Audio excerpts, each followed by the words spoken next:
Good afternoon, everybody. Thank you ever so much for attending today. Place Scrutiny Committee on Thursday the 25th. Afraid someone's got the speaker on. I can hear reverb, whatever the phrase is. Tudor. Is it Tudor? I put it off. Wonderful. Is that better? Speak a bit closer to the mic. Is that better? It's nice hearing you twice, Jen. Can you hear me in the gallery, please? Yeah? Not too well. All right, I'll speak even louder. Hang on, as they turn the volume up. Well, that might be the better solution. Okay, so thank you ever so much for everybody attending today. Place Scrutiny, Thursday, 25th of September at 12 p.m, just gone, where we are discussing the RLDP. Okay, so we'll start the agenda, as it were. Before I get too wrapped up into that, I just wanted to bring to everybody's attention, last year in October, 10th of October, we had scrutiny meeting and we went through some of the items that we'll probably be discussing here today.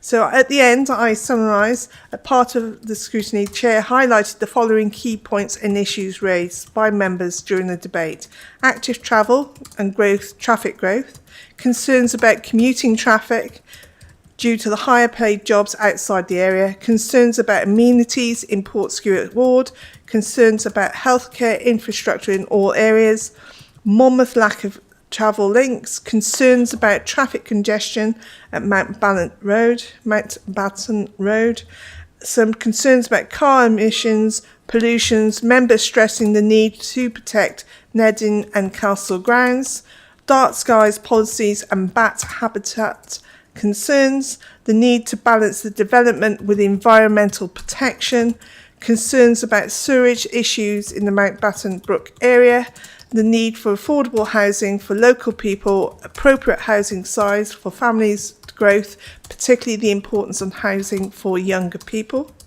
Questions around Abergavenny East development, concerns particularly relating to transportation, active travel and the master plan, land ownership and compulsory purchase considerations. Ensuring local voices are heard and engaged within the community effectively. So they were the highlights from last year's meeting. So with that, we are going to push on immediately pretty much. Thank you very much. So to go to item 1, public forum. So we have members of the public wishing to speak today. And the first person who would like to speak, please, is Dr. Geoffrey Walker. Jeff Walker. Would like to come down into the lectern, please.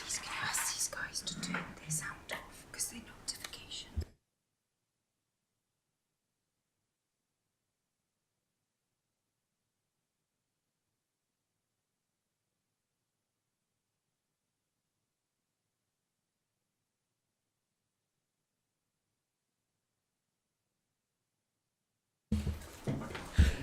Thank you, Dr. Walker. If you'd like to press the button on the microphone. There you go. And thank you very much. We'd love to hear from you. The bottom one? Yeah. Yeah. Thank you very much and good morning. I'm most honoured to be invited to start the proceedings, but I'm not going to delay you too long in the context of the overall plan. I'm Jeff Walker. I'm a resident of the site in question, which is the Burringham Gate Phase 2 in Usk, policy HA11. That's what I'm going to be talking to. I'm not going to be talking to the wider issues. I noticed incidentally that it used to be called Land East of Burringham Gate. Called Burringham Gate Phase 2 seems to be a significant change in that. Now, I'm not speaking in opposition to this particular proposal, piece of land. What I'm doing is raising one or two issues which I consider will need to be resolved before any planning permission is approved on that site. There are quite a number of complications in relation to the site. So there are positives and there are negatives. From a planner's point of view, it's a sensible site. It's located on the edge of Usk. It's reasonably close to facilities and it has the potential for reasonable road access. So from many points of view, it makes sense as a further site. But there are a number of issues which I would call negatives, which I think will have to be resolved before any permission is granted. The first of these is drainage, and I include there surface water, foul drainage, and so on. Now, there are issues associated with further development in the area, I know, about drainage. I understand that they have largely been resolved, but I'm not clear exactly how they've been resolved. So that's something that will need establishing. The other area which I would put down as a negative is access. Although I said the site is located in a sensible position in relation to further development in Usk, access issues could be difficult. And like the drainage area, they are going to involve considerable expenditure, either by the developer or by the county council. Now, the drainage of the wider context, as I say, as I understand it, has now been resolved. That's not an issue. But there are site issues. It's a steeply sloping site, and already there are issues about surface water runoff and the provision for facilities for dealing with that, even though a recent work has included the drainage along the highway. We've yet to see that be tested out with some of Usk's heavy rainfall. So that is something which will need to be resolved appropriately. Otherwise, residents such as myself and my neighbours are going to be under threat of further flooding. I say further because it's happened already, even with the site undeveloped. So when the site is developed with a lot more hard ground, hard standing, runoff could be much greater. So it will need sorting. Access. There is reference to access off Monmouth Road. That short stretch of Monmouth Road, there is not a great deal of length there between Burringham Gate and Factory Lane, which is the turning on the other side. So any access onto that road may or may not have the capacity in that short stretch. In other words, there may be too many junctions in a short stretch of the road. I include Burringham Gate access in this. Can I assume, from a planner's point of view, that has been ruled out for the sake of the residents of Burringham Gate? I hope it has been, because that would be an absolute nightmare to have access through Burringham Gate into Burringham Gate Phase 2. I assume, and I would hope that has been removed from the situation. So there are issues here to be resolved and big costs to be worked through. If they are, then I would think the development could go ahead, but only if these issues have been resolved. Thank you, Chair, for giving me the opportunity of expressing those. Okay, thank you very much. Okay, for the next person we'd like to invite down is Gareth Williams and Simon Tabber, please. Thank you very much, gentlemen. Thank you very much, Dr. Water. Thank you.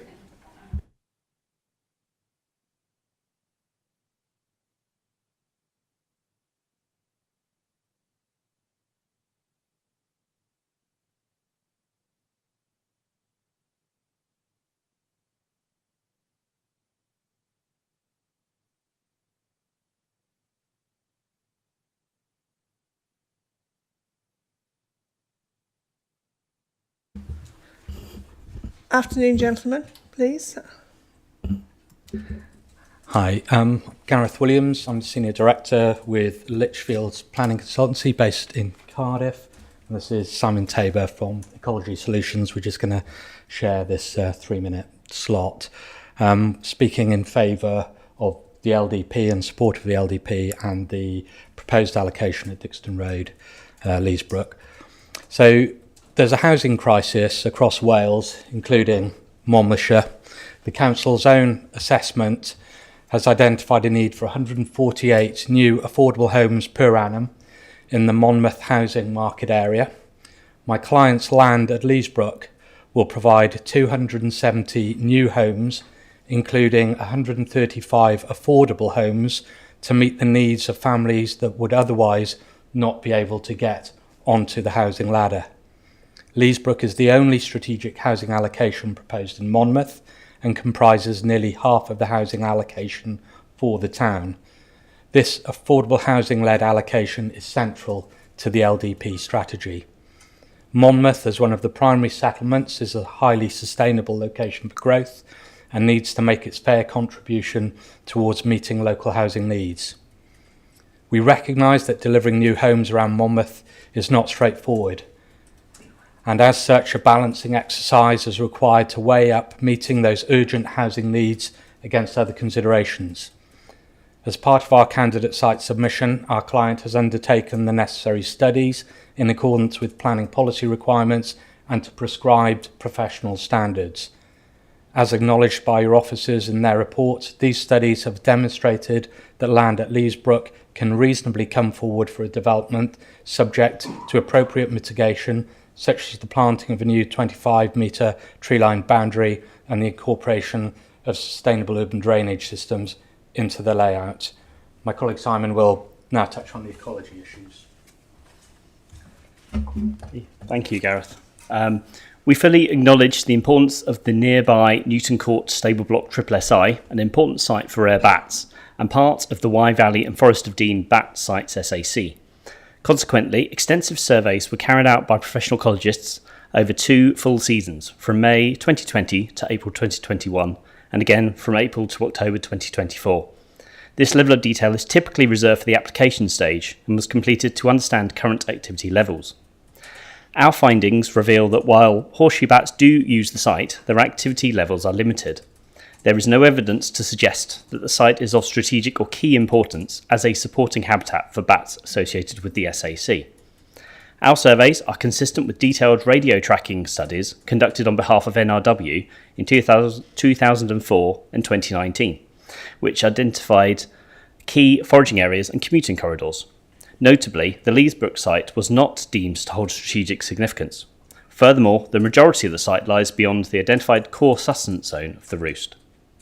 Before planning consent is granted, a detailed assessment would be necessary in accordance with the Habitats regulations.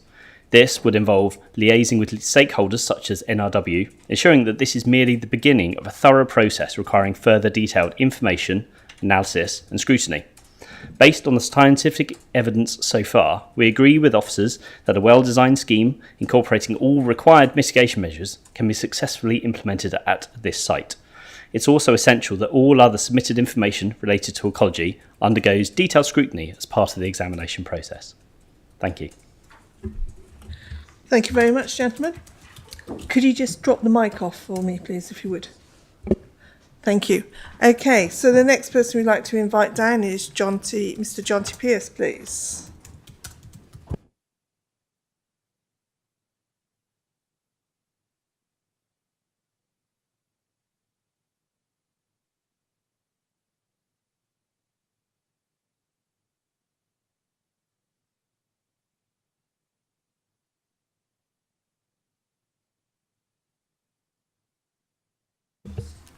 Afternoon, Mr. Pierce. When you're ready, sir. Thank you.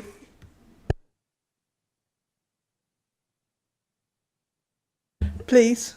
There you go. There you go. Yeah, okay. Thank you. Wales is one of the most nature-depleted countries on earth. These are not my words. They're the words of the Future Generations Commissioner. And councillors, today you face a simple but stark decision. You can vote to destroy an environmentally sensitive site, or you can vote to save it.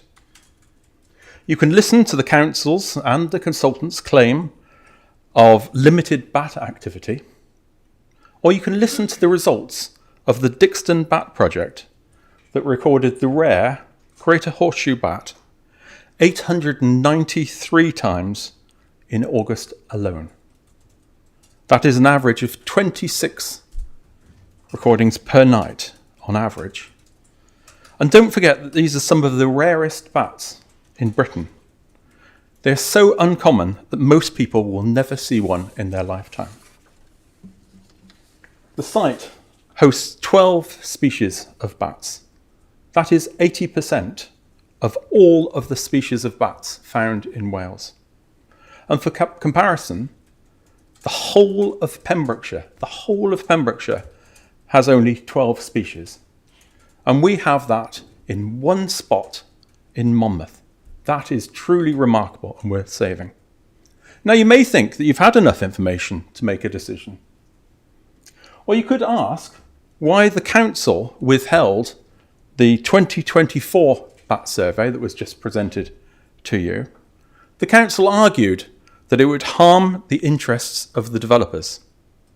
A survey that detected just 2 species of bats across a whole year, completely missing the soprano pipistrelle bats from a nearby maternity roost, a Section 7 priority species. So you can protect the interests of the developers, or you can protect the interests of nature. You could listen to the reassurance that there would be no adverse effect on the bats, or you can listen to Natural Resources Wales, who said in their consultation response, "We're unable to agree with this conclusion. We're unable to agree." Now, this is not about choosing between wildlife and affordable housing. By selecting a different candidate site, you could have both. What you cannot have is progress by pressing ahead with a legally flawed plan that risks appeals and a judicial review. Bats may not have many friends, but they have the law. And they have the nature-loving people of Monmouthshire who want their wildlife protected. The evidence is there. The choice is yours.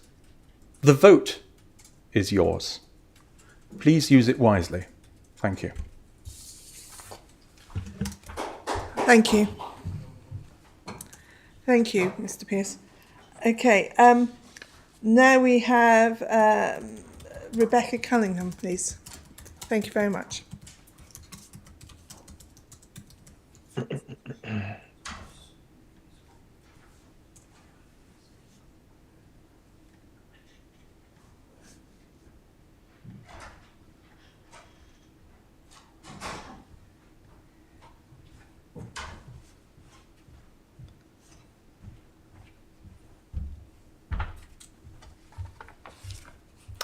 Good afternoon. The light's on, so I'm assuming you can all hear me. Certainly. Thank you very much. Welcome. Good afternoon, everyone. To quote MCC, the RLDP is one of the most significant decisions a council will take. I ask you to bear this in mind when you consider the following. Last week, the Scrutiny Committee received 15,000 pages of documents to review ahead of this meeting. 15,000 pages of evidence to inform one of the most significant decisions you will ever take. For context, an average person would take 6 months to read that. 7 days is an impossibility. So let me summarise. The Council received over 4,000 responses from 900 individuals, organisations and companies. Many of these were objections, not only from residents, but also from NRW, AONB, CADU, Gwent Wildlife Trust, local councils, councillors, developers, and many others. HA4, which I focus on today, was the subject of major concern from every direction, and yet MCC responded to these comments with a simple no change. This is not meaningful consultation, it is dismissal. The Council's consultation report, which one would hope would provide an objective and honest overview of those 15,000 pages, claims HA4 is environmentally viable, when its own evidence says otherwise. The ISA shows that it is most environmentally damaging option for Monmouth across biodiversity, landscape, heritage and farmland, and the summary ignores the extensive ecologist-verified surveys that prove the developers' reports do not reflect the true biodiversity of the site. HA4 also directly conflicts with MCC's own policies, the Nature Recovery Action Plan and Green Infrastructure Strategy. It lies within 500 metres of the River Wye and beside the Wye Valley Woodlands SAC, and will remove cattle pasture and mature hedgerows that are priority habitats, undermining the conservation objectives of both. It would sever a vital hedgerow with an active travel path, a major ecological corridor used nightly by 12 bat species. Is the purpose of an active travel path not to reduce the environmental harm? The plan relies on vague promises of mitigation when NRAP requires embedded green infrastructure from the outset. You are being told to dismiss concerns, reassured that any problems will be resolved by the inspector at the next stage. But if this is the case, then what is the role of the Scrutiny Committee? If consultation responses are ignored and evidence is misrepresented, scrutiny and democracy are both undermined. This is being framed as Monmouth's growth versus biodiversity. But we have learned nothing. Have we not learned anything from the decline of the River Wye? Even small changes to ecologically sensitive habitats can have far-reaching consequences. When you truly scrutinise these documents, ask yourself, who is set to benefit from HA4? In the spirit of the Wellbeing of Future Generations Act, is this the will of the people or simply the will of those in power? You are elected councillors. You were chosen by residents like myself to represent the voices of Monmouthshire. These voices are being ignored. Today I ask you to put your political agendas aside, to listen to those voices you represent, and insist that all the evidence, including the most up-to-date citizen science, is properly considered before this RLDP is taken forward. Thank you. Thank you very much, Rebecca. Okay, the next person is Anne. Oh, it's a video submission and it's from Anne. Anne Langford, thank you. Apparently we're just having a little technical moment.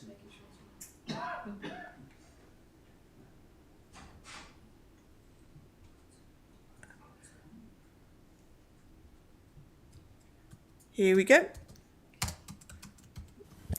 Ladies and gentlemen, thank you. Oh, hang on, it's not very loud, even I can say it's not loud.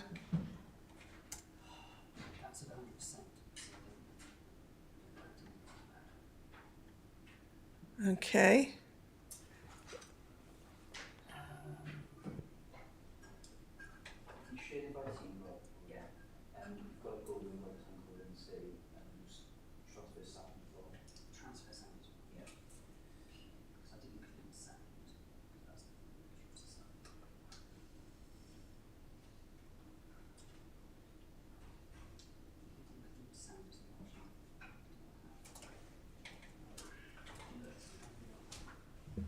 Thank you for your patience, everybody. Want to make sure we hear Anne.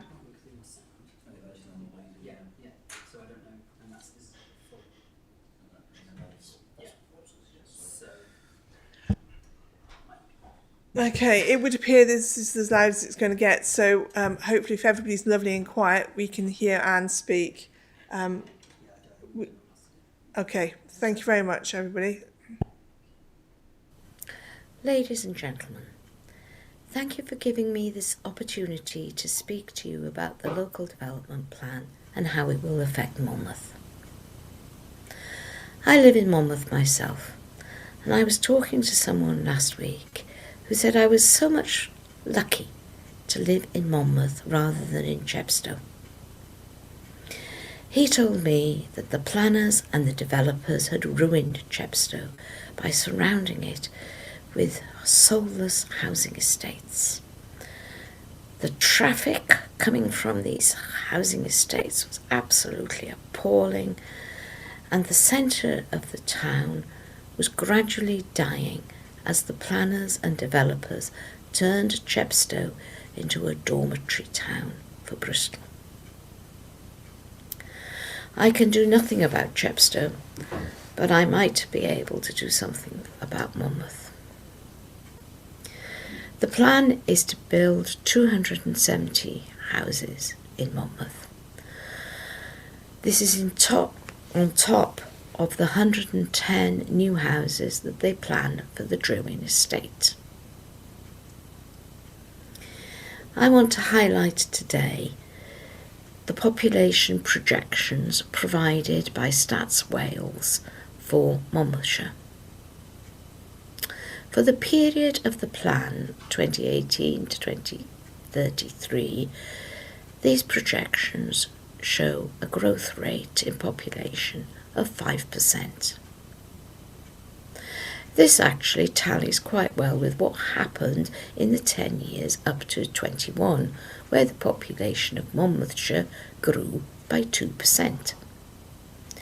So as a retired statistician, I find a projection of 5% quite reasonable, if a bit high.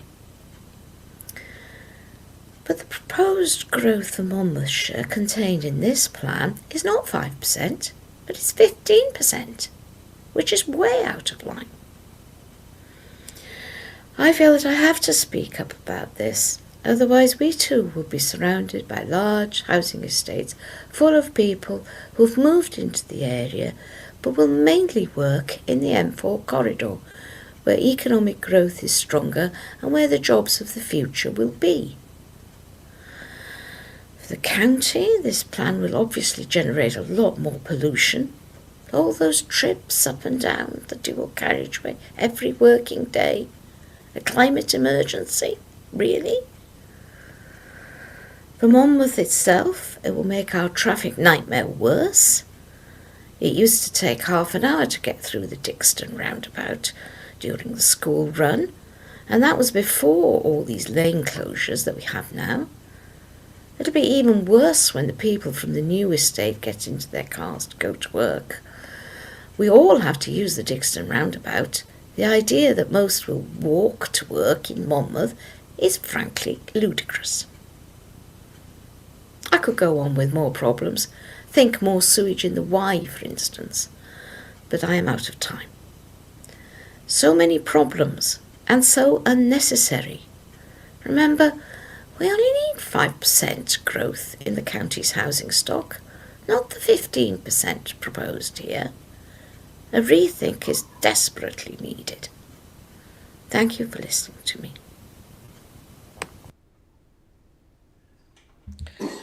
Well, I'd like to thank Anne personally for that contribution. Right, okay. Moving on, we now have Mr. Frank Brahini, please.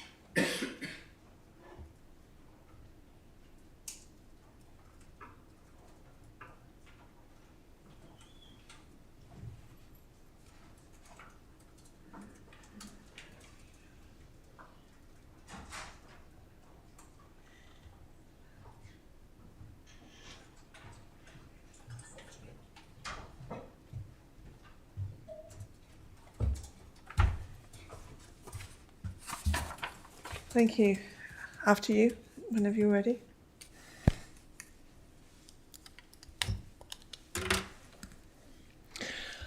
Thank you, Chair, and good afternoon, ladies and gentlemen.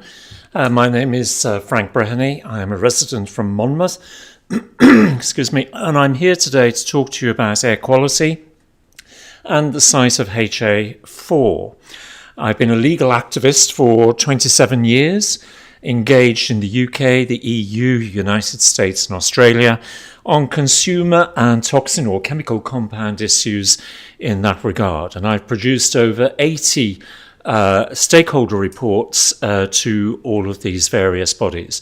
It is normal when I am engaged in stakeholder proceedings that I actually make a declaration that I have never been a member of any political party, nor do I have any political affiliations. I have appeared in this chamber now twice on October and November 2024, and on one appearance, following my intervention I believe that additional monitoring was delivered at Dixon Island, but I have not seen those particular results. On the 3rd of December last year, I provided my detailed submission on air quality issues only. I was told that this submission had been logged, but the submission, as I say, was about air quality, HA4, and the consequences for Monmouth with a detailed analysis. In preparation for my appearance here today, I could not find my submission on the pack of documents that you have to plough your way through. I certainly could not find any comments in relation to my submissions, and I was told by your officials that my response could be found included within all the other responses, and I will talk about that in a few moments. Now, you may well recall that I've also been writing to the County Council with questions about air quality in Monmouth. And in summary, the responses have indeed been poor to date and rely completely on the LAQM, or the Local Air Quality Management Standards document, which I hasten to add is not a law, to justify only monitoring in Monmouth for NO2 or nitrogen dioxide. There is no discretion deployed as allowed under that document, and certainly the precautionary principle has not been deployed. I examined volume 12.9c in your pack, which has considerable submissions, and in every non-detailed objection to air quality, your officials responded 102 times with the same words, and I quote, "Any air quality impact will be assessed as part of the planning application process." I want you to think about that response, particularly with what I have to say in a few moments. But it does demonstrate a light touch to air quality monitoring in Monmouth. It simply kicks the issue of air quality into the long grass. There is no valuable consideration. And then imagine my surprise at 5 yesterday evening, when, after having made my complaints about my submission, I received an urgent email from your planning policy team. And they advised me that my comments had been included, and in fact there is an additional item in your pack with my comments. And in that, they talk about the fact about some comments I made about water. I made it very clear that my submission was about air quality. So when you look at my submission, which is now in the pack, please ignore the issue about water, because I did not provide any comments about water. Then there is the detailed response to, as they say, my comprehensive technical paper. So there are two issues. The first is the fact that the Environmental Health Team have responded to me directly. I've already dealt with that.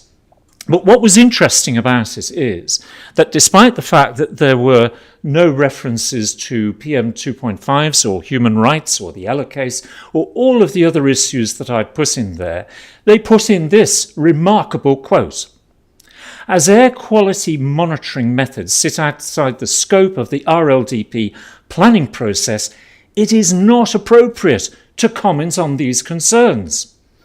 I want you now to think about what I read a few moments ago.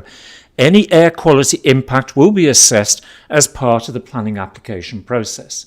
When you read the RLDP, it is aspirational. It is very clear about what it thinks about air quality, not just in Monmouth, but throughout Monmouthshire.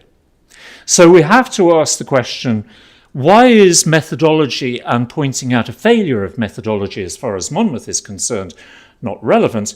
Yet when you come to the planning process, all of a sudden, when you talk about assessment, you have to use the methodology. You have to understand that methodology in order to support your comments in the RLDP. So I want you to not just think about that engagement, but another engagement that I had where I was talking to some councillors in relation to air quality in Monmouth. And an elected councillor said to me after my representations, What do you expect with the A40 running through Monmouth? What do I expect indeed? So in conclusion, these responses, in fact, it's a copy and paste. I really sympathise with all the councillors here having to go through this pack because it is copy and paste responses, no change required, the sentence I read out. This is not a valuable response to a public consultation. But what I will say is these responses fail these objections, particularly mine, and I would ask you to bear in mind my comments for Monmouth in my submission. And I'm going to say this, I am not anti-development. What I am looking for in any consultation is a strong methodology and at least a willingness to engage with the people of Monmouth town on air quality. But I say in my document, the simple argument is this: checking for one contaminant or chemical compound does not create a clear nor comprehensive picture. It does not provide an accurate base level for traffic emission chemical compounds within Monmouth's environment. If there is no base level, then any onward proposal for development or their assessments are built on sand. From your perspective, I once again urge you to step back, demand that a more robust scientific principles or set of principles and practices are deployed. Make valuable assessments not just on current air quality standards or the actuality. And from that point, you will then be able to make valuable future projections on air quality, and then, and only then, advance your plans for this RLDP for Monmouth. Because if you don't, your electors and your successors in title will remember this fundamental failure on air quality. Thank you, Chair. Thank you very much. Okay, we now have a written submission by Mr. Rob Elliott, and I believe that Hazel is going to read it aloud. Thank you, Chair. I'm writing to express my concern about the increased road traffic regarding the above proposed housing that will be generated. The junction at the top of Dixton Road with its traffic lights causes a lot of idling traffic of all sorts, including heavy lorries and large agricultural outfits as it is. Obviously, more houses means more cars, and the need for more lorries to service their, thus increasing the air pollution with the tyre, brake and fuel particulates, let alone the noise and vibrations, which is often exacerbated when the frequent traffic diversions are in operation. Many young children pass by this busy intersection at peak times. Chair, I should have said that they're speaking in respect of HA4/CS0270. The solution is not more and more housing, especially on greenfield sites, but a national sustainable population policy to provide a stable environment for the future. Pleased to making sure all councillors attending the meeting are aware of those concerns. Okay, thank you very much to Mr. Rob Elliott. The next one is Barwood Land written submission. Yeah. So, Barwood Land Statement on the Deposit RLDP. Thank you for the opportunity to present to the Place Scrutiny Committee today in support of the Replacement Local Development Plan and specifically site HA3, land at Mountain Road, Chepstow, which is being promoted by ourselves at Barwood Land. We regret that we were unable to attend in person, but appreciate the chance to contribute to this important discussion. Firstly, we'd like to extend thanks to both officers and members of the Council and Committee for their dedication and hard work in preparing the RLDP. We recognise there's significant time, effort and commitment has gone into bringing the plan to its current stage. We appreciate that decisions on where to allocate new development are not always easy to make, and there will naturally always be some concerns locally when those decisions have to be made. We hope, however, that the substantial amount of work that has been undertaken by this council will provide reassurance that the sites have been proposed for allocation and have been clearly rigorously tested and scrutinised. Precise policy requirements have also been set out for each of the allocations identified, which will ensure that high quality and sustainable developments are delivered that respect their locality and secure the maximum resulting benefits for the local community and Monmouthshire. We would like to reaffirm our support for the draft allocation of Site HA3, land at Mountain Road, Chepstow, which will deliver high quality sustainable development that aligns with the vision and objectives of the RLDP.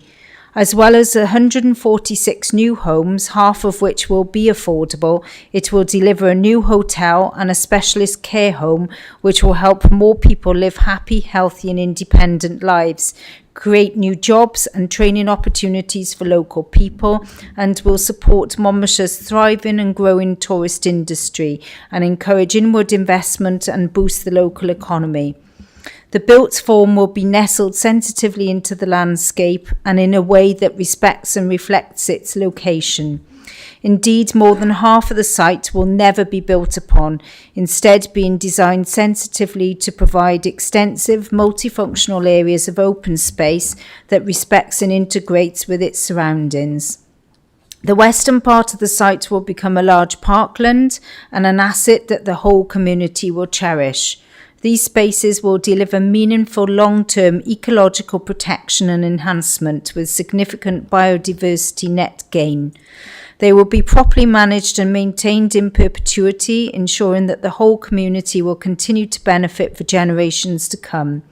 The new homes and buildings will be built to a very high standard and will be energy efficient and built to last. As a 20-minute neighbourhood, people will also be able to easily walk, cycle and use public transport to access a wide array of shops and services. There will be an electric vehicle charging point, good broadband connectivity and other measures, including a mobility hub with features including pedal and electric bike hire and remote and co-working spaces. These and other measures will reduce reliance on the private car, supporting people to travel more sustainably, reducing the carbon footprint, helping to boost the local economy and supporting people to live healthy and happy lives. The comments and feedback from everyone involved in the preparation of the LDP has been invaluable. We have already had strong interest from specialist care home providers and hotel operators and are confident it can be delivered quickly and properly once the LDP is adopted. In doing so, it is important to stress that we are absolutely committed to continuing to engage with and work alongside the council and the local community to ensure that the LDP vision for this site is delivered and that the benefits for the local community and Monmouthshire, including those outlined above, are maximised and realised. Thank you again for this opportunity to present to you, and we hope you will support your officer's recommendation today. Okay, thank you very much to Barnwood Land. Sorry, I didn't get a name. I do apologise. Next person is Mr. Richard Lindell.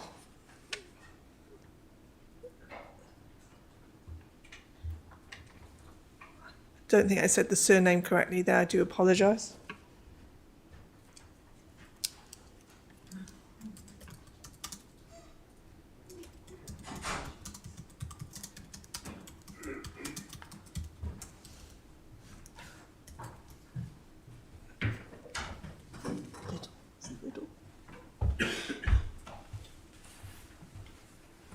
Thank you, Madam Chair. I have been called much worse.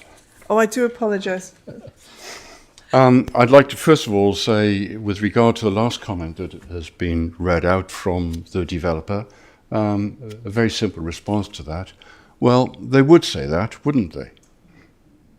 I'd like to introduce myself. I'm Richard Liddell. I'm an architect and planning consultant. I've had offices in Monmouth and Chepstow, and I've been practicing for the last 45 years. Prior to that, I was a senior planning officer with Monmouth District Council for about 7 years. I live next door to the Mountain Road site. What I'd like to do is to take you through the planning history with regards to policy on the site. I'd then like to talk about a screening planning application and very briefly about a petition that was submitted objecting to the development. The Mountain Road site was first designated as a green wedge in the 1981 structure plan, which sought to provide a bar to the coagulation of development north of the M4 motorway between Chepstow and Newport. The current planning policy has, The current planning policy Wales document reinforces and has, the PPWs have been reinforced throughout the years that there is a need around towns and cities to protect open land for development. This can be achieved through the identification of green belts and green wedges. Proposals must be sound. The proposal for the green wedge has been sound for the last 45 years. The 1981 structure plan is unavailable, but did contain similar green wedge policies as the Gwent structure plan 1991 to 2006. Again, in the 1991-2006 Gwent structure plan, there's policy C1 talking about protecting the coagulation so that doesn't happen, and extensive green spaces being identified. It's intended that local plans will identify a continuous green zone immediately north of the M4. Primary intent of the plan is to control urban sprawl. County Council considers that there is a need to define and maintain gaps of open countryside, and it goes on. That was continued with the Monmouthshire County Council adopted Local Development Plan 2011-2021, Policy LC6, green wedges, in order to prevent the coalescence of the settlements. The areas between them are identified as green wedges, and they refer to Chepstow, Porthmerrick, and Mathern. So the policy element of that land being there as a green wedge has been in existence for a long, long time. Now, in 2024, a screening matrix application was made to the council with regards to the land. The comment was made the site is fully within the current LDP, Chepstow, Porthmerrick and Mathern green wedge. The green wedge objective is to ensure settlements do not coalesce and protect landscape and open countryside from development encroachment. Comment of the council was, it is considered that there will be a significant adverse impact or change as a result of the proposal. The site is within a highly valued landscape character in Monmouthshire in terms of its status, landform, scenic quality, biodiversity, GI, and wide-ranging historical and cultural links.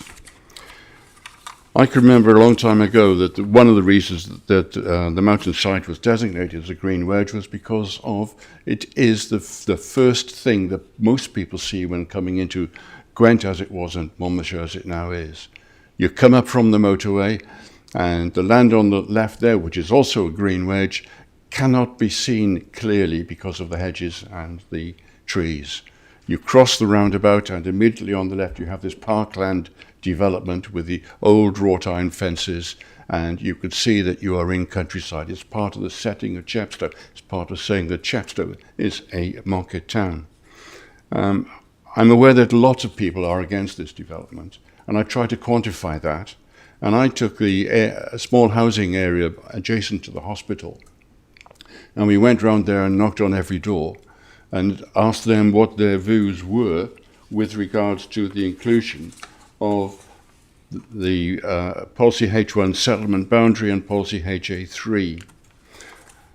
We went to 46 houses in total. 32 responded. The others, nobody was in. And the number of people that signed the petition represented 70% of the total number of dwellings of 46. I tried then to relate that, I know it's a small sample, but I tried that to relate that to the whole of Chepstow. And if you try to do that, then you're talking about a 56% of the whole of the population of Chepstow of voting age are against the provision of policy H1 and HA3 in this respect.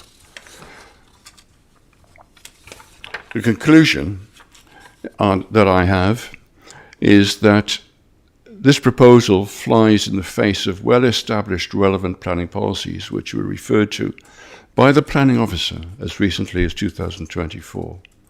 There is no need to utilise this site for development when there is an alternative similar site available. As recently as 2024, the view of the MCC planning officer was against development here and stated it is considered that there will be a significant adverse impact or change as a result of the proposal to develop the site. The site is within a highly valued landscape character in Monmouthshire in terms of its status, landform, scenic quality, biodiversity, GI and wide-ranging historical and cultural ties. I firmly believe that the vast majority of the people of Chepstow are not in favour of development on this site, as evidenced by the petition submitted and the number of objectors. And I haven't even gone into the question of traffic, the pollution in the air with the cars, the High Beach roundabout, all the other things that I know are of lots of concern to local people. Thank you, Madam Chair. Thank you very much.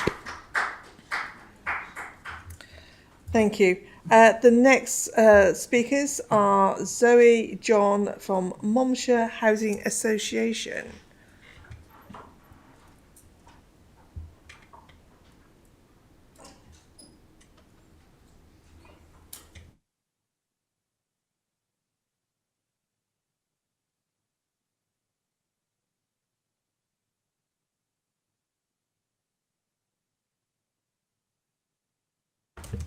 Afternoon and welcome. Thank you. Good afternoon, members. Thank you for the opportunity to address you today. My name is Zoe John, an associate at GJP, and I speak today on behalf of our client, Monmouthshire Housing Association, and the respective landowners in relation to the site, land to the east of Abergavenny, a strategic housing allocation as set out in policy HA1 in the RLDP. Land to the east of Abergavenny is a key site in bringing forward the wider strategy. As members will already be aware, the site is allocated for 500 homes, with 50% of these being affordable housing, a mixed-use neighbourhood centre, park and ride and B1 uses. The site has been allocated within the deposit RLDP following detailed and extensive dialogue and liaison with your officers and informed by consultation feedback. The site will form a well-connected, mixed-use urban extension to Abergavenny, containing a mix of residential uses alongside employment and commercial uses, associated facilities and services. The site is inherently suitable, sustainable and deliverable, and will make a significant contribution to achieving and realising the housing needs of Monmouthshire. The site has also been subject to an extensive and independent viability assessment, which confirms the site is deliverable, taking into account any likely opening up costs, planning obligations likely to be levied, and other infrastructure and general build costs, taking into account current circumstances. Monmouthshire Housing Association are committed to bringing forward this sustainable site and can meet the requirements as set out in the site's allocation. Bringing the site forward will have a significant number of positive economic, environmental and social benefits, not least in helping address the housing need and the demand for affordable housing, and will support delivering the aims and objectives of the plan. In terms of the RLDP, the adoption of this will support the delivery of more housing and affordable housing, as well as providing more jobs and improving economic prosperity. On behalf of MHA, we have submitted representations for consideration as part of the various stages of Monmouthshire's RLDP, which offer support for the aims and objectives of the plan and support the inclusion of the site. I would therefore respectfully request that you support and endorse the RLDP and help Monmouthshire to realise the benefits that the RLDP can bring through addressing the key challenges, issues and opportunities we face. Thank you very much for your time. Thank you very much. The next person to speak is Mr. William Morgan, please.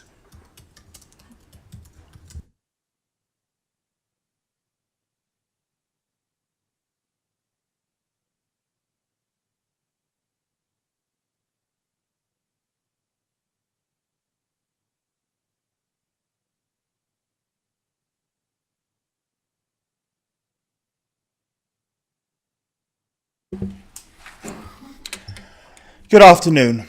I am William Morgan. My family and I farm the ground the RDBLP is proposing to cover in solar panels and used for the expansion of Raglan Enterprise Park. We first found out about the plan when we had a letter through the post like everyone else, saying this might be happening near you. No prior discussions, basically informing us that if this plan was to go ahead unproposed, as proposed, it would be the end of our business. Since then, we have been to numerous meetings and submitted written opposition to this plan. But today, I would like to give a quick summary of why I think the proposals would be disastrous for me and my family. We are dairy farmers and have British Friesian cows that are perfect for grazing grass within a regenerative system. However, the extension to the Enterprise Park would be inconvenient to this grazing management, but something we may be able to live with. It does seem unnecessary, however, when the site, the other side of Raglan, still has vacancies. However, it's where the solar panels are the real issues. Our understanding is that the hedgerows would remain, which is pleasing as we have spent the last 70 years plus maintaining them and increasing the wildlife habitat. This has always been a priority to me and my family, meaning the average field size is small, and due to those hedges not being removed back in the 70s and 80s like many others. The tree lines and hedges often being 2 or 3 metres wide and often very tall. This does make you question the potential efficiency of the solar project, with large areas being shaded for most of the day and in certain times of the year being covered in leaves and other debris. This would make any maintenance bills vast in comparison to any other site. As we have been farming regeneratively, using grazing practices to improve the soil carbon and soil structure, it would be difficult to see all the good work that we have done in these last few years being undone in the erection of these panels, fencing and cabling. We tried to give our cows a good life, using grazing practices, part of which is letting them graze, something which is obviously impossible if the panels were to go ahead. The proposed solar project would take up 16 hectares of this prime grazing ground, crucially above the road, meaning we would only be left with 3 fields to graze the cows at night. By removing 80% of our nighttime grazing platform, this would be the end of our family milking cows. I have mentioned above the road grazing because although there is ground below the road, we can only access this during the daytime when it is safe to cross, due to the fact the cows need to have access to the main yard for buffer feeding, even whilst grazing, crucial for the overall management and productivity of the dairy cow. Also, there are times of year when crossing the road is very dangerous due to fogs in the spring and autumn and dark mornings and nights. If we attempted to put the cows below the road then, I would be very concerned that this could increase road traffic collisions, resulting in dead cows or much worse. The end of our business will not only affect my family, but have wider implications with at least 4 local job losses. In addition, there would be a further impact on many secondary sectors. There is a local farmer on the other side of Raglan who has applied to have solar panels on their land and were refused. This seems very odd to me, and it seems a missed opportunity as they are close to retirement and their children don't want to farm. With our business, however, I am 30 and I've been working on the farm for 11 years since I left agriculture college, and I aim to continue to do so for long into the future. The government often says they want to support smaller family farms and encourage a younger generation into the industry. Rejecting panels on their ground and implementing this would destroy our local business and drive another young farmer out of the industry. Another concern is the wet weather, as Raglan and surrounding areas saw last autumn. Our lower fields has always acted as floodplains. However, there is a limit. The solar project would increase water runoff and cause more flooding for local houses and the road network, something that they simply could not handle. Please do not misunderstand me. I am well aware of the climate emergency and therefore the need for clean energy. We have farm buildings with no solar panels on them, as do many other farms. Industrial buildings or covered car parks all could provide suitable locations for solar energy, where the result would mean clean energy without the destruction of local businesses and the weakening of the country's food supply. The Wellbeing of Future Generations Act, implemented by the Senate, aims to ensure younger people have as good a quality of life as previous generations.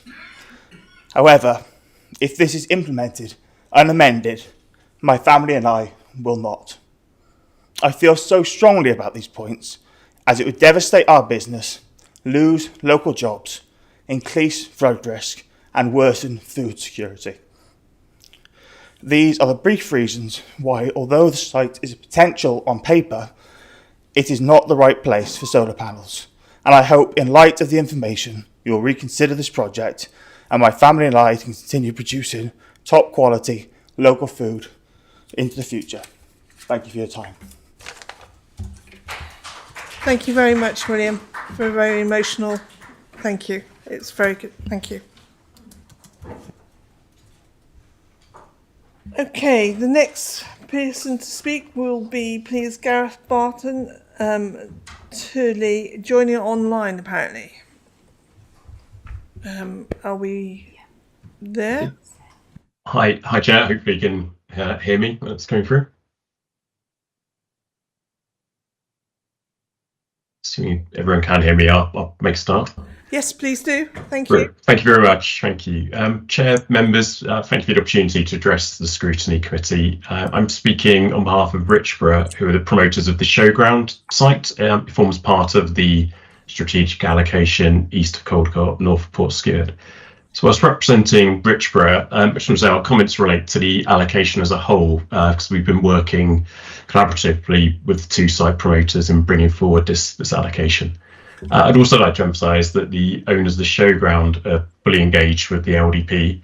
The promotion of the site is very much in collaboration with the owners and ultimately on their behalf. To start, we just wanted to acknowledge the considerable work in reaching this stage of the LDP. Preparation of an LDP is not an easy task, and officers have persevered amidst a number of challenges since starting this process in 2018. The amount of work and engagement behind the deposit plan is really clear from the consultation report. The report also demonstrates that the LDP has been shaped not only by the officers, but also members, consultees and the public. I think the result of that is an ambitious plan which goes beyond what many LDPs that I'm kind of involved with and experience in Wales seek to achieve. For example, by requiring the 50% affordable housing, achieving the highest levels of sustainability. I think members have clearly been critical in driving those high standards in the plan. So returning to the strategic allocation itself, the consultation report provides a comprehensive summary of the comments received, and importantly, a very detailed response from officers justifying the allocation. And I just want to stress that sitting behind this is a vast amount of technical work to support the allocation, and hopefully to give members comfort, the key issues identified in the consultation responses have been subject to surveys, assessments and detailed discussions with consultees and officers. That includes flood, drainage, ecology, landscape transport, heritage and infrastructure. So this technical work has informed the preparation of a master plan that responds positively to the site and the surroundings. It's also guided policy HA2, which sets out the key principles for the allocation as hopefully it moves forward with the plan.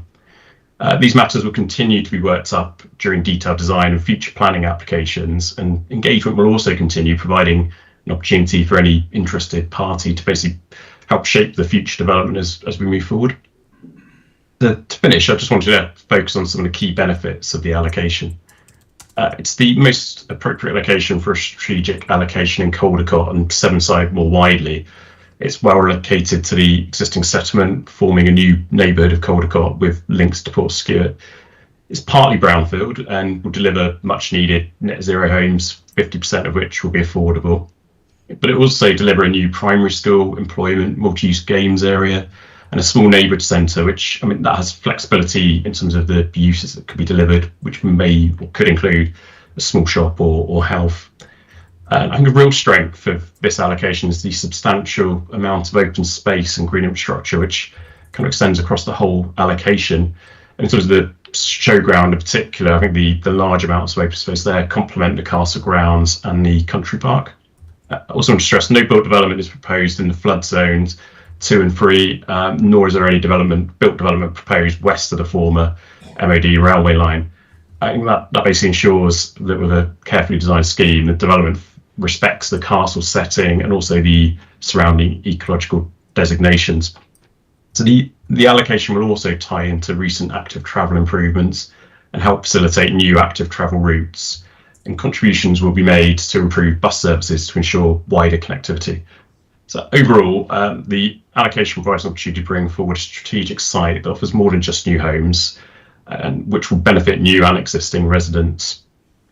So in conclusion, we'd encourage the Scrutiny Committee to endorse the work undertaken to date and offer its support as the LDP moves to the next important step of this process. Thanks very much for your time. Thank you very much. Right, that takes us on to the next person, which is Catherine Blythe of Asbury Planning. Online? Online. You're welcome. Hello, yep, can you hear me? We can. Yeah, good afternoon. Thank you very much for the opportunity to speak at today's meeting. My name's Catherine Blythe and I'm a town planner from Asbury Planning. I'm representing 2 site promoters on 2 allocations today. The mixed use allocation at the former MOD training centre in Caerwent, which is HA9, and also briefly the employment allocation at the former poultry units, Rockfield Road, Monmouth. I just wanted to take the opportunity to very briefly outline some of the key benefits of these 2 sites. Firstly, with regards to the former MOD training centre in Caerwent, as members are aware, the site is included in the deposit plan as a mixed use allocation for 20 affordable homes, 20 open market homes alongside employment space in the form of flexible office workspace. The former MOD site comprises previously developed brownfield land, which is currently vacant and unused, representing one of the county's only brownfield sites. A considerable amount of supporting survey and assessment work has been undertaken to evidence that the site can be developed in an acceptable manner, and this will be supplemented by further work at the planning application stage. This will include, for example, detailed information in regards to the protection and enhancement of biodiversity in accordance with policy requirements of the replacement LDP and Welsh Government legislation. So in conclusion, the site promoter looks forward to continuing to work closely with the authority in bringing forward the reuse of the redundant former MOD training centre site, delivering much needed homes and jobs side by side on a sustainably located brownfield site. And briefly, in regards to the former poultry units allocation at Rockfield Road, it's been clearly demonstrated through extensive submissions that the site represents a deliverable and viable employment allocation, which can support the local authority in achieving the required level of employment growth over the replacement plan period. The former poultry unit site also comprises brownfield land in a highly sustainable location on the edge of Monmouth. The site can provide high quality employment space within an accessible location, assisting in meeting the demand for purpose-built office accommodation within Monmouth. It's noted that there's no objections being raised to the poultry units allocation, and the site promoter looks forward to the replacement LDP progressing towards examination and working with the authority to bring forward the employment land in due course. Thank you. Thank you very much. Okay, next person is Lynn Garnett. It's a written submission and Hazel's going to read for us, please. Okay, for the attention of the Scrutiny Committee, Travelling Ahead would like to support inclusion of land in the replacement LDP for the future provision of a gypsy and traveller site in the Monmouthshire area. We support the local authority with this objective, which is part of the council's statutory duty towards its gypsy and traveller communities, which remains unfulfilled in terms of a public provision of a site. This is a legal duty under the Housing Act, and it's commendable that Monmouthshire is seeking to commit land to satisfy this requirement. There is an unmet need in terms of provision for gypsy and traveller communities in this area, and indeed all others. It is imperative that the authority considers this unmet need and identifies and sets aside land for this purpose. Kind regards, Lynn Garnett, Senior Practitioner with the Travelling Ahead Community Planning Project Coordination. Thank you very much. The next person to speak is Michelle Morgan from Monmouthshire Housing Association. Michelle, you're welcome to come on down.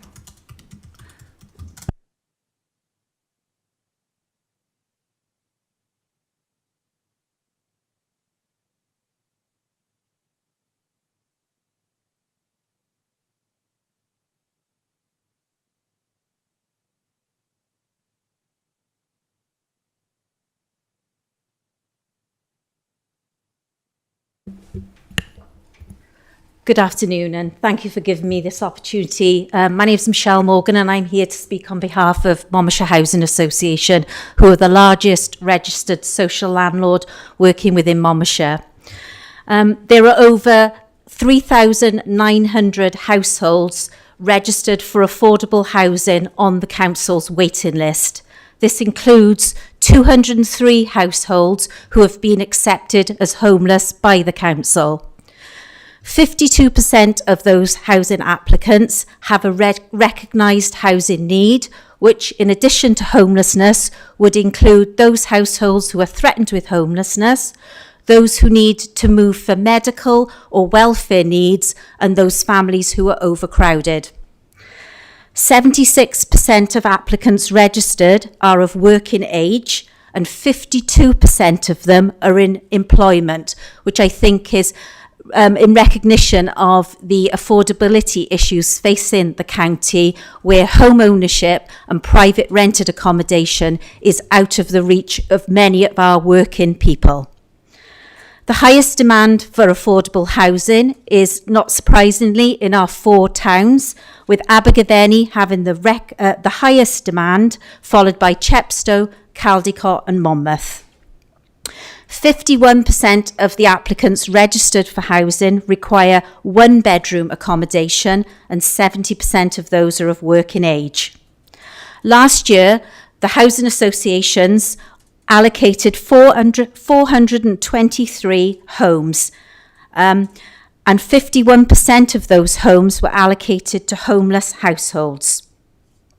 On average, housing associations, for every property advertised through the Home Search website, housing associations receive 98 bids per property. So that's 98 people chasing one property. Wait times for applicants in Band 1, which are those in high housing need, are 12 months plus. So people are waiting a long time for an affordable home, but that can vary depending on property type and the area that they want to be rehoused in. A safe, secure and affordable home can be life-changing. I'd like to share 2 cases that demonstrate the significant impact social housing can have on individuals and their families. Sarah's situation became critical when her violent ex-partner and co-owner of her home was due to be released from prison. Facing repossession and fearing for her safety and that of her severely disabled daughter, social services raised concerns about the lack of suitable temporary accommodation, which could have led to her daughter being placed into residential care. MHA's Home Search team coordinated with partners through multi-agency meetings and identified an adapted property in Abergavenny that was no longer needed by its current occupiers. By facilitating a move for that household, the team secured a home for Sarah and her daughter. They are now safe, stable and together. This case highlights the impact collaborative working and innovative housing solutions can have on protecting vulnerable families.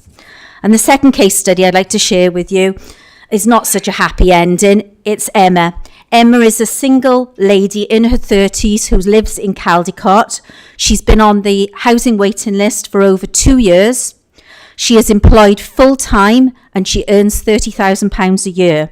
She shares her home with her mother and her stepfather, and there is ongoing conflict which has negatively impacted on Emma's mental health.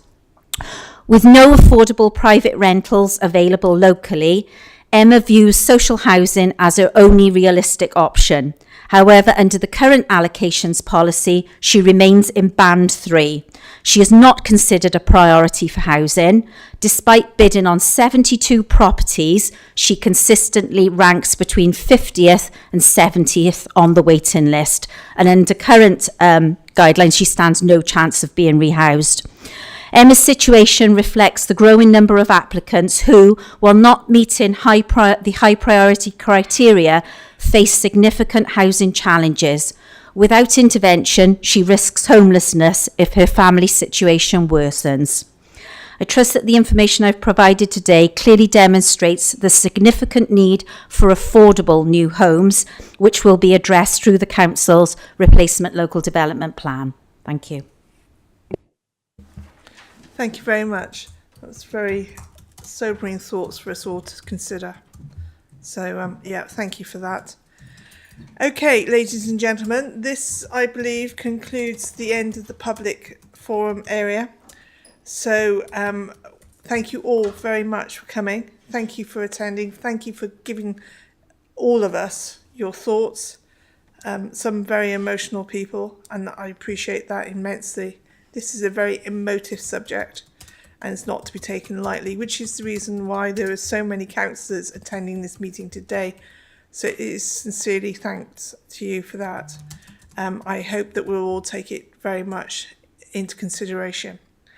So at this point, I'd like to say thank you for attending. We are going to break now until 2 o'clock for the full meeting, where you are welcome to stay if you wish, come back and listen to the whole debate. You're welcome to go home and watch it on telly. You're welcome to watch it on YouTube if you really want to. But in all seriousness, I cannot say a bigger thank you to you all enough. We really are there for you. So please, thank you. Okay, I think that's it for the moment. So thank you very much. Bye-bye.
affordable housing.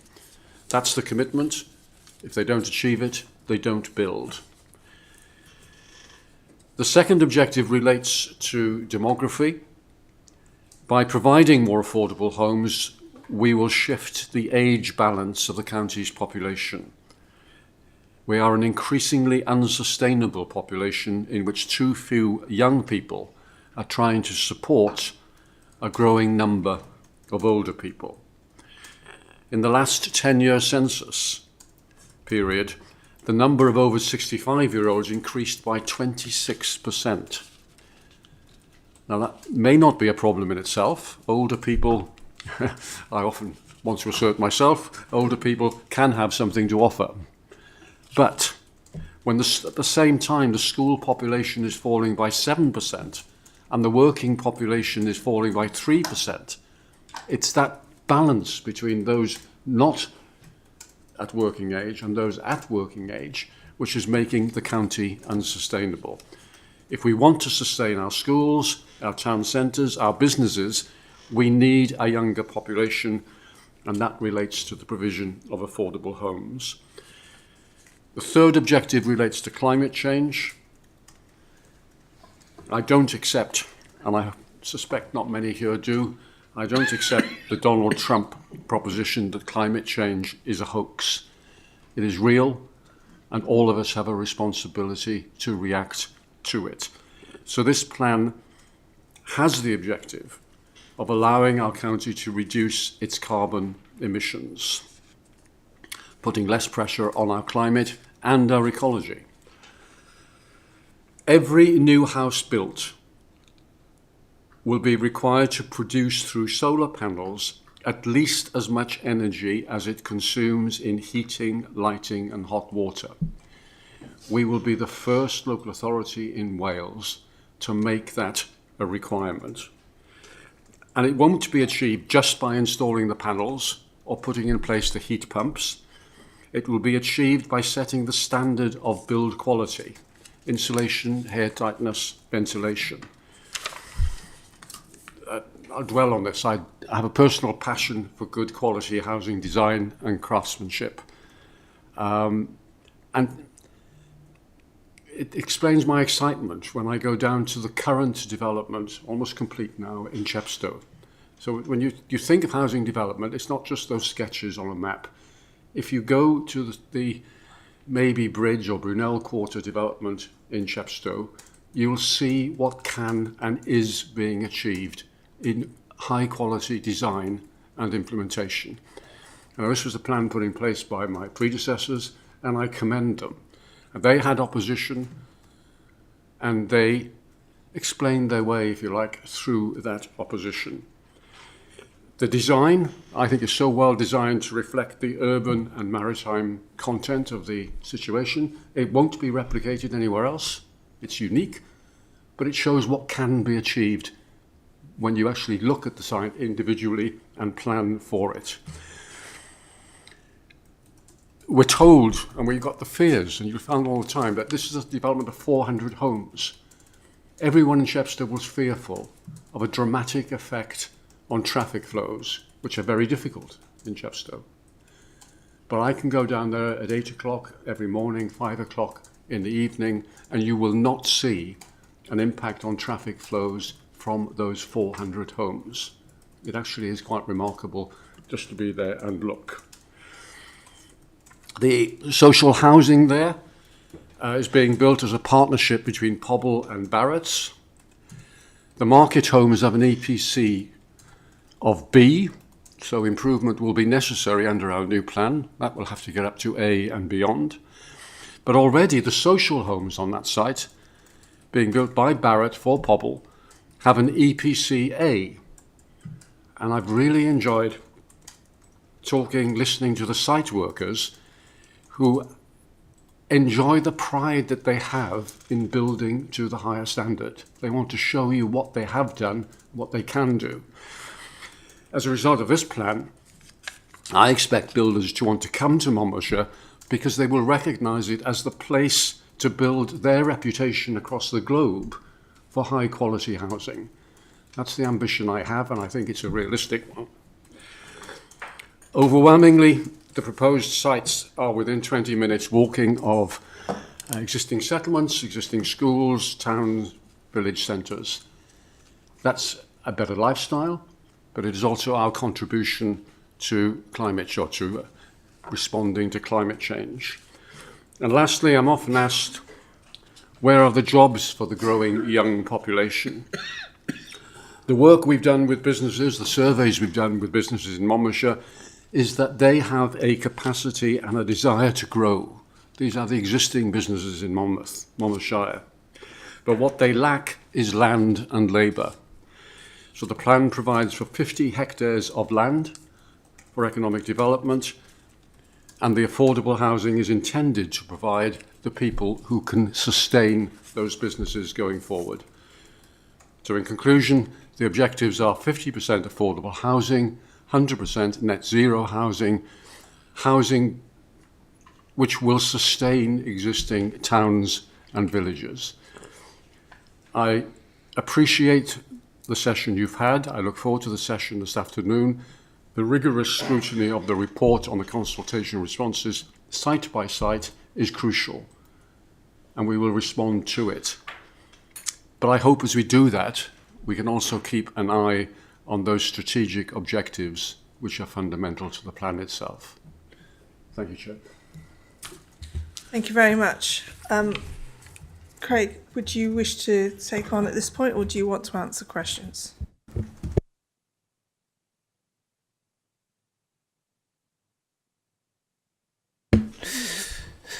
Thank you, Councillor. Just for people at home, I'm Craig O'Connor, Chief Officer for Place and Community Wellbeing.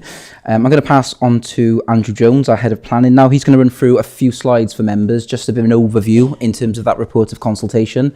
Fully appreciate that it's a large document. We've been completely open and transparent and sharing every background paper that is alongside the consultation report, which is Appendix 1.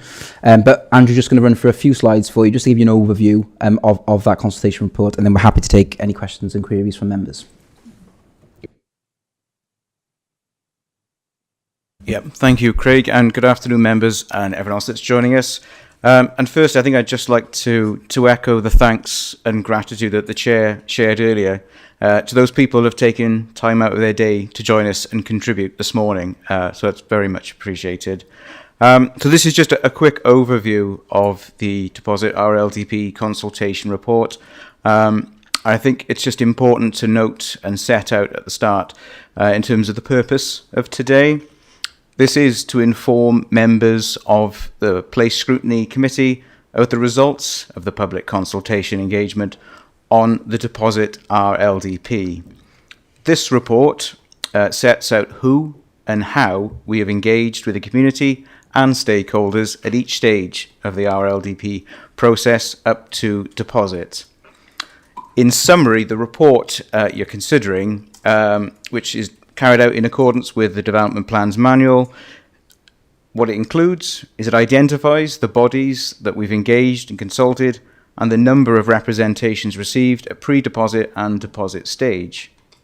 The report sets out the steps taken to publicise and engage throughout the RLDP preparation process.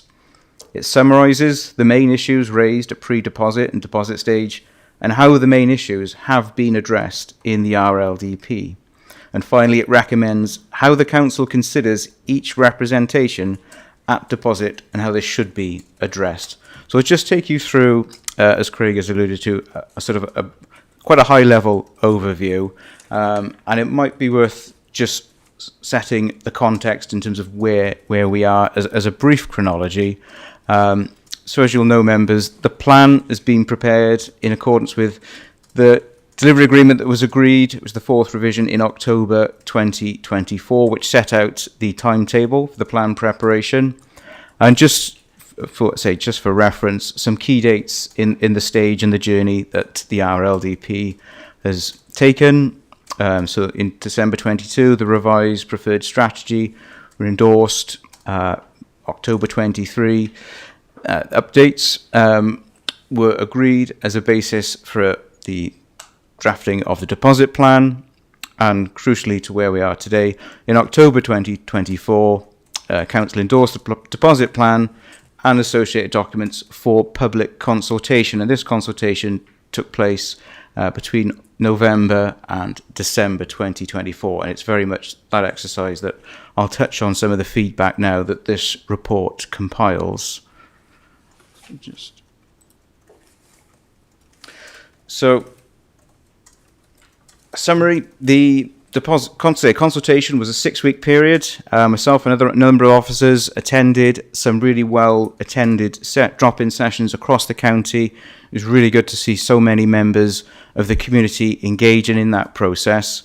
And unsurprisingly, approximately 950 individual correspondence received that make up in total approximately 4,500 objections, support and comments received.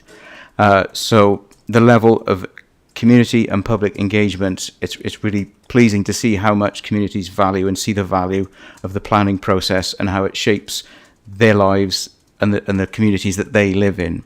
So as part of this report, all of the representations have received an individual response.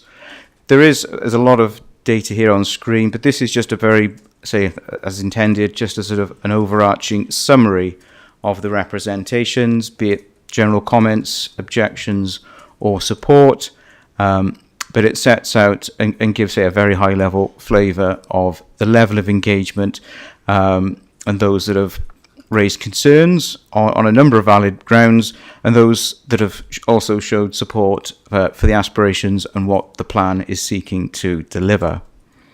So just to run through some of those key themes then, that's a sort of summary of the lists of themes I'll just briefly discuss. In terms of the responses we received, a key one, as you might well imagine, is the growth strategy. The response provided generally two views, and I guess you'd say two opposing views on the growth level that the plan is seeking. Concerns it was too high, other concerns that it was too low and not going sufficiently to tackle the issues that the plan is seeking to address, which Councillor Griffiths has alluded to earlier. Concerns also with the level of flexibility that was as part of the plan, which is set at 15%, and also concerns that it was contrary to our wider climate and nature aspirations. In terms of our spatial strategy, again, this is just a very high-level summary. Was support received, but also concerns that the strategy was a disproportionate amount of growth in the south of the county. So that was echoed in a number of representations, and some parties that contributed felt that there was too much reliance on the two larger sites, Abergavenny East, as well as land to the east and north of Port Stewart, that those were disproportionately taking the allowance.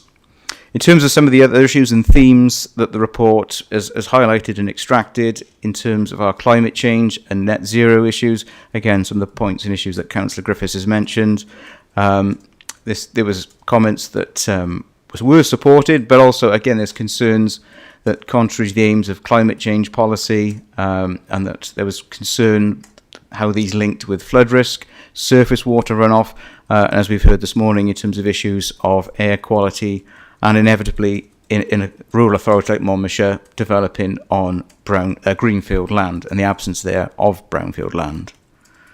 Some of the other themes, and again this was picked up, and we had certainly a flavour of this from some of the speakers this morning. One of the themes that comments came in was in terms of affordable housing and the challenges proposes, concerns about the 50% affordable housing target, and whether this was financially viable, and how is affordable housing allocated locally, in terms of is that need being met for those that locally live there that are on the waiting lists, etc. So other themes that came out through the consultation, I think it's important to sort of remember as well that this replacement local development plan is not purely a housing plan. This is development as a whole, and a key part of that and a key driver of that is employment as well. So in terms of just a summary of what the consultation responses alluded to, Concerns in terms of figures being overly optimistic, and concerns raised how those figures projected will be achieved. And again, in terms of more local levels, the lack of employment land in Abergavenny was raised. And again, in terms of the balance of allocating and what land is allocated where, in terms of proportionality, concerns relating to that allocated in Raglan. So across our mixed-use sites, in terms of the residential and other mixed-use sites, some of the key comments on those 5 key sites there. Site selection, loss, again, as I said earlier, some recurring themes: the loss of greenfield and agricultural land, impact on ecology, impact on our highway network, flooding, sewerage, all these issues, common themes that have been raised through the report and the consultation, and as you'll have seen how officers have responded to those. Another area that came through as a theme that's been responded to is the Gypsy Traveller site allocation, and I say the comments there that we've received are summarised, raising issues of concern and questioning sort of site suitability. Again, it's another theme of proportionality in terms of where sites are allocated, in terms of being centralised in certain areas of the county. So those are real key areas of concern that have been borne out of the consultation exercise. And then finally, as an area that links, say, to some of those renewable and renewable energy aspirations, the solar farm site in Raglan, the consultation did bring out, again, loss of agricultural land, and we did hear a gentleman that spoke earlier very well on this matter. But in terms of other planning issues, it did also raise issues of surface water runoff, and again, as many of these sites have, the impact on biodiversity. So that's a very, admittedly, a very broad brush, very whistle-stop tour of the issues that has been raised in the consultation report.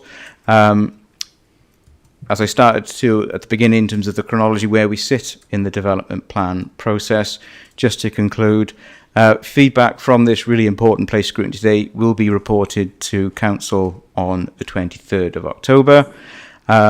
And the next step then would be, if Council was to endorse the Deposit RLDP Council Rotation Report and the Deposit RLDP, then they would be submitted to Welsh Government and PEDU for independent examination by an appointed planning inspector. So that would be the next step. But hopefully that's given you a very quick overview of the issues and framing the focus of today's session on the consultation report that's been shared.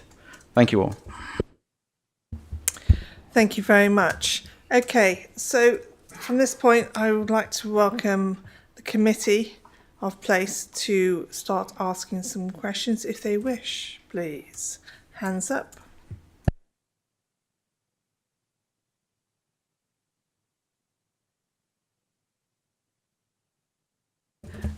Hello, Councillor Thomas Davis. Prynhawn Da, good afternoon, Chair and fellow committee members. Can I begin by asking the Cabinet member whether he's familiar with the gunning principles?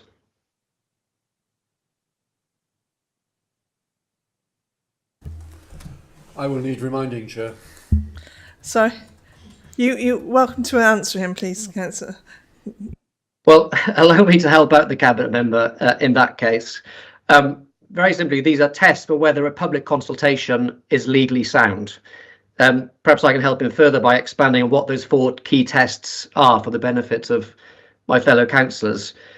They are namely, a consultation must be taken at a formative stage, residents must be given sufficient information to respond meaningfully, there must be adequate time for responses, and finally, and crucially I think for the deliberations of this committee this afternoon, Chair, decision makers must conscientiously take consultation responses into account. And as I say, it's this 4th principle which I think is giving me cause for concern today, Chair.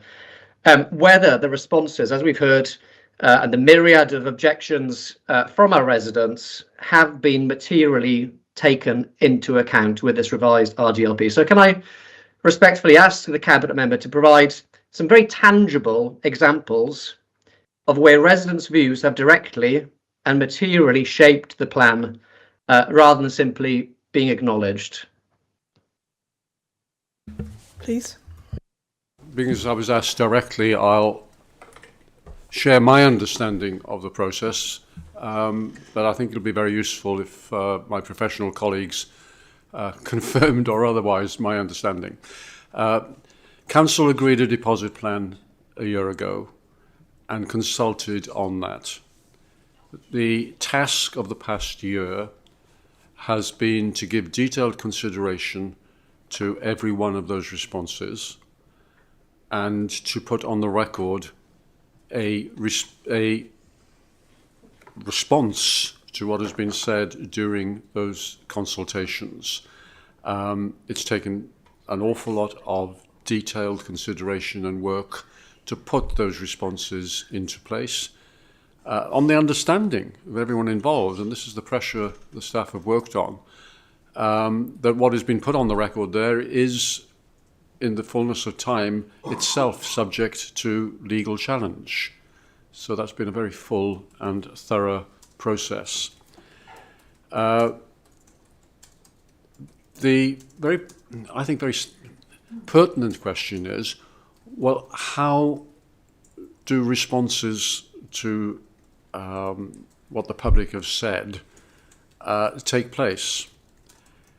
The answer, as I understand it, is that they don't take place just now. Myself and my colleagues are not in a position to significantly amend. I'm not saying we would want to, but we're not in a position to significantly amend the deposit plan which Council agreed last year. The next stage is that if Council agrees the report on consultation, is for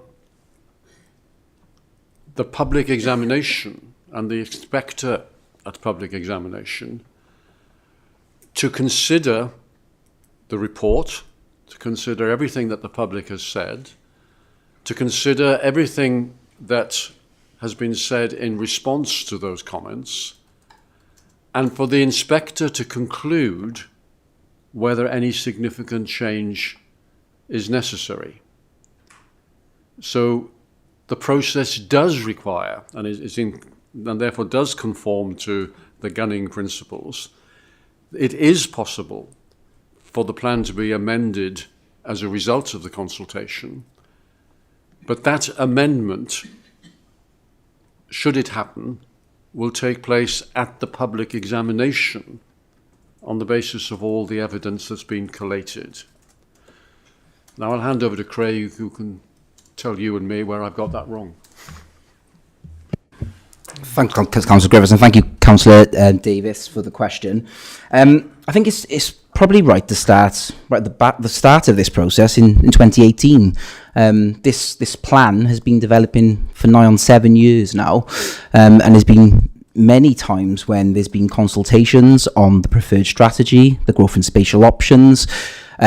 At one stage, we consulted on the strategic options for each of the settlements and looking at different options. So I think it has been informative all the way along since that 2018 process. There has been amendments, there have been changes.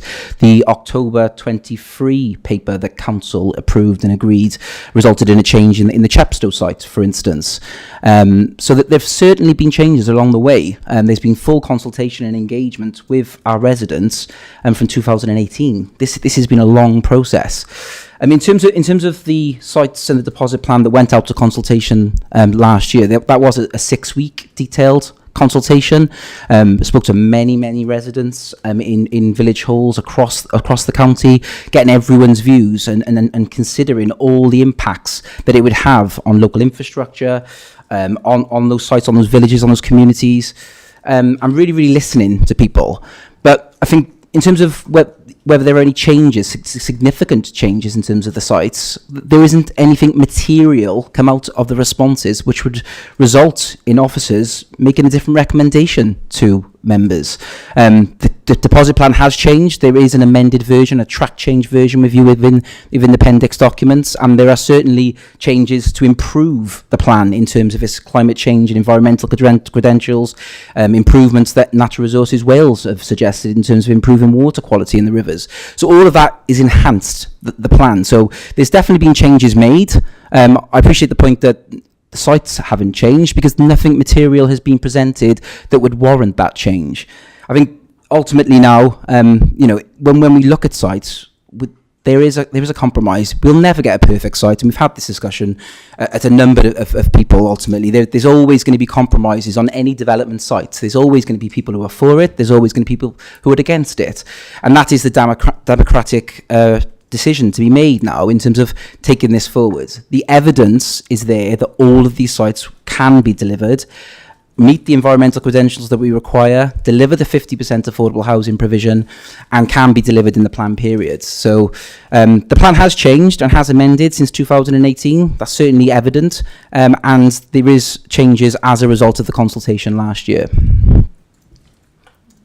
If I may, Chair, I'm grateful to the Cabinet Member, firstly, for confirming that this plan is amendable, and there'll be further opportunities to engage as part of that process. And I'm particularly grateful to officers for confirming beyond any doubt so early in this committee session that the current plan has not materially deviated at all from the previous plan. I think that clarity is helpful. So if I may follow up with a supplementary in light of that clarification from officers, does the Cabinet Member not recognise that that strikes directly at the credibility of this RDLP? Without that evidence of resident input and impact and that material change to what's been presented before this committee today, it's very hard to argue that this consultation exercise has met those gunning principles that I outlined at the outset, or indeed any accepted standard, in my view, of best practice with regards to public consultation. Would the Cabinet Member at least acknowledge that there are some serious question marks about the credibility of this exercise in light of that helpful clarification from officers that there have been no material changes to this plan? Councillor Griffiths. Yeah, we're in danger of going over the same ground, but the process that we all work by, defined by law, is that we're required to put a report on consultation, and council's required to consider whether that's a full and fair account of the consultation. There are 8,000 pages, I believe, of consideration of what the public has said. So the consideration is copious in this process. Whether that consideration leads ultimately to any significant change will ultimately depend on the examination by the public, by the inspector. And the inspector will consider whether what has been said and reported by the public has been defended, if that's the right word, in an appropriate manner by the council itself. So should there be change, the procedure for change is through that examination. I agree with Craig O'Connor that despite all the consideration, the recommendation to council is that the plan remains sound on all the key issues in that plan. Thank you, Chair. Okay, thank you. I just wanted to clarify something that popped into my head. I speak rather in layman's terms. So what you are saying is that the plan has changed and grown and shrunk and been redone from 2018. Yep, okay. And then since the consultation of last year or the year before, there has been no material big changes. Is that what we've got to? Is that right? Yes, so there's no change in site allocations, if that's what you're asking. There's changes to improve the plan in terms of the policy framework that sits behind the climate change agenda, and some other elements. So there's a tracked version for members to look at. So there has been changes as a part of that consultation process, but the evidence that sits behind the site allocations is materially sound, and there's been nothing that's come from the consultation period which would result in that any changes from with regards to the evidence that sits behind those site allocations. I think the point here is that all of these sites have got significant technical information sitting behind them in terms of ecology, in terms of transport assessments, in terms of landscape assessments, in terms of drainage. The evidence is all with those sites and they are all sound. So this is a situation now where members have got the confidence that all of that has been looked at by their officers in terms of reviewing those documents and submitting it to a planning inspector for that independent review of that and to have that consideration. Okay, thank you, Councillor Dimmock. I'll come to you now in a moment. So I just want to clear that one up, if I may. So we've had, I think I wrote down 4,500 responses in consultation, and there's been no serious changes to the plan since in any real form since that consultation. And I beg to ask this question because I knock doors most weeks, to the annoyance of some of my residents, I will admit. I come and they see me, but I'm frequently asked, and this week is no exception, what is the point of a consultation if you don't make any changes and you don't listen to us? And that was on a completely different subject. It was nothing to do with the RLDP, but it is there being said to us on the doors every time. So could you just clarify all that one out for me, please? Yes, Chair, that's no problem. I think ultimately, as I've said, really, that the plan has developed since 2018, has adapted, has changed, has been informed by public consultation, and that's exactly what has happened last year during this consultation process. There is an amended version that is submitted that enhances the plan, and the evidence that sits behind all of the site allocations, including the employment allocations, including the tourist planning policy framework. It's all there for the prosperity of Monmouthshire, and the evidence is there. I think it'd be interesting to hear what changes members would like to see. That would be interesting for myself as Chief Officer. I'm sorry, I went in because no one else was putting their hands up. Oh, Councillor Griffiths wants to have a moment as well. To amplify what Craig said there, because Chair, I'm asked the same question as you on a regular basis. People I meet in the street, people who write to me email. I wrote in full to the council.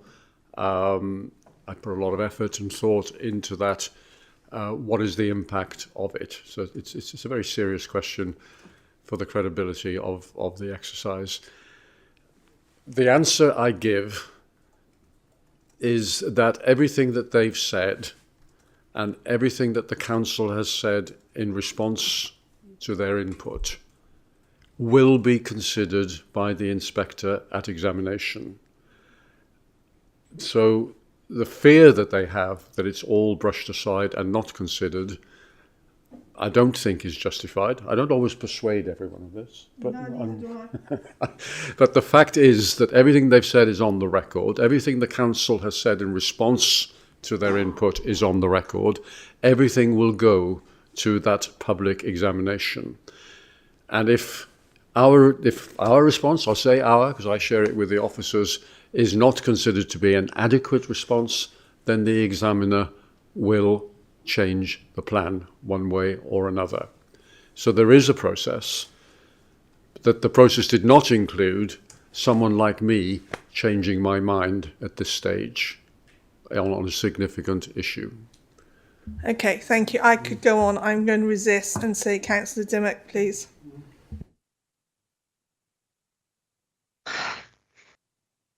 Okay, I'm going to try and not repeat myself for the third, fourth time. So good afternoon, everyone. My name's County One Councillor second, Lisa Councillor Dimmock. Councillor Dimmock. There's a lot of vibration. I don't know if you're wearing a mic or there's static or something. No, I'm sat at the table. Can you hear me now, Chair? With respect, Chair, we can't hear her clearly. Okay. Well, I've been on a number of calls this morning, so everyone could hear me. It's rather static. I don't know if you want to dial in and dial back. Yeah, if you could. Shall I join on my mobile? That might be great. Meanwhile, I'll go to Councillor Brown. Councillor Brown. Yes, thank you, Chair. I've got quite a number of questions, as you might imagine. So I'll start first of all.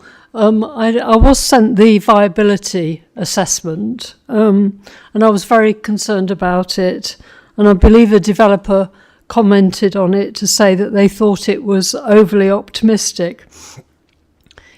From my understanding of it, it was based very much on the idea of looking at past figures on the increase in house prices. Now, it then seemed to say that this buffer on increase in prices would cover everything that was needed on these different sites. Now, I think it is over-optimistic because, it said it would cover net zero, the energy plan. It said it would cover differences in building costs, and it would cover all of the infrastructure requirements that were needed. Now, the line for each estate, each particular strategic site mentioned the affordable housing element, but it didn't mention lots of of the infrastructure requirements that we have with regard to roads and health and so forth. So it didn't seem to be a very clear analysis to me, and it basically had a weak foundation because it was based on this assumption that housing will increase. Now, at the moment, the housing market seems to be quite stagnant, and people are very concerned about what will happen in the budget with regard to stamp duty and so forth. And I don't think it's a strong enough basis to have a viability assessment on. That's the first area I was going to talk about. The second area was about the soundness of the plan. Now, looking at the figures, I haven't got them in front of me, but just from memory, there was about 600 responses on that, and about 400 or more objected to the soundness of the plan, calling this into question.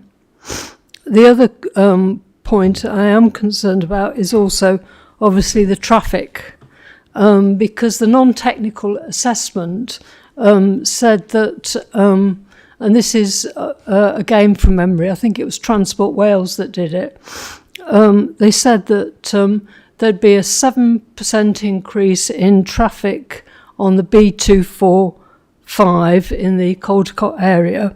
And then they said coming towards the Parkwall roundabout, there would then be a 5% increase in traffic on the A48, which is obviously the Pulmeric area of mine. But it also said that if you have traffic increases of 5% or more, then you should be doing more infrastructure studies, because the fact is that the Parkwall roundabout will become a pinch point in the same way that the High Beach roundabout has become a pinch point. Then I wanted to look at, obviously that's a traffic issue. The other issue is obviously, with regard to infrastructure, and we've been talking about this quite a lot. I think the problem is that I did ask at the last consultation phase that you would make sites dependent on road infrastructure improvements, like the site near Tesco's in Chepstow did in the last plan, and you haven't done that at all. Looking at the two particular sites that I'm concerned about, we did obviously hear evidence about the site at Mountain Road. Now, obviously, the concern about that site is the traffic issue there, and we have noted that there are. It received the highest level of objections in relation to this consultation. 320 people out of 327 objected to this site. And I also have concerns about this site in relation to its viability, because the promoter of the site is actually a company that works with owners or buys land, and what it does primarily residential sites, and it is looking to make a profit on selling them on. Now, this element of profit has also come out in relation to the answers that it has given on infrastructure. For example, it mentioned in the earlier part of this engagement in this consultation that hydraulic, those points that you need for electrical vehicle charges will be included in. Now, in the consultation on the infrastructure, it was actually asking, so instead of having the UV charging points, why don't we just have the UV infrastructure? So in other words, it's looking for knocking off elements to make it a more profitable site to sell on. And I think the concern is on viability. If you don't have the direct builder, which is not the case for the alternative site in Chepstow that was considered, then there is going to be more viability issues concerned. In the past we've looked at the comparisons of the site, and the builder who wants to do the alternative site has looked at the traffic light systems and said that this is on your own traffic light assessments, that this isn't the best site. I'm against both sites from the point of view of the fact that I don't think that the traffic levels can take extra sites in Chepstow. The plan doesn't even include anything about the Forest of Dean. Already I read in the local paper 190 extra houses that are being built there. So obviously the person who talked about this site was basically saying about the green infrastructure and the landscape and so forth, but it's best agricultural land as well. And I think it's highly unlikely that it will be a viable site, because Taylor Wimpey tried to take on this site. I think it was about DC 2013, and for various reasons, including some of the reasons that was pointed out by Richard Liddell, they didn't go ahead with it because it wasn't a viable site. I've looked at the master plan for this site, and I cannot believe what is being suggested in that drawing, because it's got an extra portion of green land just as you come to the junction of St. Lawrence Road. And basically at the moment you can have, if you're joining the roundabout from St. Lawrence's Road, there's actually two streams of traffic. If you want to turn left and you want to turn right, you can do that. Now what this bit of green thing will make, as well as the extra traffic coming off this estate, it'll make it even worse because you're going to only have one stream of traffic being able to join that particular junction. I think most people think that this site is absolute madness because of the fact that it's so close to the roundabout, and will cause extra congestion on an already very congested roundabout. But Councillor Brown, yeah. I was just going to say, should we let the officers answer those questions? Yeah, I've got a couple more on, okay, go if on. I can. Thank you.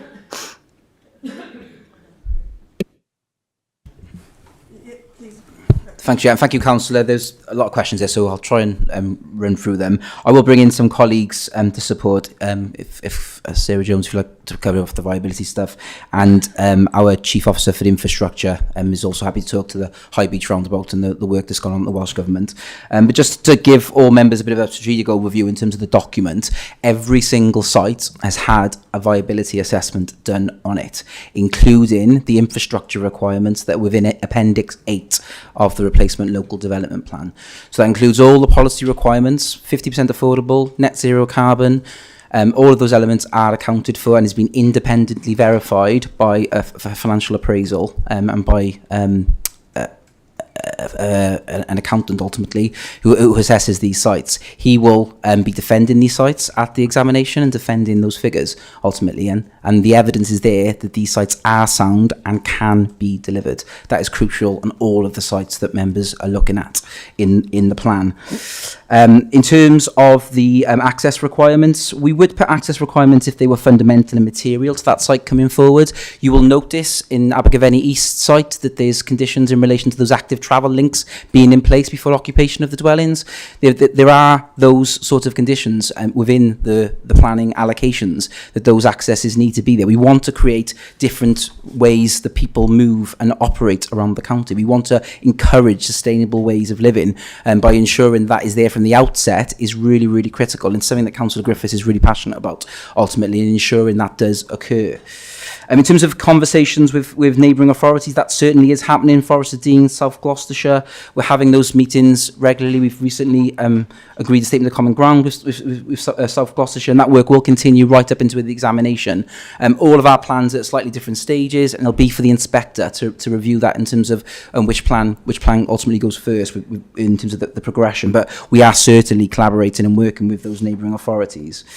There were some other questions there around BMV land and the loss of that land, and the fact that this mountain road was allocated as a green wedge previously. That would have resulted in a development not being allowed to occur there. That is a local designation, which obviously has changed now in terms of the housing demand that needs to be delivered for this plan.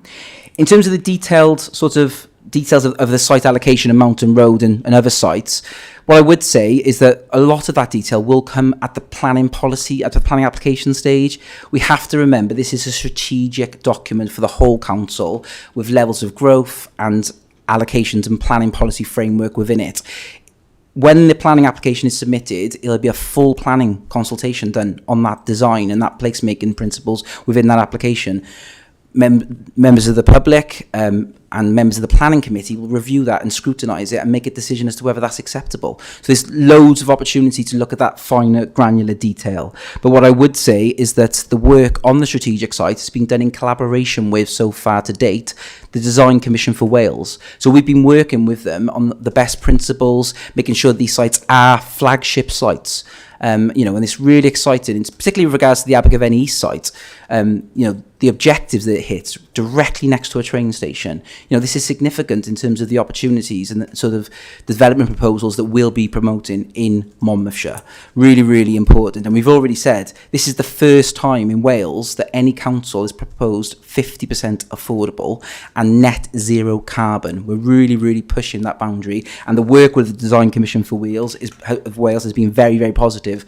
And it's about making sure that we reflect that local distinctiveness that's in Monmouthshire.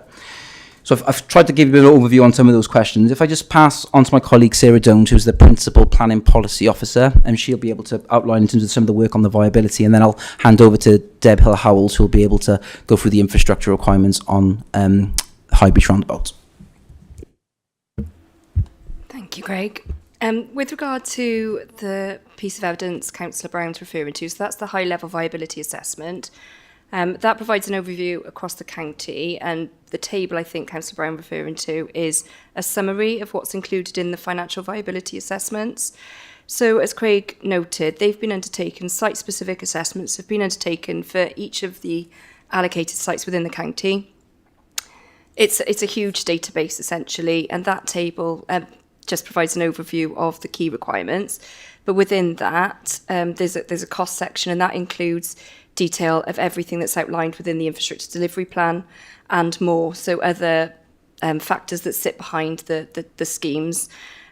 So it is very thorough, and while you're just seeing an overview, unfortunately a lot of the data included in the model itself is commercially sensitive, so we can't publish those for all of the site-specific, all the financial viability assessments. But what the consultant has undertaken is a piece of evidence that shows that they are viable based on 50% affordable housing, key requirements such as net zero carbon homes, and other requirements that each site individually requires. But there's no concerns from our viability consultant to that effect.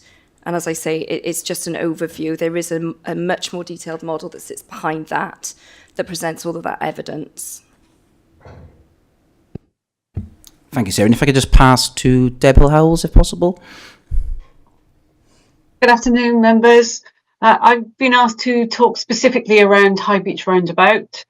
The roundabout forms part of the strategic road network, which is managed by Sutra on behalf of Welsh Government. We've been working with Welsh Government for a number of years now, going through a well tag or a series of well tag processes.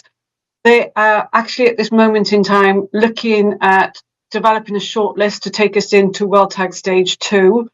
There'll be a combination of options which look at improving active travel to encourage people who live in the Palmeric area and in the surrounding localities to High Beach to make it far more comfortable and easier for them to navigate that area by improving the active travel links. And they're also looking at the throughput of traffic coming through Chepstow up to High Beach Roundabout, and then also at what they can actually do to improve the configuration of High Beach Roundabout itself. We're a key stakeholder in those discussions, and we're working actively with them. At the same time, what we're also trying to do is identify opportunities for us to remove some of the traffic that will be going on to High Beach Roundabout, which is why we continue to promote and lobby for a new link road between the B4245 at Seven Tunnel Junction onto the M48. That would enable settlements in Caldicot and the mega rugged areas to actually be able to join the M48 without needing to travel to High Beach Roundabout. So that's where we are currently in both of those projects. Okay, thank you. Councillor Brown. Yes, thank you for that. I think the issue obviously is that if you're not going to do substantial changes to the roundabout, I don't think it's going to make a great deal of difference. And I did want it to be sites to be contingent on infrastructure, as I said before, and they haven't been. They were on that, I think it was Fairview, maybe, was it called? The site near Tesco. It did have on the LDP that particular thing. With regard to viability, it is based on that weak assumption of house price increases. Coming back to the other site that I wanted to ask about was the Shire Newton site, because I don't think the Shire Newton site is viable because of the fact that it's got a sewage issue, which the Water Board have just said, let's not make it any worse that we've got a system where we have sewage coming out of manhole covers and we've got straw around it, and you're going to add another 26 houses to it. I don't think the alternative, they've said the hydraulic modelling, I don't think the alternative of saying removal of surface water is acceptable, because you'll still have the sewage, extra sewage from 26 houses. The other concern about that site is also the density of houses doesn't fit in with the density of the surrounding area, which is close to a conservation area. There is also a concern that there's a main water pipe going through the middle of it, and although I think you've made a slight alteration to say you've got to look at water connections, I think all in all the problems of the site will end up making that site not viable. And I think the description of it has changed from affordable led site to I think it's supposed to be 50-50, but actually if you look at the percentages, it's not all 50-50 on all sites, and you've got this sort of determining level of, you know, I can't remember what the level is, but that is, you know, it's sort of like 20 or above, it goes up. Is it? I think I can't remember the figures, but you know, there isn't that many houses suggested, and that level of affordable housing will probably make the site unviable. I'm not quite clear what's happening with regard to the 11 houses that have already got planning permission that are actually as you come into the village near the Spout Hill area, because we were told as this plan was going along that effectively it would mean that the boundaries for the village would change to include those of the 26 houses, but to exclude the 11 that have been going on for about 35 years and nothing's been developed on that site, and it would exclude that. And yet in the table at the end, you know, where you say how you work out your figures of this 6,000, is it 6,200 or something like that, you include the 11 as part of that sum. So I'm not quite clear what's happening with regard to that. Just following on from Councillor Davies, there is actually a table, I think, of 30 pages that actually goes through what amendments have been made, and they tend to be very few amendments, 30 pages, when you consider how many thousands of pages of consultation we've got, and most of the responses say no change needed. And there has been a few changes, minor changes in relation to official organisations coming back, but both residents and councillors have made comments, and I myself probably feel as frustrated as the residents do in relation to the fact that I spent a considerable amount of time answering this consultation, and I even basically went through all the policies, suggesting some wording changes which I thought were reasonable, and looking at the very small document that does actually mention changes, which some of it includes just factual or grammar changes. It looks like both residents and councillors have been ignored in this consultation. And I think one of the questions that we got asked about this scrutiny was, has there been public engagement? Now, the answer that we're getting at the moment is, oh, well, no, there hasn't really, because, you know, this is all going to be left to the inspector to look at. But is the inspector really going to have time to go through 4,500 answers to, you know, take account of what they've said? I don't think so. Unfortunately, I don't think this consultation has been adequate at all, and I can't see how it can be justified even at the public examination stage. Okay, thank you very much, Councillor Brown. Yes, Craig. Thank you, Councillor. Again, there's a lot there in terms of getting us one, so hopefully I'll be able to cover everything for you. if we start with the Shire Newton site, there was a lot of detail there in terms of some of where the main pipe is. It's believed to be on the edge of the site. In terms of the more detailed size of the planning application, the layout of the site and the density, that is all yet to be determined. There is an allocation that needs to be worked through with the developer if we are going to progress with that site ultimately.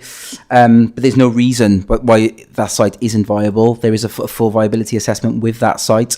And again, it has been evidenced that it can be delivered over the plan period, and there is a need for affordable housing in places in our smaller villages across Monmouthshire, which is Shire Newton is one of them, providing affordable housing for our village and rural communities. In terms of the sewerage issues, I'm aware, Councillor Brown, of speaking to you previously about the issue with regards to the maintenance on utilities. We have consulted all utility providers as part of this proposals, and they aren't objecting to this site, and we will continue to work with, and I'll continue to work with you as elected member on those issues with Welsh Water, Duke Welsh Water. In terms of the 11 houses to the east of the site, that has got the benefit of planning consent. I also share your frustrations that site hasn't come forward and delivered the affordable housing it's needed to. In this plan, we've changed the development boundary to that is out of the site, because we have now got this new allocation which will deliver over the plan period. So that developer has to deliver those sites in accordance with the existing plan of permission, because if this plan is adopted, development will not be occurring there because it hasn't provided the affordable housing that's needed. And I think that's a really interesting point, isn't it, that we've got sites, we haven't got any sites left ultimately in terms of the existing LDP. How are we going to deliver affordable housing to our communities without allocating any land for development? Sorry, can I just clarify? Are you saying that those 11 are out of it now? Thank you. Yes, Councillor Brown. Okay, so the development boundary has been changed. Yeah, thank you. But if it has planning consent at the moment, so that planning consent now needs to be implemented. Okay, thank you. Before I go back to Councillor Dimmock, sorry, Councillor Councillor Dimmock wished to speak. Could I just remind everybody that's online, that's Councillor, to have your cameras on, please? It's a legal requirement. Okay, Councillor Dimmock, would you like to join us and ask your questions again? Thank you. Good afternoon, Chair. Can you hear me? I can hear you, can't quite see. Yeah, I can. Yes, I can see you and hear you. Let's just see what we can do. It's a lot better. So, good afternoon, everyone. My name's Councillor Lisa Dimmock, for those that don't know me. I have the privilege of representing the villages of Portskewett, Leechpool, Sudbrook and Crick today. Communities that are directly impacted by the proposal set out for HA2 in this RLDP, most of which is focused on building on a large proportion of greenfield space. First, I want to acknowledge and sincerely thank the officers for the extraordinary effort that has gone into producing the RLDP report. The scale and complexity of the task cannot be underestimated, but I also need to express my concerns about the way the process has unfolded in recent weeks. We have seen supplementary background papers, late additions and even technical corrections being introduced very close to deadlines. Yesterday afternoon, they were unavailable, the documents, and I feel it's understandable that members of the public feel unsettled when documents shift last minute or when representations initially appear to be absent from the official reports. Of course, we accept there may be errors, but with a document of this magnitude, one that will define the future of communities, it is vitally important that every submission is treated with the utmost care. Public confidence in this process depends upon it. Equally concerning is the limited time frame for public engagement. Expecting residents to digest more than 15,000 pages of material in a single week, and in some cases less this week, it is not realistic or accessible. I myself, as an elected member, cannot reasonably achieve this, and I have discussed this with colleagues at length this week. How can we expect our residents to participate meaningfully under these constraints? That said, back to the report. I want to be clear, I'm standing here today not to oppose progress or to argue against the principle of new homes in Monmouthshire. I think every single councillor here recognises the pressing need for affordable housing, and we accept the responsibility our council has to contribute. But what I cannot support is the scale and the process by which these proposals have been brought forward. The council has said the consultation is a genuine exercise to listen, but like my colleagues have said, yet with 4,000 representations submitted, the overwhelming majority being objections, little meaningful change has appeared to have resulted. This council risks the perception that consultation is being treated as a formality rather than a real opportunity to shape the future for our residents. I am going to repeat myself again because I don't feel I've been listened to at all throughout this whole process, as I'm sure many of my residents feel the same. So, road infrastructure. B4245 surrounding areas are under severe pressure, with Chepstow and Mega operating as bottlenecks. Adding nearly 800 homes to a large gypsy and traveller site would mean well over 1,000 additional vehicles. Current junctions onto the A48 already pinch points with no credible plan to manage traffic safely. Flooding and drainage. We know residents have experienced flooding in Caldicot. Building on greenfields will increase that surface water and overwhelm an already fragile system. GP surgeries, dentists, pharmacists, they're all struggling in our area. I'm hearing people are going to Newport to see a dentist. With the pressures that everyone faces on a day-to-day basis, is that what we're willing to deliver to our residents and say this is acceptable? Portskewer and Caldicot are proud communities with distinct identities, but you are removing that with this report, and I will come back to that later. Nearly 800 houses and one of the largest gypsy and traveller sites, and a third site of its kind within 1 mile of this village, would fundamentally alter its character forever. And I'll go into the environmental damage later. What my residents want, I think it was Craig asked this, or Paul, what my residents want, they do not want to be waiting longer than they already do to visit a doctor. Children not being in classrooms of 60 and able to get a dentist and not being able to get a dentist appointment. Not living, and they don't want to live on one large, big housing estate that's soulless. Now, I appreciate there are things that you have put in this report that I do welcome. A primary school, a health centre.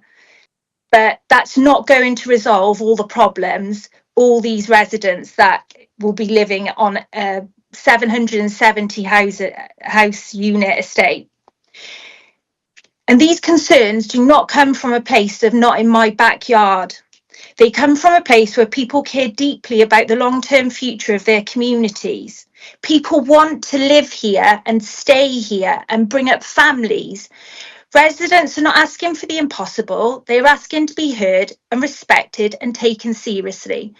And I put my hand on my heart today to say I don't feel that is happening. I sat at this desk last night trying to put this together, and I sobbed. I sobbed for the residents of this area, because you are going to change the south of the county for the worse forever. And I feel that passionately about it, and so do my residents. And some of the councillors sat on this meeting today in Caldicot. The proposals before us as they stand fail to reflect a balance. They risk adding cars to already congested roads, and I think Councillor Brown has stressed this at every opportunity she's had, bless her. Floods to already fragile fields and unsustainable pressures on services already under strained. We're not saying no to development. We're saying build something proportional where it's sustainable. At a scale communities can realistically absorb. And in the respect of the voices of the 4,000 people who took the time to contribute to this consultation, if those voices continue to be overlooked, this consultation will not be remembered as a model of demographic engagement, but as a missed opportunity, and worse, a breach of trust between the council and the residents it serves. But less doom and gloom. I'm feeling positive and optimistic, and I say it's not too late. There is opportunity to reflect and listen and to work with communities to deliver a plan that genuinely balances the need of housing and the well-being of our county. So I'm going to ask some questions. I'm not going to go on too long, so I know I've spoken for a fair bit. And I know this information is in the report, but I'm going to ask you, Craig, can you please just summarise the minor changes you have made to the report because of the consultation, excluding grammatical errors? How many of those 4,000 responses were objections, and how many contributions resulted with a council recommendation? What consultation feedback has informed and been incorporated meaningfully to the RLDP? Because I can't see it. On what evidence is 770 homes judged proportionate to Portskewer and Crick's capacity, and why no dwelling number reductions proposed despite widespread objection? I cite the council's no change required stance, repeated and repeated and repeated throughout this report. Throughout this process, and even throughout the documents we are scrutinising today, this site has been referred to by various names: east of Caldicot, Caldicot East, Portskewer, north of Portskewer, Sevenside, Caldicot. The council acknowledges that HA2 lies across the ward boundaries and has chosen now to, I believe, but I'm not 100% sure, to name it east of Caldicot, north of Portskewer. Is that what we're going with? On paper, a slither of land which does flood falls into Caldicot. You are proposing an enormous number of houses on the outskirts of a struggling town centre across two villages of Portskewer and Crick. By attaching Caldicot's name to the allocation, this council has diluted the truth. It makes it appear consistent with their stated growth strategy on focusing development in primary settlements. But this is not a balanced shared site. It's effectively Portskewer that is being branded as Caldicot growth. This is deeply unfair for the community, and they will feel an impact. Calling it Caldicot East with a secondary nod to Portskewer in this exercise and presentations is not accurate. If the council were being transparent, they would state plainly that HA2 is overwhelmingly in Portskewer's ward and would redefine it accordingly. Both myself as a county councillor, which I feel it means nothing in this process. I really do. And on behalf of Portskewer Community Council and residents' requests, MCC has chosen to purposely ignore these requests. I'd like you to provide a detailed explanation of industrial and business identified potential waste management site W3 being proposed for the Greenfield site, which sits on Crick. Does this mean that the current household waste recycling centre that we have at 5 Lanes could not cope with the sheer level of growth being proposed in this area? You've also identified land within Caldicot, the Caldicot proposals, that is valued for its contribution and public and private enjoyment, well-being and environmental quality.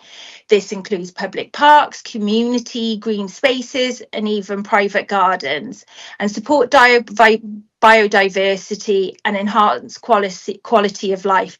My speech is going, and add to the property's value. However, the land appears to overlap with proposed mixed-use site. Can you clarify how the overlap will work in practice and what this will actually look like on the ground? I'm going to touch on public transport, but I will come back in later. taking critical schemes like Mega Walkway Station, which I do wholeheartedly support, and High Beach Roundabout improvements, and the B4245 and M48 link, which I really do support that. These are under Welsh Government and Transport for Wales, not MCC. And the IDP safeguards land for these projects that cannot guarantee timescales, funding or delivery. We risk homes being delivered regardless of whether these transport solutions ever materialise. And we end up with a repeat of Chepstow going right the way through to Mega. The engagement drop-in sessions. Portskewett has never been considered a key stakeholder throughout the process, and I did have to request the sessions to take place in Portskewett. The drop-in session held on the 29th of November at Portskewett Recreation Hall, maps were shown without certain sites, and residents interpreted this as the proposals were removed. What was the council thinking then? Honestly, if we're going to be honest and transparent, let's show what actually people are going to be living next door to.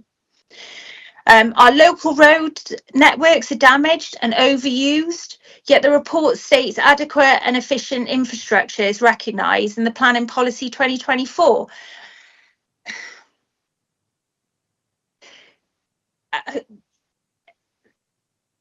How many motions have we brought to council about the potholes and the dangerous roads? They are appalling, and this is only going to get worse. Anyway, Chair, I'm going to stop. I've got so many other questions, but I can come back in. I'll allow Craig to answer. At the moment, and let Craig crack on with what you've just given him. Thank you, Councillor Dimmock, for the questions, and thank you very much for congratulating the team on bringing this document forward for members. That is very much appreciated. This has been a significant piece of work, as you suggested, and the team have been working really hard to deliver this for elected members, to bring all this information to inform your decision ultimately on the 23rd of October. Also, greatest respects to yourself in terms of bringing these comments and representing the residents that you are, given the concerns with regards to the proposals that are within your ward. I know we've had many conversations in the past about these proposals, and no doubt they will continue, depending on the decision on the 23rd of October. There was a number of things in there I'll pass over to a few colleagues about in a moment. Rachel, if you don't mind picking up in terms of the process and some of the scheduled changes. And then I might pass on to Ross to talk, Ross Price, to talk about the flooding implications, given the concerns with regards to the nedding and sustainable drainage within the area. There was a lot that was said there in those comments, Lisa, which I think we have discussed before around the infrastructure in the area and the need for the infrastructure. I think, as you've said, one of the big benefits of this site and something that you welcomed is the primary school and the health centre. There are things that certainly we want to work with the Education Board and work with the Health Board, and we've been having conversations and meetings with them about this plan. They're not objecting to this plan. They consider it as sustaining existing community facilities as well, and we want to work with them to deliver additional services, so that health hub could provide those additional services, and we're talking to them about what that could mean in terms of delivery, and that is quite an exciting opportunity. I think we were talking about evidence for the site and how it links in with Caldecott Town and Portskewett. This is an investment into that area ultimately, and you talked a bit about the struggling town and how Caldecott Town is doing. This is an investment of 700 homes into that area, with half of them being for affordable housing. And I think the evidence that sits behind this plan, a quite significant piece of evidence, is the local housing market assessment. That evidence is that 499 affordable homes are needed every year between 2022 and 2027 alone to meet our need in Monmouthshire. I've had this conversation before, but a home is it's the first human right, isn't it, to have a roof over your head, and those people are on the housing waiting list. I appreciate we have to use green fields in Monmouthshire, and that is a shame, ultimately, but we haven't got any brownfield sites in Monmouthshire. We have got excessive amount of green fields. Only 3% of Monmouthshire is built on. So that's the balance. I would wish I could sit here before you and say that we had X amount of brownfield sites and the development is going there. That it just isn't there, I'm afraid. But this does give us the opportunity to balance the issues and the challenges that we have in Monmouthshire. We need to provide affordable housing for our community. We need to address climate change. We need to be able to provide sustainable communities and address our ageing demographic. And this is the way that we're going to be able to do it. There's no other council document which can deliver this level of affordable housing and a planning policy framework to protect the environment and to create jobs. I mean, we haven't talked about jobs and employment from this conversation this afternoon. It allocates 50 hectares of land for employment and promotes tourism. And I fully appreciate the concerns that you've got with the size of the site, Councillor Dimmock, and I don't want to keep repeating because I know we've had this conversation a lot. But I think there's some of the key points that I just wanted to get over. I could pass on to my colleague Rachel Lewis, who is the Planning Policy Manager, to talk through some of the comments you made with regards to the schedule of changes that in the LDP and some of the comments from people. And then I think it'd be good if we just bring in Ross Price, who's our flooding manager, just to talk about the development proposal and the impacts on the Nevin, because I know that is a significant concern within the area as well. Thanks, Craig. Thanks, Chair. Thanks, Councillor Dimmock, for your questions. In terms of the objections received to the plan, the figures are set out in Appendix 11 of the consultation report.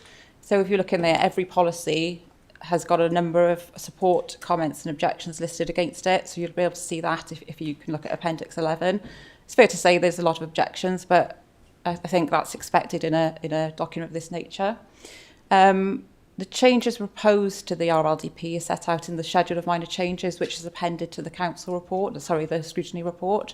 So again, that's there for everybody to view. There are a lot of factual corrections and updates, but there are also some minor suggested changes to some of the policy wording as a reflection of some of the comments received through the consultation process, including from NRW, for example. But as Craig and Councillor Griffiths have alluded to, there aren't any substantive changes proposed to the LDP. And this will be further considered through the examination process. Thank you, Rachel. Ross, are you online just to give a bit of an update in terms of Ross Price? Just hoping... Yes, Craig. Cheers, Ross. If you can just give Councillor Dimmock and other members in the scrutiny just an overview in terms of development proposals and how you've looked at development proposals that are proposed in the LD. Well, your team, sorry, have looked at development proposals. That'd be great. Great. Good afternoon, everybody. Ross Price, Flood Risk Manager. So just to focus on this site, but it does apply to other sites as well. For people who don't know, since 2019, there's new legislation being enacted in Wales that requires SUDs on all new development sites, such as the ones allocated in the RLDP. So that requires sustainable drainage systems to be implemented on these sites, and there's a technical standard that each site has to meet. So these are Welsh Government technical standards, and they're assessed through an application process very similar to the planning process, which comes through to myself and my team. So we assess the SUDS proposals for each site, make sure that they meet these technical standards, and then we either approve or refuse them. So essentially, the technical standards look at the quantity, the quality of water. They make sure that the SUDS proposals mirror the natural drainage regime of the sites. So essentially that means that the sites will not discharge any greater volume of water at any greater rate than the current natural drainage regime. So that should hopefully allay some of the fears that some of these sites will increase surface water runoff, because these technical standards will ensure that is not the case. In addition to that, interception is a very big part of those technical standards. So typically between 80 and 90% of rainfall events don't actually result in any runoff from these greenfield sites.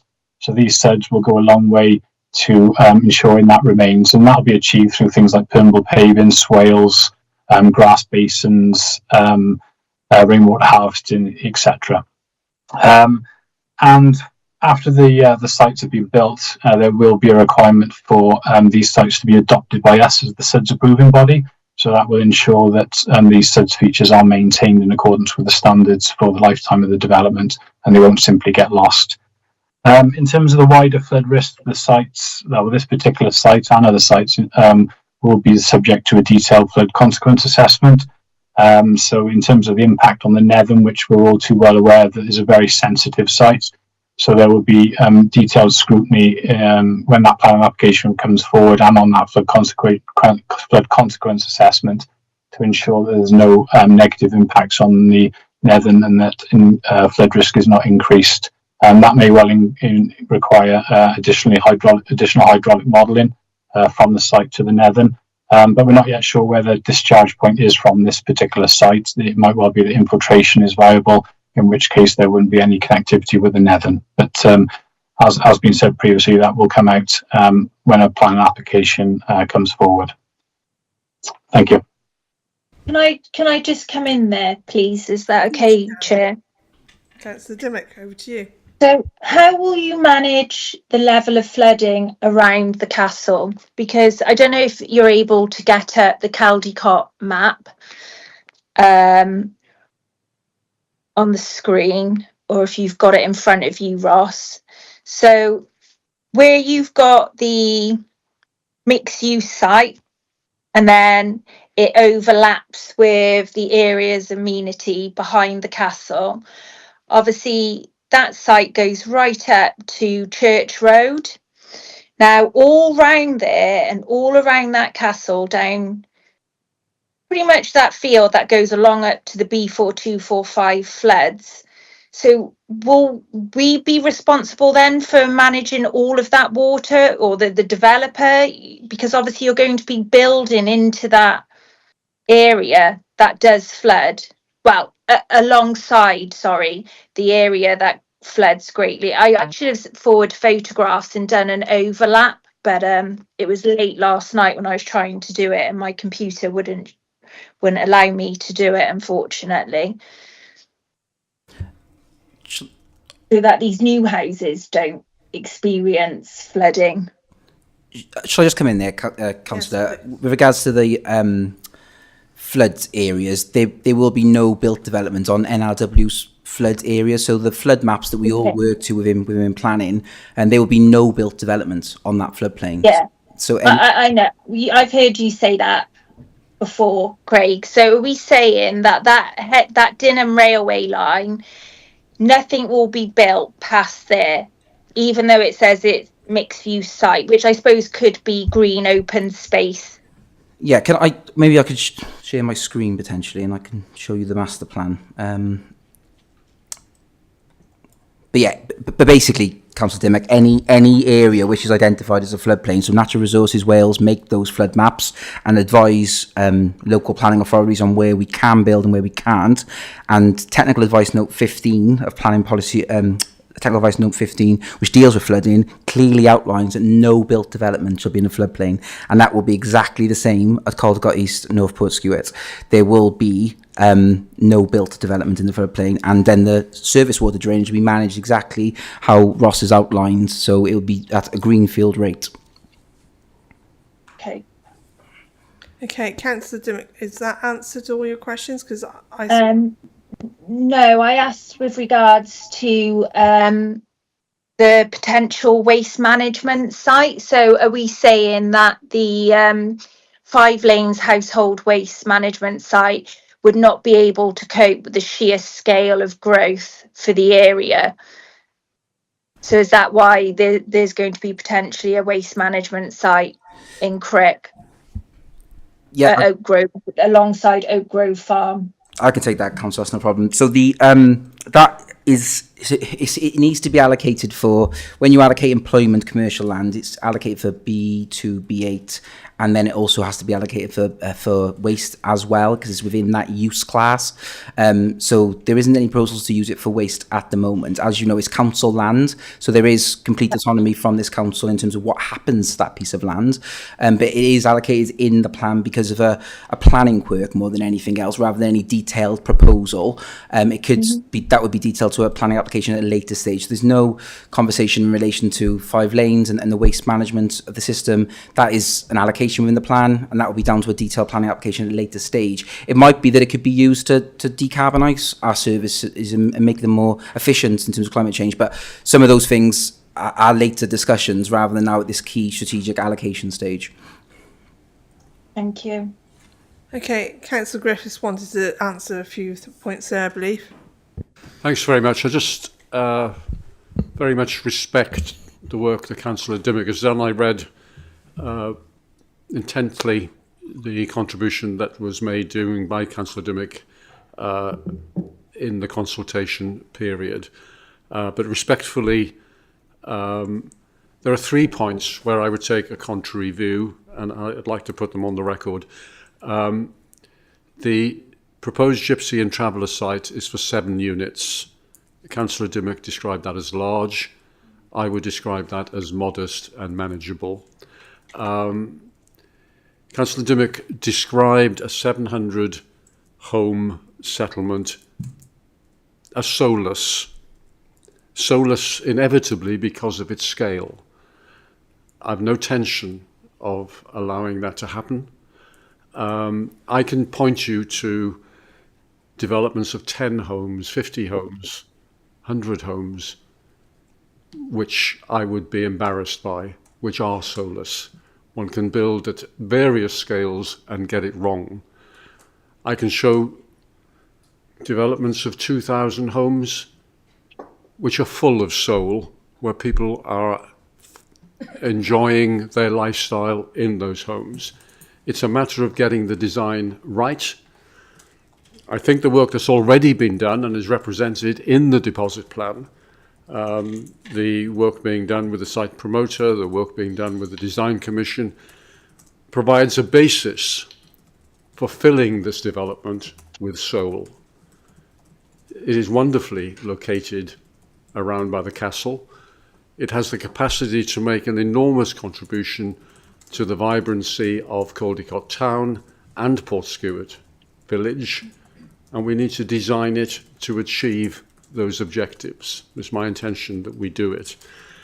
Ross Price has answered the point on flooding, but it's made so often.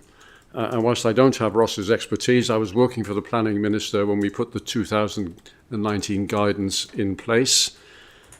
There can be no building on a floodplain. And as important, as Councillor Dimmock said, that inevitably building on green fields increases flooding. That is exactly what the guidance is designed to prevent, because it says that any building on a green field has to retain at least as much water as it retained when it was undeveloped. So all the attenuation needs to take place on that site so that there will be no extra water from that green field into the floodplain itself. This development will not be allowed if it contravened that requirement. So, Councillor Dimmock, as I say, I think your contributions have been invaluable at many stages, but we will agree to disagree on points such as those. Okay. Thank you, Paul. I do appreciate your comments. I suppose I just, I'm always going to look at what residents in Chepstow are always saying. People are deeply unhappy around Chepstow because of the traffic, and I really feel that we're going to struggle with the same issues this end, but I appreciate your comments. Thank you. Oh, sorry. Okay, thank you. Councillor Emma Bryn. Diolch, and thank you, officers, for this hefty document that we've had the pleasures to be looking at over the last few months. Concern has been raised that the proposed level of growth is too high considering the falling birth rates. How is it determined that lower level growth would result in an increase in the proportion of older and elderly people living in the county? How can we be certain that the homes we are proposing to build will rebalance our demography and not see further increase in immigration associated with the removal of the 7 bridge tolls? We already have more workers living in the county than available employment. Surely this is not something we wish to encourage in areas with little or no public transport connections. more traffic congestion, will lead to stalled growth and productivity, toxic air and reduced quality of life. A common theme of concern from residents' feedback. I recognise that site HA1, which is adjoining Abergavenny train station, ticks many of the boxes considering the sustainable transport option this provides. But feedback shows concern for the setting of some of the others, in particularly the site in Monmouth, where we are not yet certain of the impact of the completion of the previous LDP, such as the Dre Wen site, and what that effect will have on our town and its current infrastructure. Have any of these concerns been addressed in the revised RLDP? I also note the objection of the Wye Valley National Landscapes, who believe that the justification for expanding Monmouth settlement boundary to include land east of the town lacks adequate evidence and fails to sufficiently consider the potential adverse effects on the Wye Valley National Landscapes. They have provided significant and detailed feedback. We have statutory duty to have regard to national parks and the AONB purpose. This duty applies in relation to all activities affecting national parks and AONBs, whether these activities lie within or in the setting of the designated areas. Yet the allocation of HA4 makes no reference to the Wye Valley National Landscapes and its location within the setting. Given the national landscapes hold the same level of significance as national parks, they commented that it is a missed opportunity not to include Monmouth on the green wedge assessments and establish a similar buffer for the Wye Valley National Landscape. What adjustments have been made since this consultation to take into account the national landscapes and public feedback regarding sustainability and the lack of green wedge in Monmouth, and the national landscapes comment that some of these allocations would conflict with the RNLP policies such as LC4? Diolch yn fawr. Councillor Griffin, or was it Craig? Thank you, Councillor Bryn, for the questions. I haven't got the graph in front of me in terms of looking at what this level of growth results in terms of the change in demographic. It was a graph that was shared with members at the preferred strategy stage. I will be able to send it to you on the back of this meeting, it's no problem at all. But it definitely shows the evidence from this level of growth and what we are proposing, the growth between the 30 and 46 year age range. So there's a spike there in terms of this development. If this doesn't happen, then that doesn't occur. So those working age people, this level of growth will address that. And that is by providing the 50% affordable housing. And this goes back to the evidence that we've heard and the information that Monmouthshire Housing Association gave us this morning in terms of those working age people on their waiting lists. And if you provide the affordable housing for them, they will stay within the county, they will work within the local area. And that is only good for in terms of sustainability, ultimately. So the evidence is there that in the modelled scenarios that this would have an impact, this level of growth. We've also targeted the private market, housing market as well. So there are policies within the LDP that result in the developer having to provide a mix of housing on the private open market. So historically, I think we've always had criticism that we build massive 4-5 bedroom detached properties. You know, this has a housing mix policy. It's a new policy which gives us that ability to have those debates with the developer about providing bungalows. There was a debate on BBC Radio 2 yesterday about bungalows being constructed, about providing smaller one-bedroom houses, providing people young family homes for people to start. So these are the benefits and the interventions that we can do to help that. I appreciate we haven't got all the cards. You know, we can't, you know, some of the private market houses, we can't decide who buys them, who buys those properties.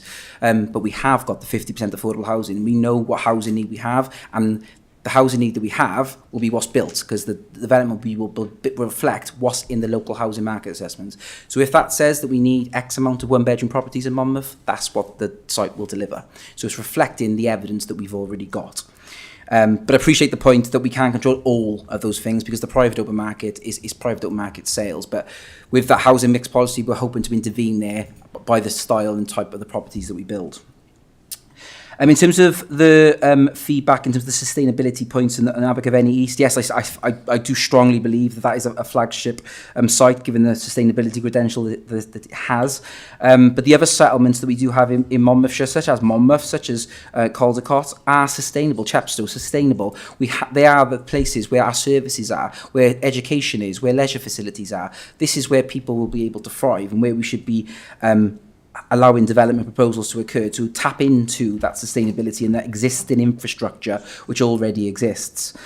And the way we achieve that is via placemaking. So, you mentioned the Monmouth site there, in terms of making sure that we've got those active travel links, making sure that we've designed that site so it is appropriate in the setting of the national landscape, and making sure that we do have that green 25-metre corridor buffer, which will be a new edge to that settlement of Monmouth. I think at the moment, if you look at the settlement of Monmouth when you come in from the east, it is quite stark, it's quite harsh, but this would soften that and create that definitive edge to the settlement.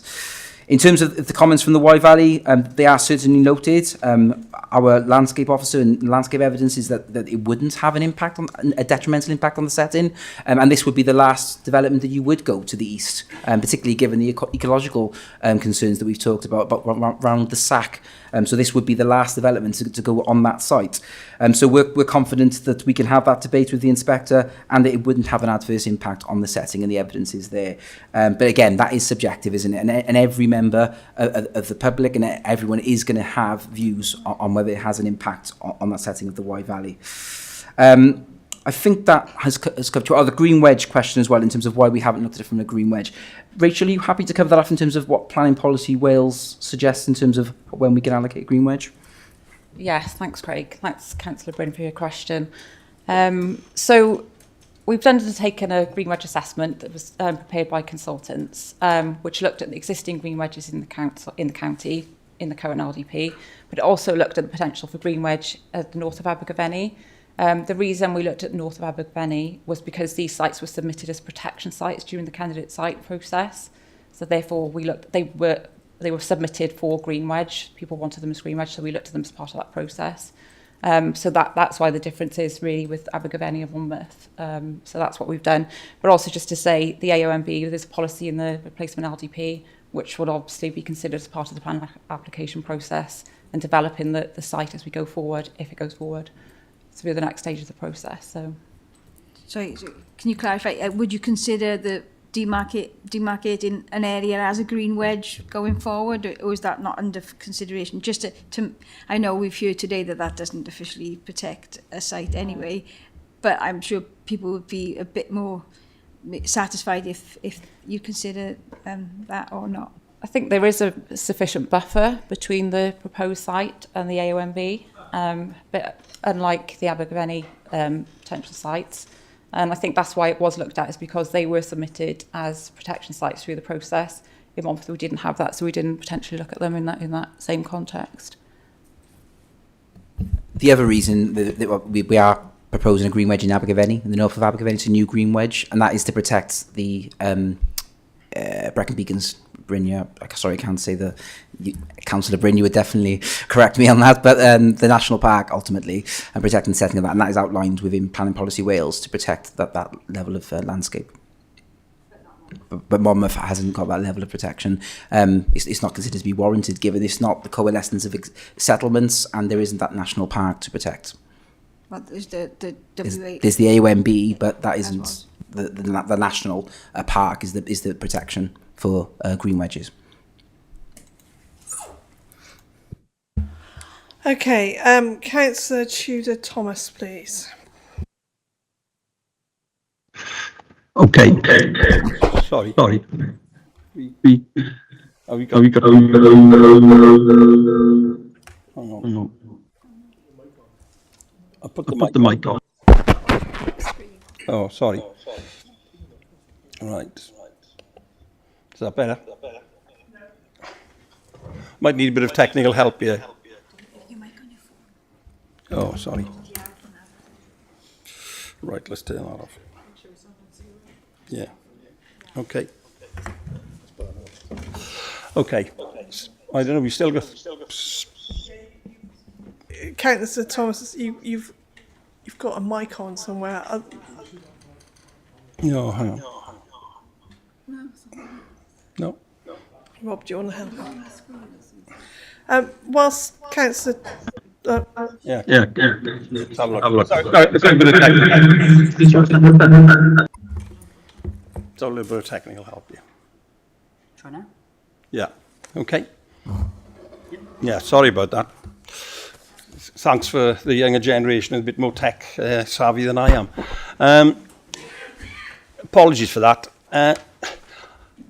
I felt this afternoon it's been a little bit almost depressive, really, in terms of many of the comments. I appreciate some of the objections. I've listened to them carefully. But I've got to nail my colours to the mast and say that I welcome this local development plan in its overall terms. And I appreciate that there will be difficulties. And let's be honest, there are always difficulties when things change and when there are developments. But on the other hand, I think you've got to balance the benefits. You've got to look at Jeremy Bentham and the principle of utility, where you make decisions on the basis of the greatest benefit for the least pain or least negative aspects. And I think that's what we've got to balance here this afternoon. And the other thing I've got to say is I do think, and I take my hat off to the planning team and Craig, etc., and his whole team, for pulling this all together. And I was on the council. I know people behind me were on the council well before me, but I took up post in 2017, and I've sort of seen the process through under 2 administrations. And now we're getting to sort of fruition stage. We're getting to the end stage.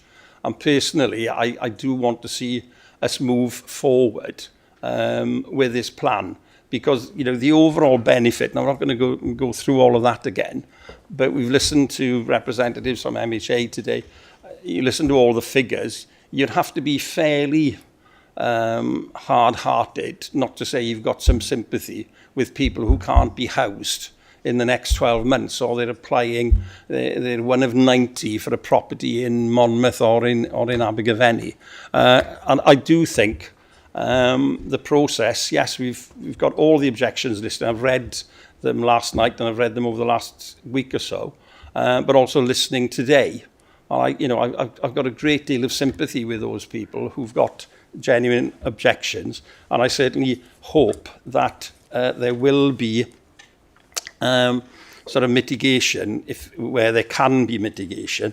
But as I say, we've got to balance the needs of our population over the needs of adequate housing with the objectives.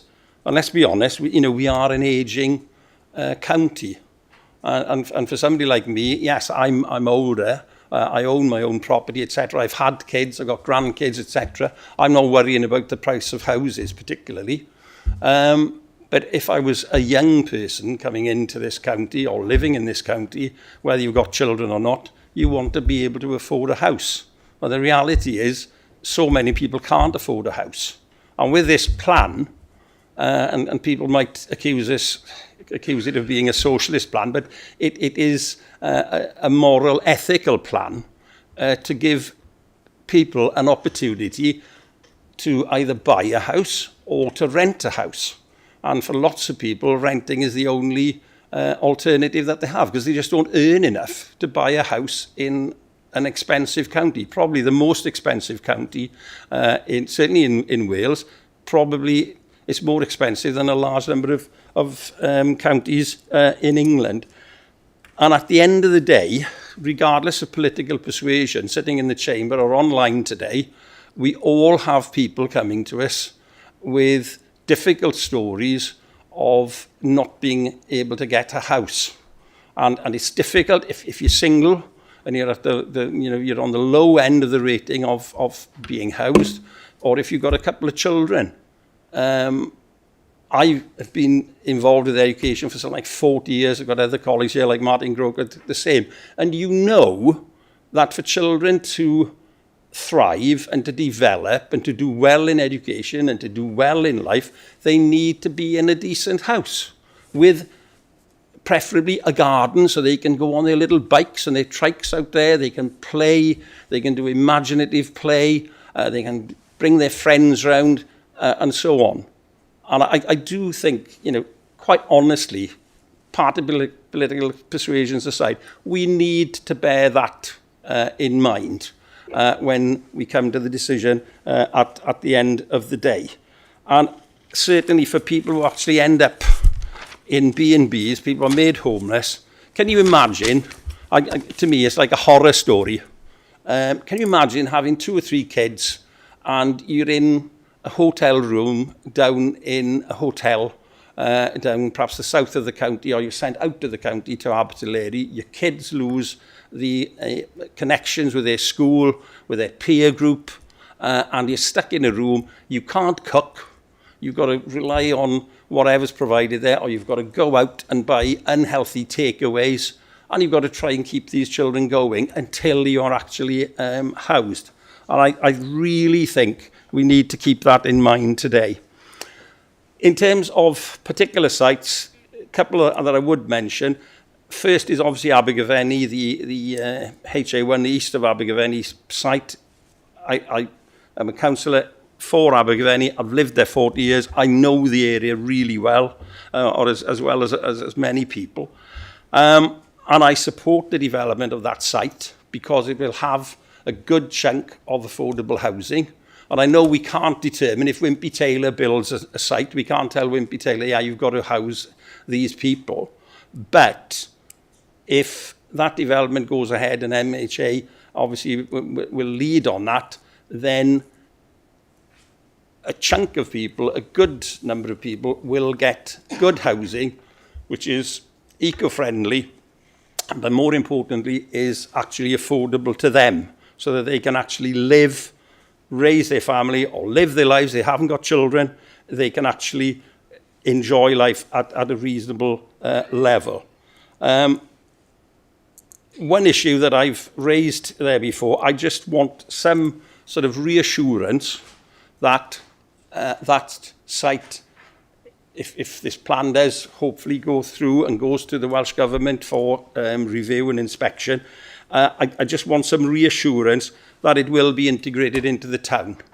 Because at the end, if you know that the town reasonably well, it's right on the edge of the town.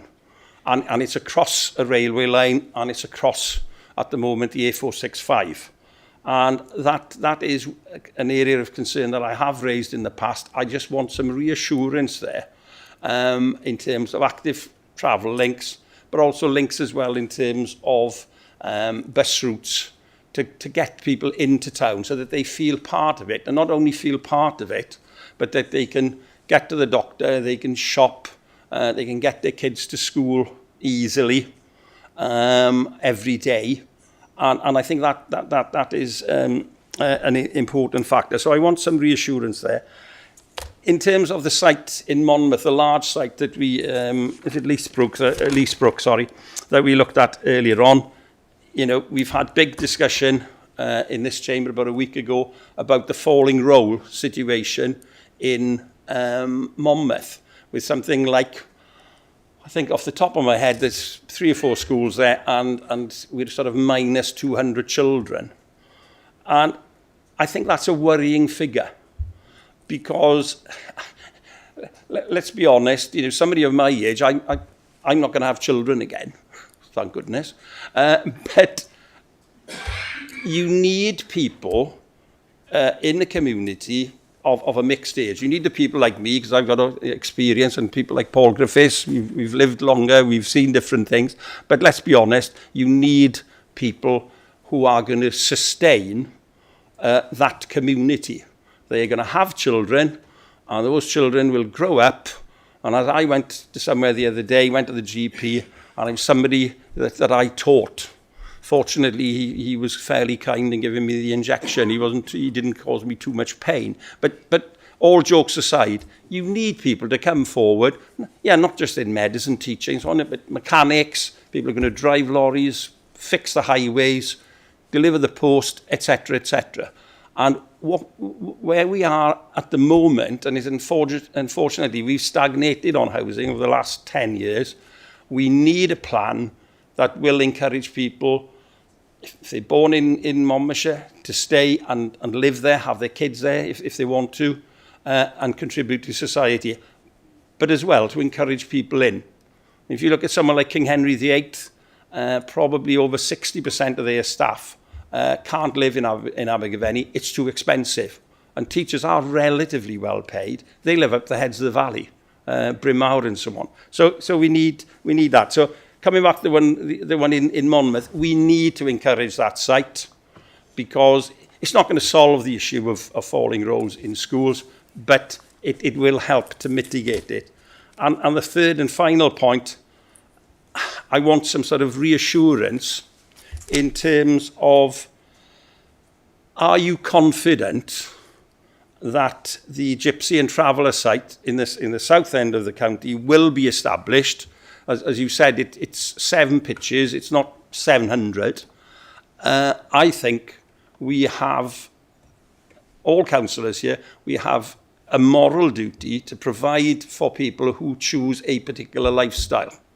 It wouldn't be my particular type of lifestyle, but we have a moral obligation. But over and above that, we have a statutory obligation, which we are currently we're not fulfilling. So I want some reassurance to say on the establishment of the Abergavenny site that it will be sustainable, they will feel part of the town, that the site in Monmouth hopefully will go ahead and will help to improve the population dip there. And then lastly, the Gypsy and Traveller site. Diolch yn fawr. And sorry for the tech. Thank you for the questions, Councillor Thomas. I'll pass on to my colleague Andrew in a moment just to talk about the Abergavenny East thing, Abergavenny East connections and the links into the town centre and railway station. You started off by saying about the positivity of the plan, and I think as Chief Officer for Monmouthshire, I can be more proud of the team in terms of what they have developed. And I think as you as members, you should be all proud of what the planning policy framework is proposing in this plan. There's a lot of stuff, I know we're talking today about the concerns and frustrations with some of the sites and the developments, but there is so much good within it, and the benefits that it can give to our communities in terms of ensuring that we do provide job opportunities, affordable housing, and protecting our landscape. There's policies in there which we haven't talked about in terms of care homes, you know, and providing care homes and to address our demographic. There's policies in there to protect our environment in terms of dark skies and green infrastructure and to protect our bat population. Our green infrastructure team have been heavily involved in formulating those policies, and they'll be some of the strongest in Wales ultimately. And there's the Wales First. You know, we've got the first council in Wales to go for 50% affordable housing on every single site. Such an achievement. The first council in Wales to go for net zero homes, every single home from the point it's adopted. You know, these are big significant strides that I think as members you should be proud of in terms of what this will deliver for Monmouthshire at that strategic level. I fully appreciate the concerns that have made on the individual sites, and we're always going to have those level of concerns, and it's how we work with communities to overcome them. In terms of the education, I think that is a really key point in terms of Monmouth's role. You know, we know that is going down. We know we've got an ageing demographic. Housing can only help with that and support that by addressing the demographic. Councillor Bryn brought up earlier in terms of how is this going to do that, and it's been modelled. This will increase the working age population, and that will help in terms of young families being able to stay in the area, not move out and stay here. So that undoubtedly is going to help sustain existing services. I know in Usk, for instance, the school population was also going down. So there is that view of we need to provide housing in those areas to sustain existing services so we don't lose them. And that is really, really, really important in terms of sustainability. And the last point I'll cover in terms of the Gypsy and Traveller site, I mean, members are fully aware that we've been through a rigorous process of looking at all council assets over the last number of years in terms of looking at what site is appropriate for these 7 families that we know are local, are known to our housing colleagues. This site delivers on that. It delivers sustainable connections, and it would be appropriate, and it meeting that housing need that you mentioned, Councillor Thomas, in terms of us as having a duty to ensure that we got equitable for all members of society, so that that provision is there for those local people on our Gypsy and Traveller assessment need. So that site will certainly be able to be delivered if this site does go forward. I will now pass you on to my colleague Andrew Jones, who's the head of planning, just to talk about the conversations that are ongoing with Abergavenny East and the work that's already started in terms of pre-application conversations on the run-up to the adoption of the LDP. Yeah, thanks, Craig. And yeah, thanks, Councillor Thomas, for raising it as a concern, because an obvious glance is that the Abergavenny site it's physically detached from the settlement by the A465, by the railway. But we have engaged for some time now with both Network Rail and with Welsh Government Highways.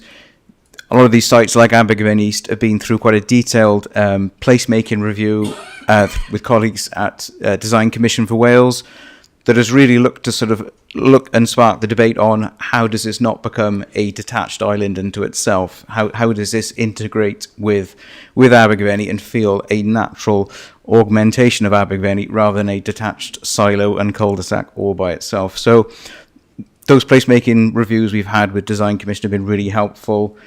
Conversations are ongoing. Even as early as this morning, there was meeting with colleagues from the planning team, Network Rail, and Welsh Government Highways in terms of finding solutions. As a report from Arcadis has been provided on providing those links, and our colleagues in Active Travel have been really engaged with that, and say those trips to and from the site, it should feel as one. So I hope that gives you some reassurance that conversation, the plans as to what we do to make that transition not a barrier, but look, there's some opportunities there to blur the site and to make this a natural augmentation of Abergavenny. So, but yeah, works are ongoing. Okay. Thanks.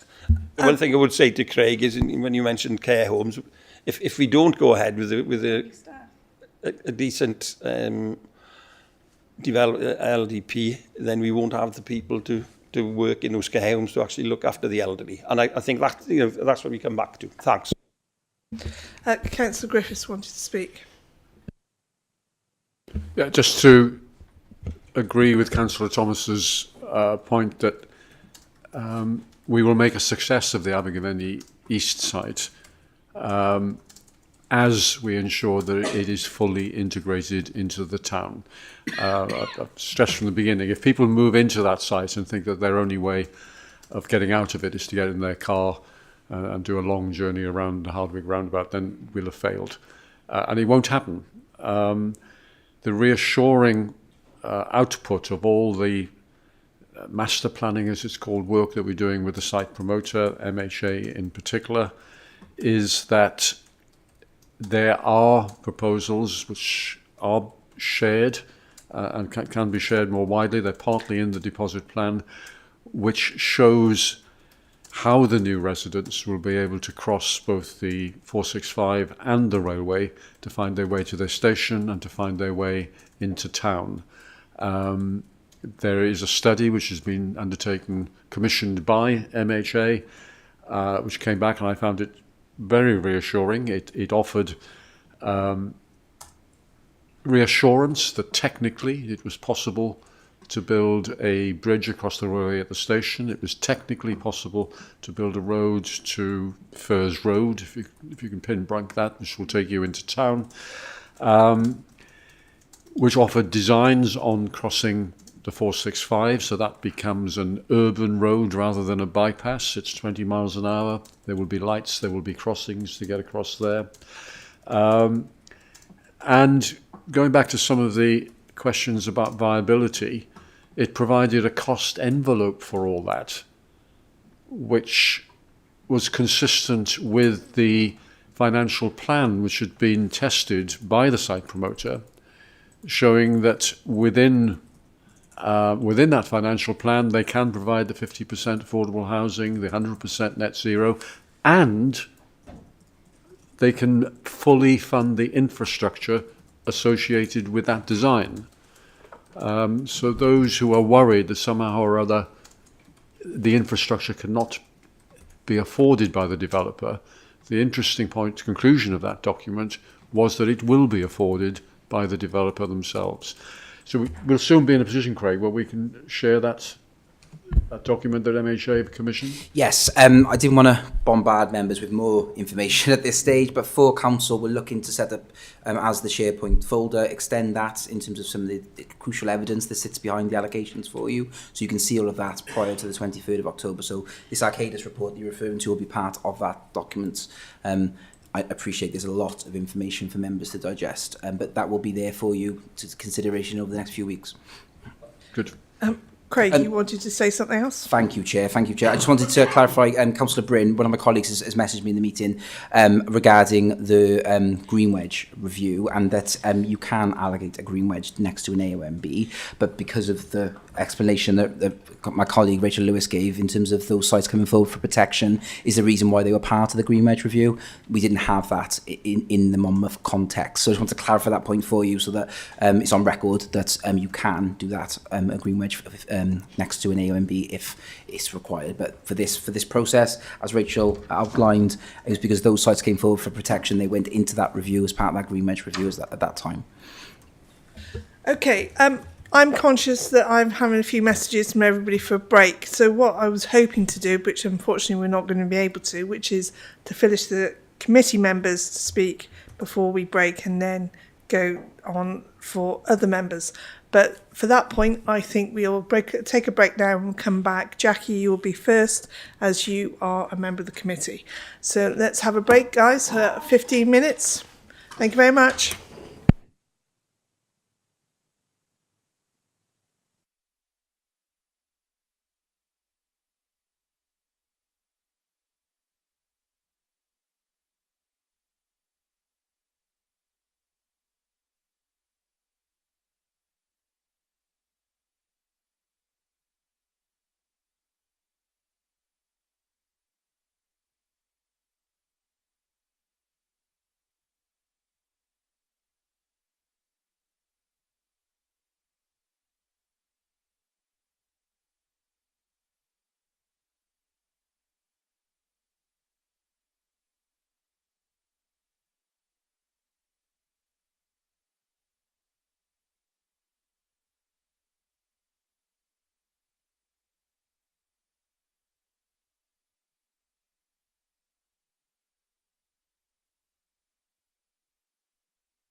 Okay, everybody, I hope we're all right. Are we all back in? I don't want to start without anybody all here that wants to be here. Okay, thank you very much.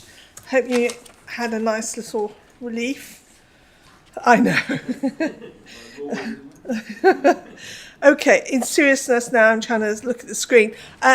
Councillor Jackie Strong, would you like to take on from this, please? Thank you, Chair. I won't read out the letters that Angela Sandals has, because I'm sure that she'll be back in time anyway. I didn't want to sort of regurgitate what some of my colleagues and fellow councillors said earlier, but what I wanted to remind councillors of the four sort of aims of the RDLP, which was to have more affordable housing in Monmouthshire, to take account of the demographics and the age, the age balance that's skewed, look at climate change, and also address some of the employment issues. Now, this morning we heard a really heartfelt sort of explanation from Michelle Morgan from MHA about the number of people, over 3,000 people that are on the housing waiting list. Now, other fellow councillors have talked about residents being disenfranchised and all sorts of things because they haven't had their comments in on time or haven't had them addressed. But I'm just thinking of the 3,000 people, sorry, not pounds, people that are languishing on waiting lists to get decent housing. How many of them even knew that the RDLP proposals were on the table, and how many had the opportunity to actually say, hang on a minute, we deserve a chance, we deserve a house and a decent place to live, both for ourselves and possibly our children. We know that Monmouthshire was voted a couple of weeks ago about being the most sort of friendly place for older people to come and retire to, and that's great. We welcome people into our county, but we also need to be aware of the balance that we have to make, that we need people that are of working age, because all of us that are getting older and keeping well and independent into our older ages need to be supported by, we talked about care homes earlier, shops, retail, and all the other sort of services around us. I want to address some of the points that have come up about Caldicot, North Portskewitt, West, I don't know, whatever it is, the old Mount Balance site that we're looking at putting into the deposit plan. I really sort of welcome the points made and the explanation by MCC officer Ross Price about the flooding. My ward butts onto County Cork Castle. I walk through the castle a couple of times a day, so I'm really well aware of flooding around the castle. It is on a flooding plain. We know that, but we also, as part of the plan, we also need to ensure, and I think we've got reassurances, I know that we've got reassurances today, that any houses built on that Mount Balance site will have SUDs and actually the measures needed to keep that site well drained and not actually make the situation around by the castle in County Cork any worse. So I thank officers, and I really do thank Ross for his input to this this scrutiny committee. I'm also aware that us councillors on Severn side have been banging on about infrastructure ever since we've got elected, and I can see that actually by having a decent number of houses built on Severn side, we'll get the chance for a new health centre, we'll get the chance for some more active travel, possibly more. Well, we've got Mega Station, but other sort of opportunities, the link road off the M48 as well. So there's lots of changes that come with that number of houses being built along Severn side, and I really welcome it. So we need to address the demographics. I was talking a couple of days ago to the other councillor Strong. In the 1970s, County Cork had a population of 7% over working age. It is now a quarter. So we need to do something, and we need to do something desperately to make sure that the people that can't get housing, the people that have had to move out of Monmouthshire because they can't either afford to rent or to buy, have a chance to grow up, to go back to go to university, come back home, to actually raise their children with their extended family. And I think the only way we're going to do that is actually to agree the RDLP and to move forward with it. So I thank the officers, and I thank all of those involved with the plan. Thank you. Thank you, Councillor Strong. I'm not sure if there's any comments that anybody wishes. No. Well, there you go. That's very good. 10 out of 10, I think. However, not so fortunate for me. I'm going to, use my right here as I am a member of the committee before I let other members jump in. I've got a few questions. And I've said this before and I'll say it again. What worries me, one of the great things that worries me, we have great aspirations and it's wonderful to do so, of 50% affordable housing. But it worries me how much is an affordable house. Now, when I pushed for this answer before, I got given the figure of £250,000 or thereabouts. Is that still the same as my question? And then I asked the question, how much does someone have to earn to be able to pay for that mortgage? And then my next question to that is, how many jobs do you think we can actually sustain that can afford to pay that mortgage? Because all that seems very, very relevant. And therefore, placing of houses is so important on where we actually have our jobs. It's as simple as that. And when we talk about affordable housing, I'm also aware, having worked with a colleague whose daughter bought a house and they will, by hook or by crook, because parents are helping her, will be able to buy off each share of the house, and then the house will then no longer be deemed affordable housing, it will be all privately owned. And therefore we lose that affordable housing stock, or in this instance somewhere else does. But we will be in the same situation. And therefore we no longer have the amount of affordable housing that we currently are planning to get. I know not all of it will be, and I understand that, but I want that raised because we have to make sure that that does not happen. We talk about SUDs, and I particularly talk about Monmouth. It worries me immensely when I'm dealing with a resident, actually 3 residents, who would like to build a house within a certain curtilage of their area, and have gone through the planning process, but come to the SUDS issue. And one house in particular is backing on towards where the HA4 is going to be, supposedly proposed to be, I should say, and they can't get to build because of the SUDs. Now, I'd love Ross to come and talk to me about that privately, perhaps, but that is a huge issue. So if it's an issue for that person, how is it not an issue for 270 houses? Because that is just, yeah, magnitudely huge. When we talk about, and I'm sorry, I wrote it down, Craig, excessive field areas, I think the words you used.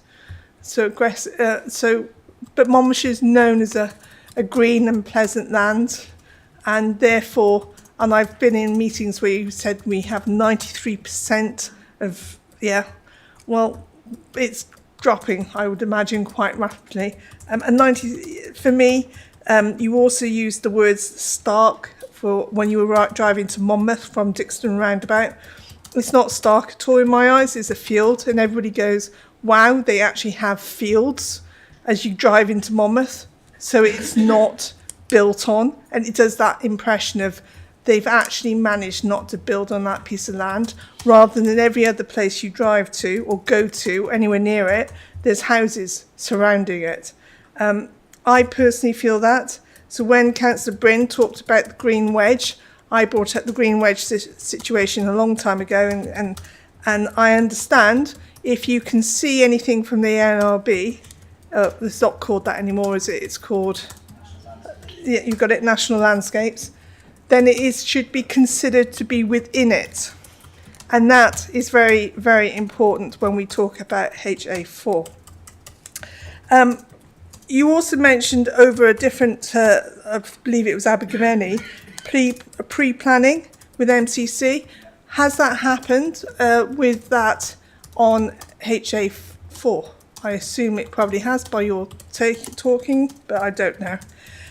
So I think that pretty much covers my questions. So if I can pass them to you, thank you. Thank you for the questions, Chair. I'll bring in my colleague Colette Bosley to help out on the landscape aspect in a moment, and that will cover up some of the queries from Councillor Bryn and yourself, Councillor Lucas, with regards to that aspect. In terms of the affordable housing and how much is affordable house, I think what we need to remember when we're looking at the 50% affordable housing policy is that all of those houses, that the 50%, the 1,000 that are within the plan, will be handing over to housing associations. So they're directly going to the people who are on the waiting list. So Monmouthshire Housing Association, Heading, they'll go to those housing associations and they will manage who goes into those properties ultimately. So they goes into that public sector ultimately in terms of delivering it, and they will be used for social rent, they'll be used for low-cost home ownership. Every single housing option, and this is about giving options to people ultimately, depending on their different circumstances in terms of affordability, and Monmouthshire providing different types of housing for different people at different stages of their life. So when we talk about affordable housing, we talk about the definition that is within Technical Advice Note 2 of Welsh Planning Guidance. So that is the affordable housing that we're referring to. The size of the house on the private market will dictate the price of that property. Obviously, we can't control and maintain that. That's the private open market. But going back to my earlier question response, we have got a housing mix policy to control the types of houses that we will have in this plan. So there will be more opportunity for us to have those conversations with the developer about providing affordable houses. So I think the issue that we're trying to address here is that the average house price in Monmouthshire, last time I looked, was about £400,000. That clearly isn't affordable for people who are on lower incomes. And that's the issue that we're trying to address by providing affordable housing options for people and types of properties that are smaller, which would then dictate the price of them. I haven't got the exact figure for you in terms of the earner and a mortgage. We might have to come back to you in terms of what are some of the statistics out there, Councillor Lucas, and I'll be able to come back to you on that in the next couple of days, maybe after doing a bit of research. I haven't got that exact data for you here. But when we're talking about affordable housing, it's providing those housing options, social rent, low-cost home ownership, providing options for people, and 50% of the housing in this plan will go over to those housing associations.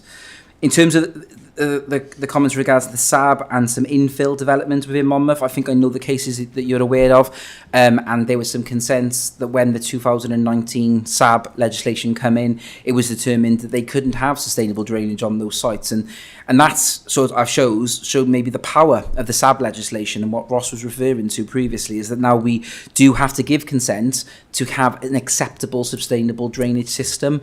As you can imagine, these are big fields that we're talking about in terms of the LDP, and sustainable drainage system has been looked at. Ross's team have reviewed the drainage strategies and is satisfied that a sustainable drainage system can be implemented on all of the sites. So that gives you the confidence, the evidence is there.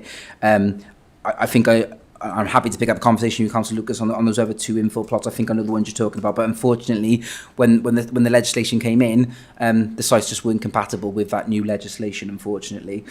If I can pass on to my colleague Colette Bosley, she heads up the rural services and environment aspects of place and community wellbeing. Colette, are you happy to take on some questions with regards to HA4 and the landscape impact? Yes. Yeah, that's fine. Thanks very much. Hi, everybody. So just in terms of landscape then, I think it's probably helpful just to sort of understand that really when we're thinking about how we address the landscape impact, there will be some, we absolutely acknowledge there'll be some impact on landscape character in the area. However, it's the degree to which these will have an impact on the Wye Valley National Landscape and the Lower Wye Valley landscape of outstanding historic interest that's going to need to be assessed in full and through a comprehensive landscape and visual impact assessment. And that's something that we do as part of the process for any applications or for any candidate sites or for any development that we consider. So it's a process that we go through, and it's fairly rigorous. Once we have this baseline information, we then use that to inform a process which we have integrated in Monmouthshire very successfully. And as Craig has alluded to, we're one of the few local authorities that have integrated a green infrastructure multidisciplinary approach in our development management process, which requires all applications for any development to consider information in relation to green infrastructure assets and opportunities, deliver a green infrastructure master plan and also a management plan. Collectively, all of those elements then seek to mitigate the impact on landscape character and visual impact. The other thing that we try to obviously also make sure that we've got integrated, and this is something that I think for all of the sites that we've got coming forward, but particularly, obviously for the site HA4, we are very much looking at a strong landscape-led green infrastructure placemaking approach, which I think the RLDP is quite strong in being able to deliver that in terms of its policy approach. So Chapter 10 includes our strategic S5 policy, which covers the GI landscape and nature recovery policies. And within that, you've probably seen that there's a plethora of strong landscape-led policies from GI1, which is the green infrastructure policy, to LC1 to LC4, which covers landscape character and our designated area policies. We also have our new policy, which is which will be instrumental, I think, as well in making sure that we mitigate the impacts of these, particularly this site, in terms of the setting of the Wye Valley AUNB, but in terms of the LC5 dark skies and lighting. So that'll be an important one that we obviously will be seeking to make sure that anything that comes forward on this site has fully addressed. And then finally, in terms of compliance in relation to the GI strategy, the Leesbrook site is located within a strategic GI zone for the Wye Valley and is part of the settlement GI network for Monmouth. So the strategy identifies effectively an area as being suitable for GI enhancement and connectivity, which aligns with the indicative proposed mitigation design measures that have initially been set out for the HA4 site. But of course, that needs to be obviously informed by a full GI assets and opportunities assessment, a GI master plan, management plan, and as I've mentioned, to be informed by the LVIA, the landscape and visual impact assessment. So that's really, I guess, what I wanted to just sort of to sort of cover. I hope that's helpful and gives you a sort of comfort and some confidence that we are addressing and making sure that we're incorporating a robust approach towards all sites, particularly this site, which we're aware is obviously particularly sensitive in terms of its location. Okay, thank you. If I might just come back, you just mentioned lots of acronyms, and there'll be people watching this or replaying this that won't understand them. So if you'd be kind enough to just go through them for them. Before we move on from that, though, could I also ask how have you taken into account, and I know this was raised a number of times throughout from everybody else, how have you responded and what changes have you made to the RLDP in respect of the responses, and have you taken any note at all from the local project for bats and the fact there was 893 bats in 1 month, Greater Horseshoe bats counted, and this is officially counted by machines and verified. How are you going to take account of that, and are you, let's not forget, we do take account of citizen science, other opportunities in other locations, particularly within the rivers. So it's all been documented. So I'm wondering, when you say 25-metre buffer, and of course, I'm sorry, I'm one of these people, if once you've changed something, once you've built on it, you cannot unbuild it. And it's as simple as that. Once it's gone, it's gone.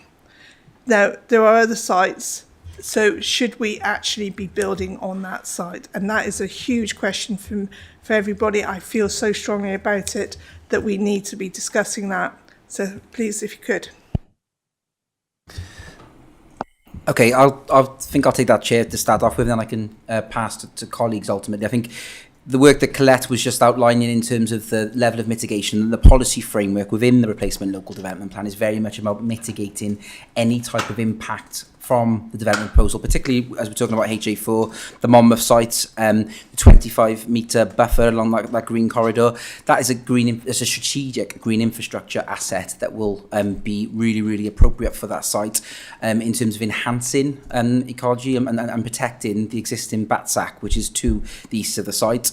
And that has been informed by evidence. You've mentioned there about citizens' bat surveys that have been conducted, and we welcome that. We need as much information about this site as possible to ensure that we do protect and preserve bat species, and that is what we're looking to do is to preserve the conservation species of bats, ensuring that we don't have a significantly detrimental impact. I know that Kate Stinchcombe, who's on the call today, did a very detailed conversation with members of Scrutiny back in March, outlining the rationale as to why this development is acceptable in terms of bat, but and I would urge members to look at that because it was detailed in terms of the evidence and justification as to why that site is deemed to be acceptable.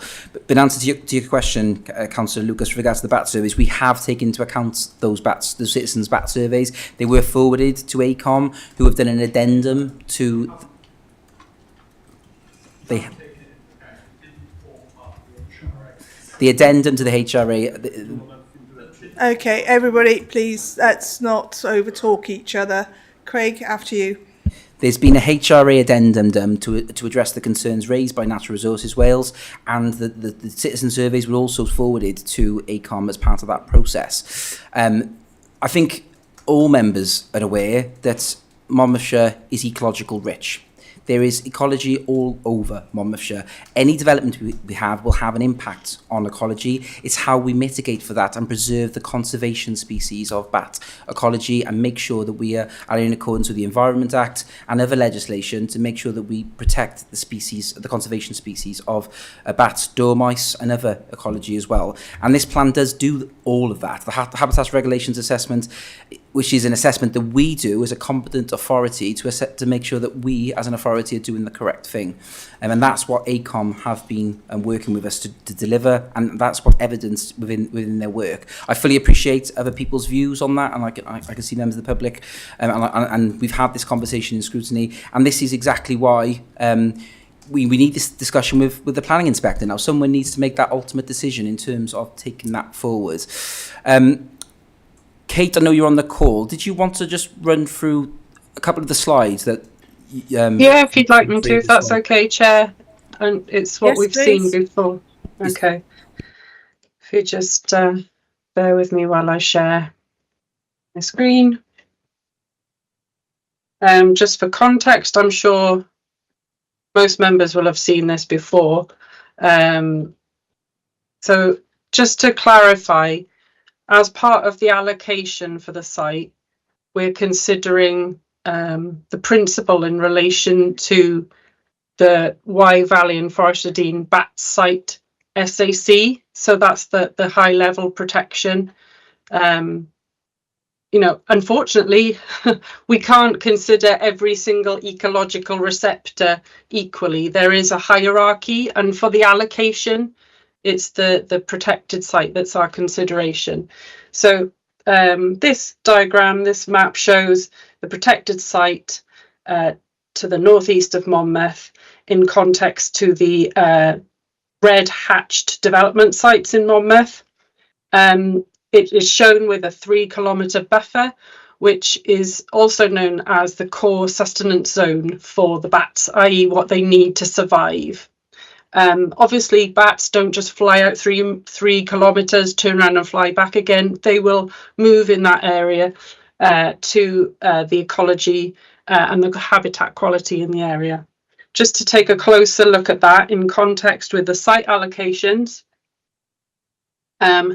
you can see that in terms of the sizes of the sites, they're shown at the bottom left there, which take up in total 0.6% of this core sustenance zone, which the bats would need to survive, albeit obviously they'll forage in certain areas more than others. That leaves over 99% of that area available.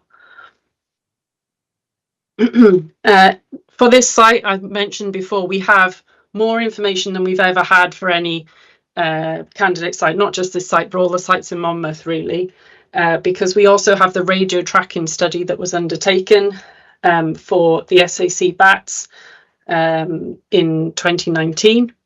And those 10 bats that were radio tracked gave us this information, which showed roughly the area that the bats depend on, which, as you would expect, is the farmland in the Mono Valley predominantly, but also the wider area as well, as far as Mitchell Troy.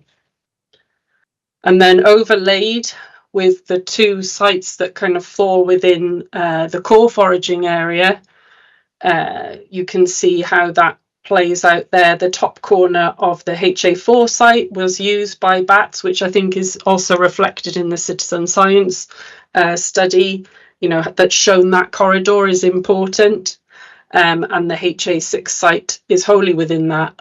Again, we're talking about 99.8 pretty much % of remaining core foraging habitat available. So those plans were drawn based on the data that we had available.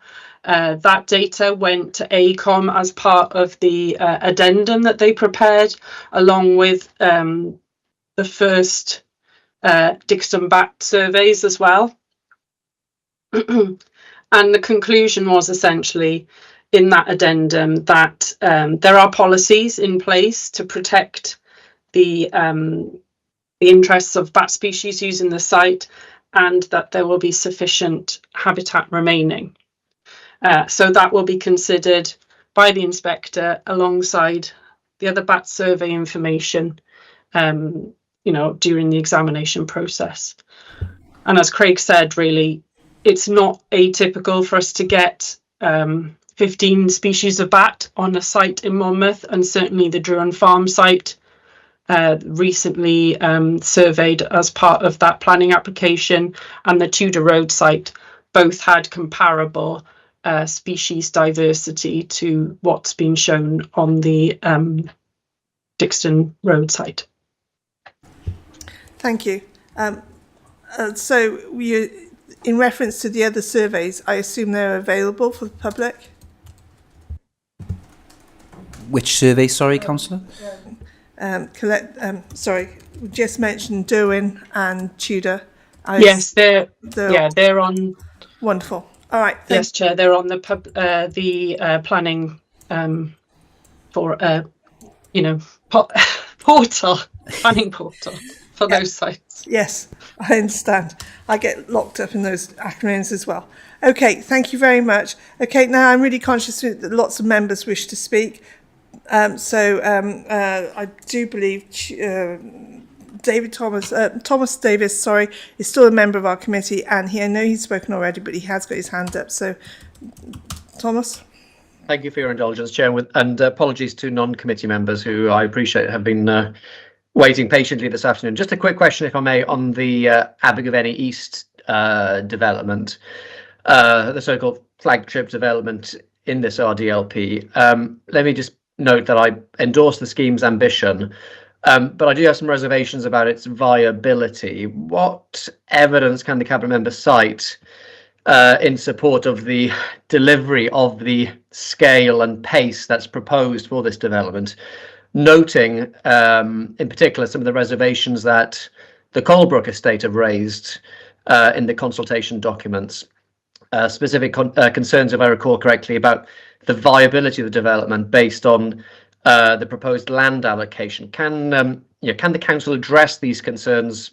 How does it intend to do so, if it has already done so in the plan, and if not, what plans does it have to address those concerns about the land allocation and the viability of that Abergavenny East development? Thank you, Chair. Please do. I'll answer as you requested, and I'm sure Craig will want to add. In terms of the financial viability of the site, then that's been tested as with all our sites. They've provided their analysis of how they can achieve the development with the objectives that we've set and the infrastructure requirements that we've set. Their assessment has been independently tested and verified, so we can be confident of its financial viability. I suspect, with your reference to the Colebrook estates, you're noting that a part of the site which is included in the deposit plan is not in the ownership of MHA or the landowners they are promoting. It's in the ownership of the Colebrook estates. This is not at all uncommon, and we are proposing the site in the deposit plan, including that land owned by Colebrook Estates. Colebrook Estates, as you're aware and as they've made clear, have, despite a lot of encouragement, not been able to make an agreement with MHA as a site promoter and continue to offer an alternative site. My view, our view, which we will be putting to the inspector, is that their alternative is less preferable than the MHA, in large part because it leaves a gap between their proposed development and the town itself. They will go to the inspector with their alternative. We will express the reasons for our preference, and the inspector will consider the both proposals. We are confident financially and in terms of deliverability, notwithstanding the ownership of that segment, that the proposal is sound, and with council's permission, that's the case that we'll put to the inspector. Thank you. I appreciate that clarity from the Cabinet member. Thank you.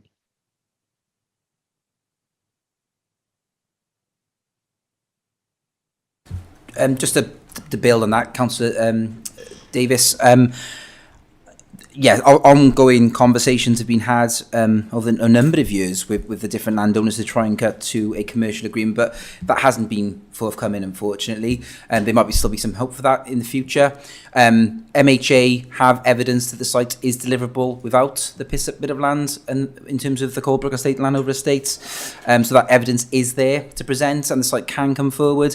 I think from conversations with the Design Commission for Wales and with other placemaking opportunities, it made, and it's not very sensible to leave that bit of land out ultimately. There's opportunities there to deliver in terms of the sustainability credentials and what's outlined in the allocation. And we're hoping that those positive conversations might take place as the plan progresses. I think we won't know that until after the examination, and we know exactly which site is allocated ultimately. But I'm still hopeful that those parties can work together to deliver appropriately in accordance with the policy framework they set out and the placemaking aspirations that are in the plan. But the MHA site has evidence that it can come forward without that other piece of land. Duly noted. Thank you. Okay, thank you very much. Okay, you'll be very pleased to hear it's other members' turns. But before I do, Councillor Bryn very aptly mentioned in the chat, and I did ask the acronyms to be clarified for those that aren't acronym friendly, because the GI zones and the LDIA, etc. If anybody wishes just to say those aloud so everybody knows. Colette, do you want to do them? Yes, I'm happy to do that. Yeah, I did try to explain it while I was speaking, but probably it was a lot to take in. So LVIA is the Landscape and Visual Impact Assessment. And the only other one, obviously, was the GI zones, which is just Green Infrastructure Zone. It's an area that's been designated. And that's all it simply means. It isn't any more complicated than that. I think the only other elements that I mentioned was in relation to the actual policy terms. So LC1 is just landscape one. It's in the RLDP really. So it's just the terminology for the policy. So that's the only thing. Wonderful, thank you. It was just because there'd be lots of people going, what on earth does all that mean? If they've actually managed to survive this long. Okay, so over to Councillor Howells. Thank you, Chair. Thank you for your patience, by the way. No problem at all. Thank you, Chair. And I join with other councillors in thanking the many residents that have spoken here today in the Chamber, in particular to Dr. Jeff Walker from my own ward, who raised his concerns, and also to the over 900 respondents that have taken the time to complete the consultation survey. I would also like to thank the officers for their hard work in putting together the RLDP and providing those 4,000 responses to the consultation. Well done. With my fellow joint ward councillor, Councillor Keir, in our ward of Llanbadarch and Usk, we have two developments, one in Little Mill for 20 homes and one in Usk for 40 homes in Usk. And for 40 homes in Usk with the Birmingham Gate Phase 2.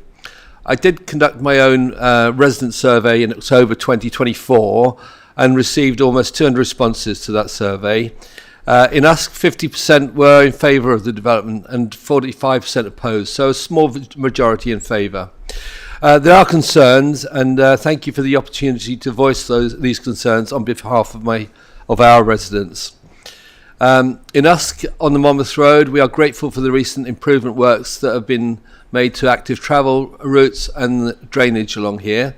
However, we have concerned residents wanting to know how will the proposed development at Birmingham Gate 2 ensure that existing drainage and sewage issues, particularly surface water runoff and flooding during heavy rainfall, are not worsened, and what guarantees can be given to residents on the Monmouth Road who have already experienced these historic problems. Is the 1.7 hectares of developable land below the 40-metre ridgeline truly sufficient to accommodate 40 homes and supporting infrastructure while ensuring the protection of existing hedgerows and biodiversity? another concern was how will the development ensure that Usk's existing infrastructure, such as GP services, air quality and road capacity, can cope with the additional pressures from the new residents and their vehicles.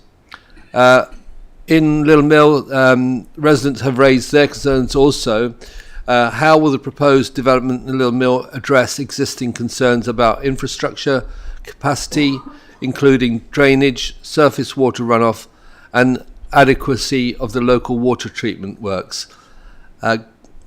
Given that another site in Little Mill has already consent for 15 homes, 60% of which are affordable, and considering that the nearby 800 home development in Mamailad, although I understand this Torfaen approved planning permission has now been quashed, how is the need for the additional 20 homes in this village justified?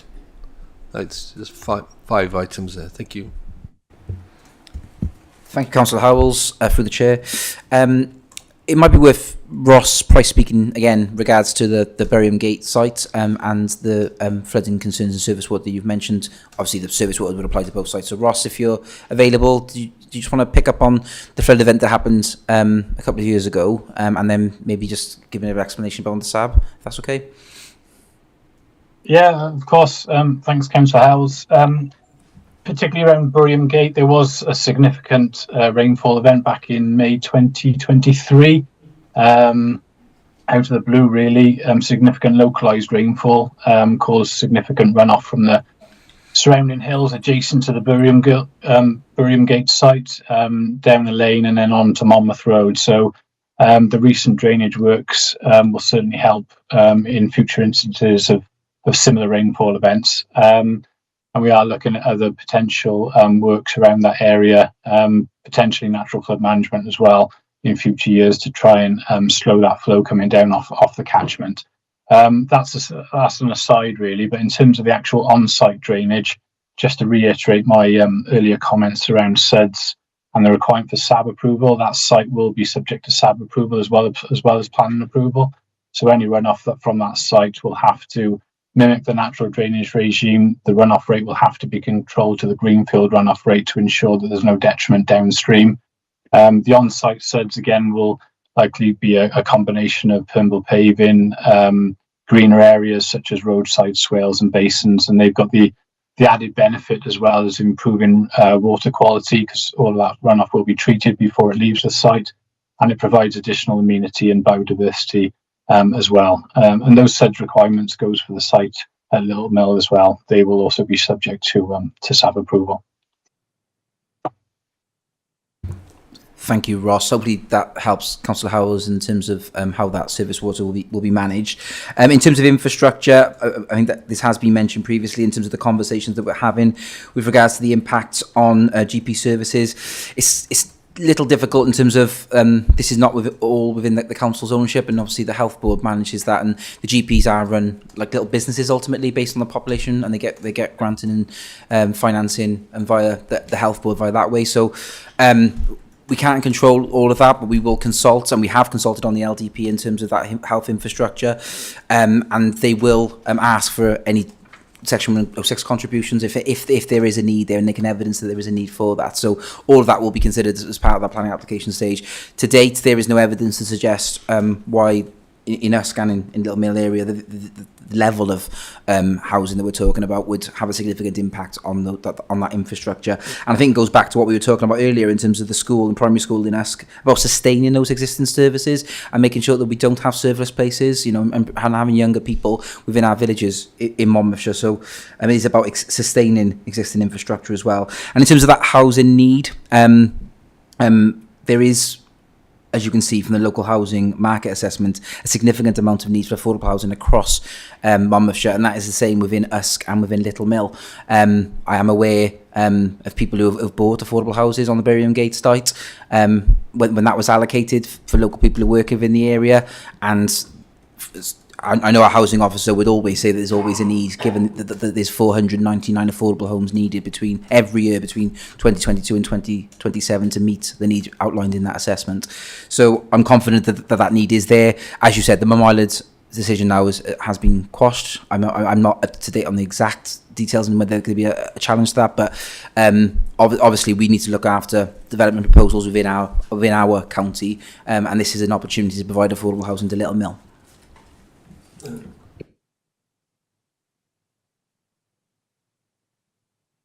Follow up on that. I would also be grateful if you could confirm my understanding that if councillors vote in favour of the RLDP in October, then it still has to be approved by an independent examiner for Welsh Government. And at this stage, all of this is still outline planning developments.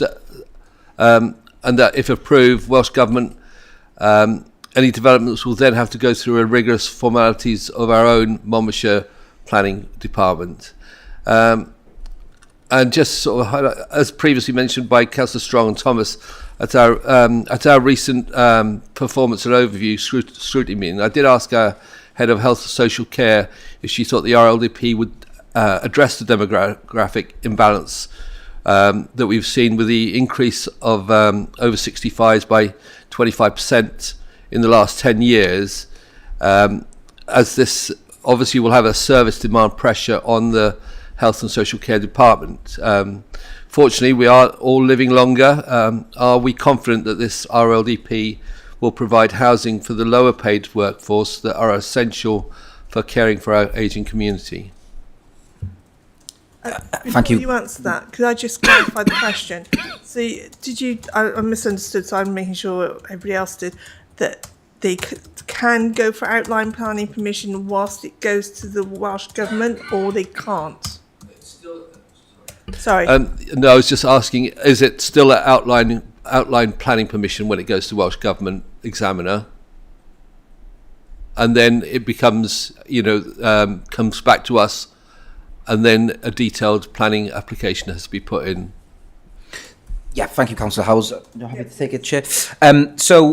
Yes, so there's a bit of confusion. I suppose if we deal with the LDP process, if on October 23rd Council democratically decides to submit the LDP to Welsh Government for an inspection, there'll be a full public inspection of that document. An independent planning inspector appointed by Welsh Government will review all of the evidence, all of the comments that have been received on the document and all of the evidence to sit behind it, and they will make a judgment as to whether that plan is sound or not. It'll then come back in to Council to be noted and approved ultimately, and then the any future development on that site will result in a detailed planning application, which this planning committee and elected members will make the decision on. So there is still significant amount of processes and procedures any development proposal would need to go through, and rigorous testing. So I think the confusion was around the outline planning bit. The sites in this LDP do not have outline planning consent. They won't have, not until a planning application is submitted to this local planning authority and is considered by officers and then ultimately by the planning committee, who will make that democratic judgment as to whether that development proposal is acceptable or not. In terms of the timing of applications, Councillor Lucas, I think which is what you were mentioning, any person can put any application on any piece of land at any time, regardless of whether it's within a replacement local development plan. So we, as we talked about earlier, there are pre-application inquiries going on from some of the development proposals at the moment. That is normal. They would engage with officers and speak about how the development proposal would have an impact on the setting, ecology, transport, and then derive their proposals. That's a service that we offer and is provided. Any planning application that's submitted will be open for public consultation as normal.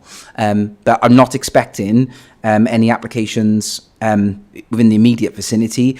Applications might fall in later in next year, but again, as soon as they do, they will be open for public inspection, and we will not be able to approve any planning application until the RLDP is adopted and gone through that rigorous examination process. Sorry, Craig, so does that mean that even if they apply for planning, anybody applies for planning, even if it's outlined, it can't be granted until it's gone through the Welsh Government? Yeah, in Wales we have a plan-led system, so unless it's in a development plan, then it would be contrary to our planning policy frameworks. We wouldn't be able to support it. So officers' recommendation to the planning committee would be to refuse it because it's not in accordance with the plan. And then when this LDP gets adopted, then those sites are able to be approved.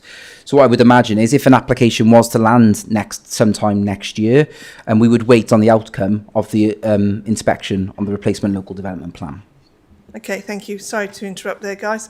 Right, who's next? I'm trying to spot who's next. Councillor Bond, amazing patience. You get 10 out of 10. Thank you very much, Chair. Thank you. Really interesting meeting. Thank you, like everyone else has said, thank you to the officers and the respondents and the people who've spoken today. As a Caldecott resident and ward member, I can fully understand the views of some who don't want change or more houses in their area. But I suggest that we have to do something. I'm not sure about the other towns, but I know that Caldecott is dying. Well, in my opinion, and lots of other people's opinions. I mean, you can even just look at the leisure centre for a start, and that needs a lot of work doing to it. So all of us talking of permanent homes, I guess, but there are many who do not. We've heard earlier from MHA and an indication of the numbers, 3,500, I think they said. And as Councillor Thomas said, think of the security and stability needed for young children's development. And as representatives of the residents in Monmouthshire, we should be looking for the long term. We be looking for sustainability of Monmouthshire and for our residents, their care, employment and well-being. We need 50% affordable to bring working families, as has been said already many times, and referencing this falling school roll. So, and the older resident demographic, and we really need more funding for Caldecott. So we need, as we talk about infrastructure, and as it's just been explained, well done, as usual, that it'll come, as it comes to development, it'll go through the planning process and the very thorough and stringent controls to make sure that we meet all the needs of the flooding, or the impact on flooding, the impact on roads, the impact on the environment, everything else will be part of it. I'm part of the planning committee, and I know that happens all the time. So we need the houses, we need the doctors, dentists, and the school that's been identified in the Crick development, whatever it might be called, might not be needed if we've still got the falling areas, I guess, in falling rolls in Caldecott. But as I say, one of the big areas big issues we've got is the leisure centre, and I know you're aware of this. For me, it's falling apart and it's very tired. So I'm particularly pleased in this plan that we've got the opportunity for employment in the Crick, where the solar panels are, the solar site is now, the opportunity for a maintenance site for the traffic, for the MCC traffic, but also hydrogen production, maybe, possibly. And talking about, thinking about, we should have the roads or the junction on the M48 or Trunk Road or whatever it becomes, need it before this happens. We do need it desperately, but they're both some time off, so hopefully that'll happen. But as I said, it'll be assessed. My understanding is it'll be assessed as the planning comes to the planning for permission. And I particularly love the zero homes impact. It's aspirational. Thank you very much. Okay, thank you. Were there any questions in that, Craig? I wasn't quite sure, really. No. Was there any questions Not really. in that, Councillor Bond? Only that my understanding is correct in the fact that we will be looking at whether we need the school, and also we'll be looking at the leisure centre and making sure that we do something to make that better, much better than it is currently. I think your comments are noted from me, Councillor Bond, ultimately in terms of Caldecott Leisure Centre and the fact that it needs investment. This is a new aspect of my directorate, which I've just taken on, and I've been out visiting staff over the last few weeks, and I've been to Caldecott Leisure Centre, and I can see that it does need some investment, and I will be working on that with the team to see what funding can be available to try and deliver something different there ultimately. I can see the challenge and the need for that. And yes, there is a primary school proposed within the Caldecott East. I mean, we have had the conversation with regards to infrastructure today, and when we are building at scale as proposed in Caldecott East, Northport Skewett, then we can deliver something like a primary school to be achieved as well. So that is proposed within the scheme. If it's needed, as you said. Thank you. I think that a lot of that was answered earlier on, but yes, thank you. Okay, Thank you. Councillor Rachel Butler, please. Thank you, Chair. I'd like to say how valuable it was to hear the contributions from members of the public who spoke and contributed at the start of this meeting. It emphasises how much people care about their home and about their environment. Much has been made about the vote to rubber stamp the RDLP on the 24th of October last year. I sort of feel it's important to note that the vote was 22 against, 23 votes were for, and with one abstention. That's hardly a ringing endorsement. You state that all sites are viable, but are they the right sites and of the right size? Quite regularly, developers come back, and to this council as well, and say that their affordable housing allocation is too onerous and request releasing from those conditions. And how can you convince us this RDLP won't result in the same scenario? Of course, we want people to have somewhere decent to live and have affordable housing for those that need it, but it has to be the right plan in the first instance. Serious concerns have been raised by nearly 1,000 people, and yet the only amendments are factual corrections, clarifications, or grammar mistakes tweaked. You've updated the addendum to the Habitats Regulation Assessment, noting concern from organisations such as particularly from Natural Resources Wales and the Gwent Wildlife Trust. Yet you still consider this is not a good reason enough to revisit the allocated site in Monmouth in particular. You have justified the siting of this site with your slides today, but I'm afraid I'm not the only person to conclude the risks of it outweigh any possible benefits. It's our duty to safeguard nature, not compromise it. There's no getting around this. Our infrastructures, such as highways, traffic, services and utilities, are struggling now. The infrastructure plans in the RDLP seem aspirational and vague and more a wish list than a plan. The RDLP will shape the future of Monmouthshire, and I seriously can question that this RDLP is the right way to go. It proposes large-scale growth without credible guarantees of the infrastructure, services, or climate resilience we desperately need. Housing numbers are driven more by targets than the real capacity of our communities and countryside, than the ability of our communities and countryside to absorb such change. Roads, schools, healthcare and public transport are already under pressure. We all know it, we all live here. Yet this plan fails to offer a realistic path to funding or delivery. I have to say that the plans for the Abergavenny site sound a little messy at the moment. It's interesting to note that you acknowledge there is the potential for the Abergavenny site to be a silo or a cul-de-sac. And plans unveiled today by Councillor Griffiths to make this section of the A465 a 20-mile-an-hour zone with crossings and traffic lights will be met with dismay by users of one of the most important routes north towards Herefordshire and beyond.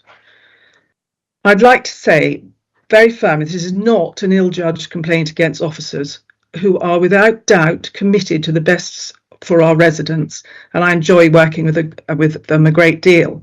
But this comes from genuine and serious concerns about the adverse impact that this RDLP will have on the future of this wonderful county for years to come. We need to get it right. Our residents deserve it. Thank you, Chair, for letting me speak. Thank you. So would one of you like to? If I can come in. You certainly may. Thanks very much. An important point's raised, and it allows me to try and provide an explanation of how this plan differs from any previous plan in Monmouthshire or elsewhere. Previously, figures relating to affordabilities were referred to as targets. Targets which would be negotiable at the point of a planning application. What this plan puts in place is not a target, it is putting in place a non-negotiable requirement. And that is the basis on which the site promoters have brought forward their sites and their viability assessments. If there's any view that at some stage in the future a developer could come along and say, well, 50% was all very well in 2025, but now we suggest something else, the ability would be with the planning committee to say no. It was 50% affordable housing when it went in there, and it's 50% affordable housing now. And unlike in the past, they will be supported by the planning inspector on appeal, because the nature of this plan has put it in as a requirement, not a wish list, as you put it, not a target, but a requirement. That strikes me as a major change, and it is the major change which will change the nature of the housing market, change the opportunities for young people going forward in this county. In terms of Abergavenny East, which was mentioned and referred to as messy, I don't regard it as messy, I regard it as inspirational. I think the ability to develop around the station, to bring the station, the new settlement and the town together is an inspirational opportunity. It will require a change to the A465, as well as the two bridges which have been proposed.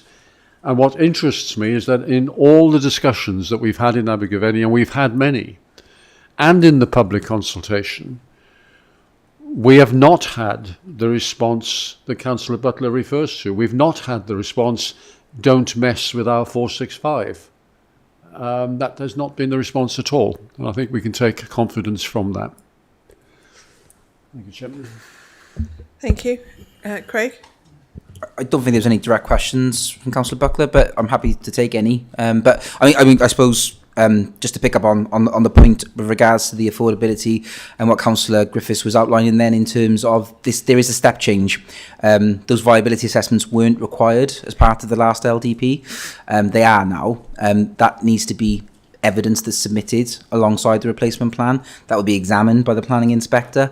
And if then that policy is deemed to be sound, then that will be the policy position. And officers will be recommending planning decisions at planning committee in accordance with the replacement local development plan. So if it doesn't hit that 50%, the recommendation to the committee will be that it be refused, and it'll be for elected members of that committee to make that decision then. So the power is still within the elected members to make those decisions at that stage. So I guess, I can't promise what would happen in the future because I haven't got a crystal ball, but officers would be recommending planning decisions in accordance with the replacement plan, LDP and the planning policy framework that it's adopted. And it'd be for the elected members to make that decision then. Thank you. Okay. Now we have Councillor Butler, are you happy with that, or do you have anything you wish to come back on? No, thank you, Chair. I was just, I'm quite surprised about comments about the A465. from what I've been gathering, I wouldn't agree with that. But thank you both, Councillor Griffiths and Craig, for for talking back to my points. So thank you. Okay, now we have Councillor Francis Taylor, please. Thank you, Chair. And gosh, you've obviously, it's been a very long meeting, so I shall try not to take up too much time, but thank you for the opportunity to speak. I think some members have said, but I don't underestimate the amount of effort and time it takes officers to put this together. Quite frankly, it takes a huge amount of time and effort to read some of the documents. So I really take my hat off to those, and I say members of the public, and here I'm really talking about residents. I'm not talking about developers. I'm not talking about people who are, agents or promoting sites or here on behalf of them. I'm talking about the residents that have taken the time to respond to the consultation and to speak today, but to take part in all parts of this process. Because one thing I do want to represent, and I'd quite like to, it's kind of a comment and a question. I was here for the last plan, and I have found that this process, with all documentation being online, and of course, there's so much documentation, one appreciates that, it is what it is in terms of the level of documentation, is exceptionally difficult to keep a handle on. And we have been doing this now over a number of years. How can we genuinely make this process a little easier or more straightforward for members of the public who inevitably end up in a situation where a lot of this will pass them by, and then they will arrive at a situation where there will be, a large scale development happening, and they won't necessarily feel aware or cited on it, because you have to spend an awful lot of time unpicking some of these documents. I myself have found it difficult to find all the information that I want, but I found it more difficult this time than last time, and I was new last time, very new indeed. So that is a question and a comment, Chair. So on to some of the points I wanted to make. I genuinely have made the point previously that I don't feel that this is at all a balanced plan. There is a lack of balance, and I also don't think it's very fair for members to suggest that those members that have got concerns or wish to put across points are not taking into consideration the requirement for affordable housing in the county. That is not the case. I myself have people who live locally who have been perhaps in the similar position to some of the applicants that Michelle Morgan from Monmouthshire Housing described, having literally have little or no chance of being successful in a bidding process. So I take that very seriously, but I still think there are some flaws to this plan, perhaps evidenced in the the numbers that Councillor Buckler just quoted, which make it very difficult to support. So again, one of the issues that I find is, despite the public consultation, despite almost 1,000 responses, there are hardly any material changes at all to this plan. Therefore, how can we say to members of the public that it is valuable, that it is useful for them to be involved, to make comments? I took a lot of time to make my own comments, and I see little or no material outcomes for that. There is one, but I'll come to that later. Again, we see the largest distribution of growth, I would argue, in the Sevenside area, whilst, and much has been made of this, Mago with Undy doesn't have large-scale housing development proposed this time. I mean, to be fair, we're only just having the houses built that were agreed in the last plan period. And that is only really because, I suppose, the tolls came off the Severn Bridge. More on that later too. But we are the subject of 65% of the employment land allocations. And in Mega, I think it's about 50% just in Mega. That is not balanced, in my opinion. Although we won't see those large housing sites in Mega with ND, let's also not forget that this plan only runs to 2033. That's not very long. I mean, we'll be starting planning again in a minute, won't we? But what I think is really important to note is that the development in Portskewett, the development proposed in Portskewett, that is, large strategic site, will place pressure on the surrounding area, undoubtedly. Equally, where we are here in Mega, we have also the developments of Newport in Glantleen. We don't exist in a bubble here, and I think it's important to note that also. One of my principal concerns, as you know, and Craig will know this, and Rachel too, is the industrial development on the levels. So, for 50% of Monmouthshire's economic development to be concentrated in Mega, and almost all of it to be allocated on the levels, but not just on the levels, but adjacent to the SSSI. Those two sites practically serve to wipe out a historic hamlet.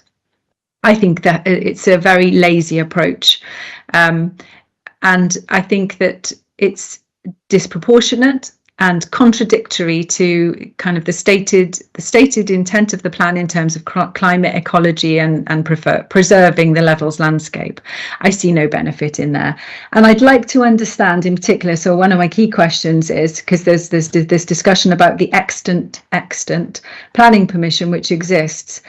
How does that fit with planning policy Wales 12, the update on planning policy Wales 12?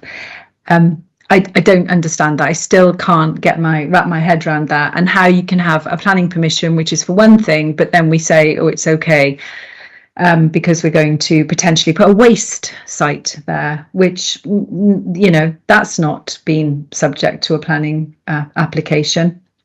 I'm also particularly concerned, as you'll know, and I've discussed previously, about the designations in respect of open space. I note that the land above Penny Farthing Lane has been classified as not, whatever the term is these days, AAI. It's not usable. Not usable space. Well, it is usable space, and it is currently being used. So I would very much request that is redesignated. And I have to say, I just don't buy this business of, oh well, everything will come out in the wash, when it's part of a planning application. I feel like I've seen too much, heard too much, and also I was part of the last plan examination process. I don't recall there being many, if any, other members who sat through much of that. But I don't know if it will be different this time, but it didn't give me any confidence, no confidence whatsoever in this process. Finally, I obviously, there's no reflection that I could find, and I apologise, there are a lot of documents about the current situation with the Severn Bridge. I note actually Councillor Newell had put that sadly it's been closed, so there must be a significant accident on there at the present time. But the kind of exacerbation of local issues and problems now as a result of the restrictions on the bridge can't be underestimated, and I really am concerned and fearful that we're not really taking some of these things into consideration when looking at this plan. And I'll end on the house building came here, I think, in Mega with NT in particular, and the development was much more attractive because the tolls came off. I think the unintended consequences of that we are still seeing. We are seeing and continue to see. But those things were known. Those things were known. What I mean to say is it was anticipated there would be an increase in traffic. We knew, the people who deal with these things knew that the Severn Bridge would be compromised in the longer term, yet no action was taken. So to conclude, I suppose, I want to ask, how is this plan going to? I see no mitigation for any of these issues, and that is my primary concern. We've heard that the plan will come and then the infrastructure will follow. Living in Mago with Dundee, I take that with a very large pinch of salt, so I'd be grateful for reflections on that. Thank you very much, Chair, for allowing me to speak, and I know that you've had a lot to get through today. No, thank you very much, Councillor Taylor. No, we want to hear from everybody, and I truly mean that, because this is our opportunity to have to and fro questions, which we won't necessarily get the opportunity at full council. So yes, it is a long hog, but we'll get there. Craig, if you would, please. Thank you, Councillor Taylor, for the questions. I really, really appreciate that. I will pass on to my colleague Rachel Lewis in a moment in terms of the process that we need to follow with the replacement local development plan. I fully appreciate the amount of information that is being presented in terms of the public consultation report to inform members of that consultation process that has taken place. And I'll pass on to Rachel in terms of that process in a moment. In terms of the employment land in Mago and Dundee, I think I fully appreciate what you're saying, ultimately, in terms of the amount of employment land that is allocated within the plan, but they are existing allocations. This replacement local development plan doesn't propose any new allocations. So all of those sites will come forward and have been allocated since 2014. So they have been allocated for a significant amount of time. And it is about creating those job opportunities in the south of the county for people who live in Monmouthshire and in our neighbouring authorities as well, and creating that sustainability. That is, the south of the county does have that strategic network of the M4. So in terms of those commercial employment opportunities, it makes sense to locate them next to that strategic network ultimately. And the Welsh Government were quite clear in their response to the preferred strategy about allowing development in the south of the county in that area ultimately in terms of that. So they aren't new allocations, those employment allocations, they are all allocated in the existing plan. This plan isn't proposing anything new in that Mago and Dundee area, and I don't think we should shy away from promoting job opportunities in that area ultimately. In terms of the infrastructure associated with developments, Appendix 8 does outline infrastructure that is needed for development proposals. That is in part of the replacement local development plan, and schemes have been looked at in terms of what infrastructure is required for those. Our Chief Officer for Infrastructure spoke earlier today about the conversations that are going on with Welsh Government on some of the strategic road network in terms of the M48 and the High Beach roundabouts. So where we can lobby and can request additional infrastructure, the council is doing that, and hopefully those conversations will continue in a positive manner that they are to date. Rachel, did you want to come in terms of the process, in terms of answering Councillor Taylor's concerns about the process that we're following, that we have to follow? Yes, excuse me. Thanks, Craig. Thanks, Councillor Taylor. Yeah, we do appreciate the amount of documentation that was produced throughout the LDP process, because we've gone from, the issues, vision, objectives to the growth and spatial options through to the preferred strategies, and we've had a number of challenges along the way, which has meant revisiting numerous stages of the process. However, we are governed by Welsh Government legislation and regulations. This is something that we have to do. We have to follow this process, and it does generate this level of documentation. So, we are tied by that. Thank you, Rachel, for that clarification. There's also, just to give you a bit more confidence, Councillor Taylor, the Welsh Government had also producing some supplementary planning guidance for the levels as well. So there are higher levels of protection coming for the Gwent levels that will seek to preserve and enhance that area as well. So that work is ongoing, and we're in communication with Welsh Government on how that looks. The Green Infrastructure team and Colette Bosley's team is certainly working with Welsh Government to work that up ultimately to ensure that that is the case. I'm not sure if Chief Officer for Infrastructure Deb Hill-Howells is on the line, maybe be able to give a bit of an update in relation to the M48 bridge as well. That might be quite useful for members. Deb, can you take that?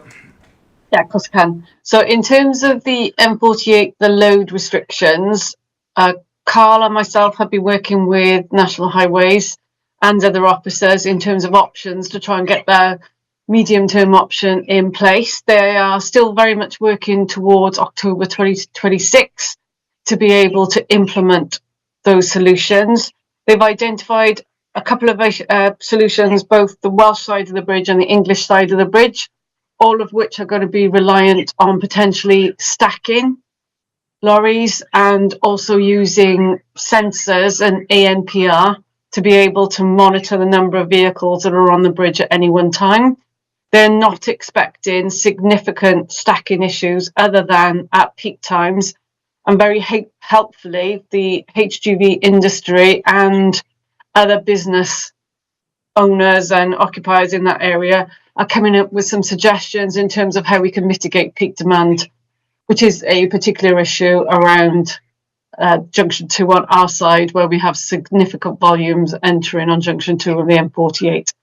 So we are working on it. They do recognise the importance of getting this done as quickly as possible. If we can implement solutions before October 2026, they will be. I know there's been some suggestions that these solutions are only going to be in place for 5 years, etc. That's not the plan. Those solutions will be in place until such time that the permanent solution is implemented. The only caveat to that would be that they continue to monitor the structural stability of the bridge. If at any time that structural monitoring indicated that there was a risk associated with the bridge with that additional load in, then they would have to review the decision at that point. I also wondered if I could take this opportunity to pick up, there's been a couple of references today to a waste facility being built in the Sevenside area. The actual proposal is to create a new depot. So whilst waste would be one of the occupiers, it would also be looking to aggregate all the existing occupiers, council operations in the south of the county. The reason why we've been looking at that is we have to look at fleet transition off the back of net zero 2030. We've got some targets that we need to be able to achieve. We have our own solar farm adjacent to the proposed location of the depot, which would enable us to use our own renewable energy to support fleet transition. It would also enable us to aggregate all of our services into one location rather than piecemeal that we currently have. Waste would be one of the occupiers, as would highways, passenger, transport, grounds maintenance. So there will be a number of MCC occupiers should the plan be approved, and we are currently looking at the moment in terms of what that depot site could look like. So hopefully that will clarify, and certainly we're not looking to do anything with 5 lanes off the back of this depot. I hope that helps. Thank you, Deb. Okay. Oh, Councillor Griffiths. Very much, Chair. In terms of the suggestion that somehow or other employment sites were concentrated in the Mega area, there are 2 employment sites proposed to be taken forward. They're in the existing LDP, 2 in Mega. The Gwent Europark site at 7 hectare, the Key Point site behind the brewery at 14 hectare. That, by my calculation, comes not to half, but comes to 40% of the total. The other 60% is distributed throughout the county, with significant sites being made available in Monmouth, being made available in Raglan, being made available in Caldicot and in Chepstow. This, as I look back at the previous LDP and the way we're taking it forward, is a far more balanced set of proposals than the previous LDP, and that, I think, is commendable. Thank you. Okay, thank you. Before we go on to Councillor Penny Jones, Councillor Butler, Jan, could you turn your camera on, please? Councillor Jones. Yeah, thank you, Chair. You're there. Thank you all. Sorry? So I thought, Jan, to me? I do apologise, Councillor Jones. I thought Councillor Butler had gone home. Sorry, no, I crept back in, sorry. Okay, Councillor Jones. Okay, thank you, Chair, and thank you to everybody who's produced this report. I recognise how hard people have worked, and I too went through the previous process, so you know, I'm not really looking forward to the next council meeting. However, I would like to, I've come in a slightly different angle from everybody else, because Raglan has 3 issues to deal with, and I would like to make some generic comments and give some questions on the three issues: the housing project, the industrial estate, which very interestingly has just been described as significant, which I think helps our cause, and solar panel. So my first really comment and question is the Sustainable Settlement Appraisal, the SSA, grouped settlements into tiers based on the role and function, and has informed where development should be located to achieve a sustainable pattern of growth, with site allocations made accordingly. This seems very arbitrary, and I just wonder who is responsible for the SSA, and how are the decisions made, and on what evidential basis? And were the two ongoing developments in Raglan specifically taken into consideration by the SSA? Because surprisingly, the numbers of the houses that it all comes to accumulates, comes to over 100, like something like 111, which those people who live in Raglan will know is the number of houses that the inspector refused in our last planning application, 111 houses. So I would just like to know how the decisions are made, who is responsible, and what evidence is it based on. So that's one of my questions. About the industrial site, which has just been described as significant, although Raglan accommodates the employment growth for Tier 2 SECO settlements, and that is acknowledged. But the plan now reflects the strategic location in the county, which is centrally placed in Raglan between Monmouth and Abergavenny, the A40 and the A449, with the plans for an industrial site, which begs the question: does Raglan require an industrial site if it already accommodates the Tier 2 SECO settlement? It's also on farmland, and it is unsuitably placed in that it's on the entry into a historical town and within sight of the castle. Is it needed? Can it be justified? Is it necessary? Or is it a convenient site that will accommodate expansion in the future? So I would like to discuss that, please. And thirdly, I'd like to thank Will Morgan for his fantastic presentation to us about the solar panels and the effects it will have on his farm. And this was emotive, but it is an emotive subject.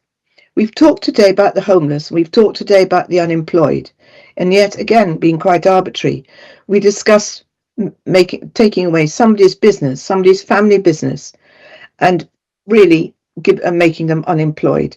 So I thank Will very sincerely for his part he's played in this. So whilst recognising renewable and low carbon sites are important, and we all recognise that, why choose a profitable farm, a farm with prime farmland? It's a dairy farm. There are not many left in Monmouthshire, let alone the UK. And at a time when farmers are really struggling, how can we even think of placing a solar park on prime farmland? I just don't understand it. It takes away a livelihood at a time, as I say, when everyone's struggling. MCC is a rural county, supposedly serving its residents. I cannot see how you could justify the solar park at the stage. However, my concern is that given that very, very few changes have been made, and it is obvious that very, very few comments have been taken into account. They may have been read, I'm not saying that, but no actions have been taken. I'm very concerned that Will and his family will not be consulted about the points that were made today. And what I'd like, please, before I leave this meeting, is to know whether you will contact the family or whether he will have any contact at all about the future, about the points that he brought up, the sustainability, the water runoff, the surface water, which is renowned at that part, and the danger of cattle crossing over at night and in the dark mornings. So please could I have some confirmation that that will be taken into consideration and not just, mentioned in a meeting? Thank you, Chair. Thank you, Craig. Thank you, Councillor Jones. And yes, I completely agree. I thank Will Morgan for coming to the Place Scrutiny, and it was a very emotive speech that he gave to us as officers and to members. I think we all felt it within the chamber, and we thank him for those comments. It was the first time that I've heard that. Obviously, as a local planning authority, we take on board proposals and consider whether they're deemed to be acceptable. I've messaged Estates Department, and I've spoken to them this afternoon about contacting Will and having those conversations about alternative solutions if this is to go ahead. Is it ever land that can be used? So I will certainly take that away, Councillor Jones, in terms of having those conversations with that family, that agricultural farming family, and see how the council can work with them if this is to go ahead. So yes, I will certainly take that away, and I've already spoken to Estates this afternoon on that. Thank you, Craig. The other point on the solar farm, I think, was around BMV land and agricultural land. This is a conversation that's been had at a national level at the moment in terms of use of best and most versatile agricultural land and using it for energy generation. It's something that I don't think there's firm case law around at the minute. What I would suggest is in Monmouthshire we do have a significant amount of BMV land within Monmouthshire, and if we are going to provide solar farms and renewable energy sources, we might have to balance that by using some best and most versatile land. So I think it's about 70%, the last sort of figures and data I've seen, 70% of land in Monmouthshire is best and most versatile. So we are rich in agricultural land, and maybe we have to do that balance of providing renewable energy sources as well. So, and that is an ongoing conversation and debate that I'm sure that we'll continue to have. In terms of the industrial site and the employment land, it's on our strategic network, so it's right there on the A40 and the A449. So it is ideally located, I would suggest, in terms of that strategic network to get traffic movements and transportation to that site. It also creates job opportunities for the people of Raglan. I know that did came up in the previous planning appeal with the 111 site. So that is something that it's providing the area with, and I said it's on that strategic network, and it's an opportunity to create employment opportunities in the north of the county. And I guess in terms of the housing allocation within the site, it is worth noting that it has been halved since that previous proposal. So it is now 54 homes that's been proposed within Raglan. So that's half of what was proposed previously as part of that other planning application that was referenced, Councillor Jones, and half of those 54 homes would be affordable houses for people within the community. So hopefully that gives you a bit of comfort with regards to that aspect. I will now pass on to my colleague Rachel just to answer your query with regards to the sustainability elements in terms of the procedural element, if that's okay, Councillor Jones. Thank you. Thanks, Craig. Thanks, Councillor Jones. So the Sustainable Settlement Appraisal is based on a regional methodology which was developed by the South East Wales Strategic Planning Group. And it looks at 3 principles based on the level of transport and accessibility in and around the settlements, the availability of local services and facilities in and around the settlements, and the level of employment opportunities in and around the settlements. So it's a lot of quantitative data that's been looked at, and that's been used along with the population within each settlement to identify those tiers within the hierarchy. And as a result of that process, Raglan is identified as a secondary settlement. So that's how that has been developed. This is all set out on the website, so I can send you the link if that would help, Councillor Jones, to have a look at it. Thank you. Yeah, thank you. Chair, can I just come back, please, just quickly? Absolutely. Thank you. Well, first of all, Craig, thank you for everything, especially for contacting Estates about Will. Obviously, I'll be heavily involved now. We're going to see them tomorrow. Secondly, oh yes, and sorry, just to carry on, it's not just rich farmland, it's a dairy farm. And there are very, very, very few dairy farms in Monmouthshire or in Wales. So I don't think it can be equated to rich farmland, a field for some other arable farmer, for instance, of which we have plenty in Monmouthshire. So, it could be changed perhaps. Second, also the strategic network ideally required ideally suited, for Raglan. For Raglan, I don't think so.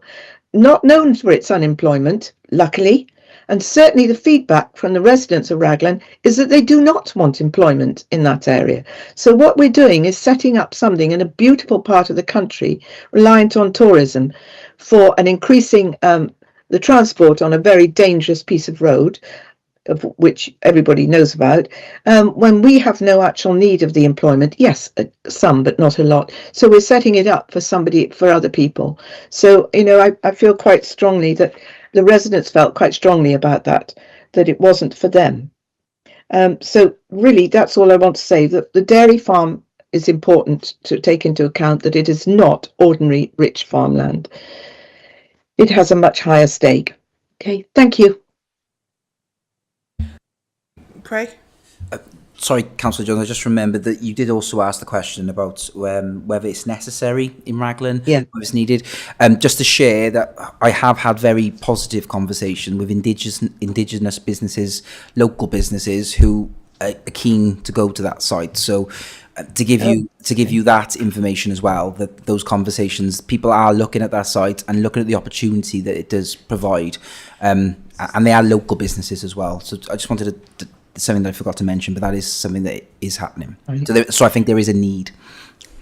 Well, I don't know about need because we have industrial sites on the other road, on the Abergavenny Road. But yeah, okay, I take it into account. Thank you. Thank you, Chair. Thank you. Okay, we now move on to Councillor Butler, who I thought had gone home. No, you can't kick me down. Thank you, Chair, and thank you for allowing us all to speak, and for as long as we like, but I'm not going to speak for an awfully long, I hope. And thank you to officers and all those who are still with us here at the moment, and all the amazing amount and level of work that you've put into this. The development the proposed development I want to talk about is HA12, which is the land to the west of Tremer-Ysgol, Penpelleni, and I represent the residents of Goitrafar. Penpelleni is considered to be a secondary development along with Raglan and Usk, and there's an expectation that collectively we will take 6% of the overall proposed development. The village of Penpelleni, Goitra, is surrounded by candidate sites and has been for many years, completely surrounded. In the current RLDP, the only site that is going forward is this land to the west of the most recently built development, known by residents as the Acres, and it has been a candidate site for many years. In our community, there is a shortage of 2 and 3 bedroom homes, suitable for young people starting out and for older people wishing to downsize. So in principle, I welcome this relatively small development of potentially 42 houses. But my concern relates largely, but not wholly, to the access to the site. In the submitted outline plan, access is suggested off the existing Tremer-Ysgol road. But as a result of the consultation process, I learned from residents pretty swiftly, and they were quite forceful, that those living on that road, where the proposed access is, crosses a piece of land that they themselves own and also pay to manage. It would seem to me that this is not a viable access route. So, as a consequences of their responses to Monmouthshire, I now note in the report that the point of access into the site is still being considered off Tremer-Ysgol, and an alternative option of direct access off the A4042 is also being explored with Welsh Government highways. I know this site well, and I often walk around it. It appears to me that there are a number of barriers to finding an alternative access point off Tremer-Ysgol to the proposed development, which include proximity to the water mains to the whole village, and a proposed active travel route to provide safe access to the school. And frankly, I'm actually horrified to learn that direct access from the A4042 is even being considered. This stretch of busy trunk road, managed by Sutra, has a double blind bend immediately prior to the site, if approached from the south, and a speed limit currently of 50 miles an hour. A development of 42 houses, of which 50% are intended to be affordable, will naturally attract young families. And the suggestion of immediate access to the trunk road doesn't sit very well with me at all. I would like to see the transport assessment as soon as it is available. As it's a relatively small development of only 42 houses, I also have grave reservations as to whether 50% affordable is achievable. I question how viable it will be for the developer and the likely impact on net zero ambitions. I also question the desirability of those houses that will go onto the open market. I have been told by several potential purchasers that they would find such a high percentage of affordable and social rent homes to be off-putting. So, in conclusion, I've highlighted a few of my own and residents' concerns here, but also want to recognise that this revised local development plan is really needed, and without it, Monmouthshire could face unplanned and speculative development, which I would wish to avoid. So, Craig, you said earlier that all the sites are sound and can be delivered, but how sure are you that this site is? I also have some comments to read out from a resident. Now, I could do that now, or Craig, if you want to answer now, you want to carry on? Okay, just give me a moment, I need to find that page. Okay. I think you've got it. Okay, so this is a resident, John Wallace, who's a resident of Tremor-Usgall. He actually lives currently on the T-junction that in the original development would become a crossroads. So he's right on top of it. So unfortunately not able to be here today, so he did ask me to read out his concerns. As previous plans have been rejected by the Highways Department because access was onto a trunk road, why would they consider an exit that is far more dangerous, including 2 blind bends on the same trunk road? I think that's the same point as I'm asking. Why would you consider forcing an access point onto Tremor-Usgall when there is a covenant with all the privately built homes, with Greenbelt, the owners of the land, for its protection? Why would you consider this when Welsh Government was part of the original development plans, he's referring here to the acres, and insisted that development of said land be part of the amenities for the homeowners and for the general public if they wish to make use of this amenity? Why would you attempt to damage the trees and the developing wildflower meadow when homeowners, in concert with the Covenant, have paid thousands of pounds and are contracted legally to pay thousands more for its development and maintenance? Why, when surveyors have confirmed that the roads are too narrow to be used, do they persist with this crazy idea?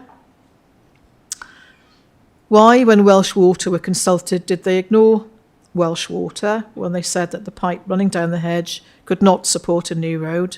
Do they persist? Why, when they must be aware that the overflow from the canal runs through the hedge line, causing regular flooding, do they persist? Why, when they put the original plan for consultation to the folks of the Acres site, were the advisors totally unaware that the land in question was privately owned? What about due diligence? Why would they pour traffic onto School Lane? Have they never visited this road during the morning, afternoon and late afternoon usage? Apparently not. I could go on and regarding this proposed development, which will be challenged legally and continually by residents should you proceed. Thank you. Thank you, Councillor Butler, and thank you for the resident for providing those comments. This site in Penplenny, the access, we have got comments from the local residents with regards to the access point off, I can't remember that road, Tremor-Usgall. With regards to the site, the developer is also of the opinion that they have the right of way over that piece of land. The developer is also of the opinion that they have the right to get access over that piece of land. So there is a legal discussion there to be had ultimately, and I think this is about having those conversations, isn't it? That the developer has that proposal. They're also exploring the access option onto the Welsh Government road, onto the trunk road as well. So solutions are being looked at in terms of access onto that site. I think this stage, in terms of where we are, some of that needs to be gone through in terms of that detailed planning application. That needs to go through in terms of the developer evidencing to the inspector that they have the access to go over the land and the legal rights. This does happen in planning sometimes in terms of covenants on land, legal matters, and these will be matters that will be fully explored, I have no doubt, in terms of that inspection. But at this stage, given the evidence that's been presented and the site is deliverable, and the access arrangements and the information the developer has been provided to us to date suggests that it could come forward, it is right that it stays within the plan as an option to provide affordable housing to the people of Penberflenny. It might be that access arrangement is a reason why it doesn't come forward, but that at the moment isn't the case. At this case, the evidence and information that has been provided is considered to be adequate to take it forward ultimately. And again, the solution on the A road and the solution off Tree, sorry, I'm not going to try to pronounce that road again, but both of those solutions are being looked at and will keep to be explored. If for any reason it's considered to be unacceptable, then I'm sure it wouldn't go ahead with development. So that needs to be looked at. In terms of your other comments with regards to the land and the surface water, and the comments from Welsh Water, they are engineering solutions and design solutions that we would be worked through as part of a detailed planning application. Where that pipe work is, we wouldn't build within 3 metres of it. So all of that would just come down to detail in terms of that detailed planning application. I think the point that you're raising with regards to access is a valid one. Given the information evidence to date that we have, and the information the developer has provided with us, those access points are being explored, and that will continue. Thank you for that. Great. Thank you for that. I am aware that I think there are at the moment 17 residents who would take legal action. So I think this is going to go on a little bit before there's a solution. But thank you for your comments. Please, Greg. Yeah, and that's exactly what the process is, isn't it? Ultimately, we are following, as Rachel's already outlined, a detailed planning process here where it gets to be scrutinised by an independent planning inspector. We'll look at all of that detail. They will be testing whether this plan is sound, and they'll be looking at the Penberflenny sites. And, we need to make sure that development proposals are sustainable and that access will be fully looked at as part of that process. That's why all these checks and balances are in place. And that's a positive thing, And as a planning officer, I'm here to represent the residents and the people who haven't got housing yet. So, we want to make sure that we have sustainable decisions. So I welcome that scrutiny and looking at this from that angle. And any additional information that people want to submit, please do. Thank you very much. Okay, thank you. Just wanted to pick up, Craig, on that last comment. You just said any additional information to submit. Is that the case? What do you mean by that? I just want to check what you mean. Well, with regards to that access query in particular, if those residents have any additional information that they want to submit, then feel free to do so. We are outside of the consultation period, so I can only forward that to the planning inspector, but I'm happy to do that. We wouldn't be able to. We're not in a process anymore, but if there is any information out there, then we want to hear about it ultimately. Wonderful. So just make sure if anybody watching this wants to make a comment, please do and come forward, and then it will be added for the document to go forward, not necessarily for you to do anything other than just include it. Just on that, Councillor Lucas, we're not in a consultation period. The consultation's ended. So what I was suggesting was, with that particular site and with those particular residents, if they wanted to submit something, then feel free to do so. We can't. The consultation period has ended, and the consultation report is reflective of those 6 weeks. We're not opening that consultation again, but I was just trying to help those particular residents there with regards to that access issue. I don't think it's appropriate to ask for other additional information about the 4,000 comments that we've got in the existing consultation report. I'm not opening the consultation again. It was just on that particular one. No, I understand the consultation isn't open again. I totally get that. I just want to make sure that we take forward any thoughts that any residents who might not have been aware of this might, and not necessarily any particular element, but they have the opportunity to process it forward to PEDU. Is it PEDU? Have I said that correctly? Yeah, the problem is this, again, it's back to this process that we are following. So they won't be duly represented comments that PEDU would be able to address. They need to be within this planning consultation report. So the consultation has ended. What I was saying is, in terms of that technical issue, I'm happy to explore that, because that's fundamental ultimately in terms of that site coming forward. But I'm not. I just wanted to check what you meant. I think just interpreted it incorrectly. Yeah, I think I don't want to. I certainly don't want to open the consultation again, because those comments that we receive now wouldn't be able to be sent on to PEDU. The consultation period has ended. I was just trying to help and support in terms of the query that those 17 residents have made with that particular site. Thank you. Sorry, I just wanted to make sure everybody was clear on what was being said.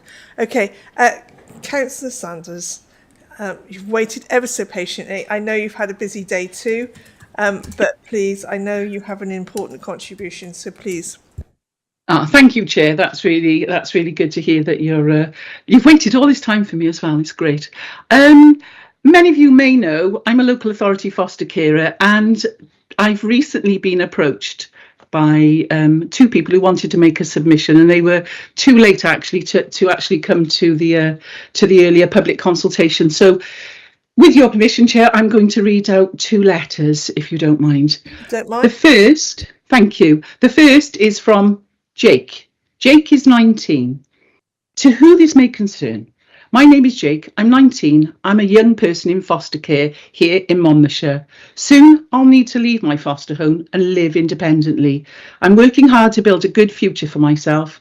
I've secured an apprenticeship and I'm doing well in it. I want to stay in Monmouthshire, close to my support network and the family that I've grown up with and the community I know and have lived in since I was 8 years old. The problem is I simply cannot afford to rent anywhere here. Housing is so expensive that no matter how much effort I put in, the numbers just don't add up. I'm not asking for handouts, just the same chance as other young people have. The chance to afford a small, safe place of my own where I can continue to work and build my life.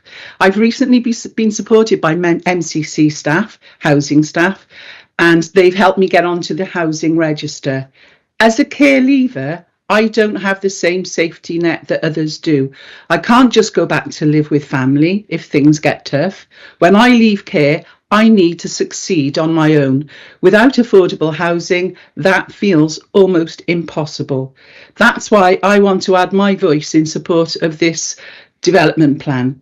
Creating more affordable homes would give care leavers like me a real chance to stay in Monmouthshire and become an independent adult without being forced out of the county I grew up in. Please give me that chance. I've already faced enough challenges in life. Finding a roof over my head should not be another one. Yours sincerely, Jake. And obviously, you know, if the names and the details of the people are needed, then I can give them privately. So the other one, dear Sir or Madam, I'm writing as the parent of 4 young men, 2 of whom are my own sons and 2 are foster sons.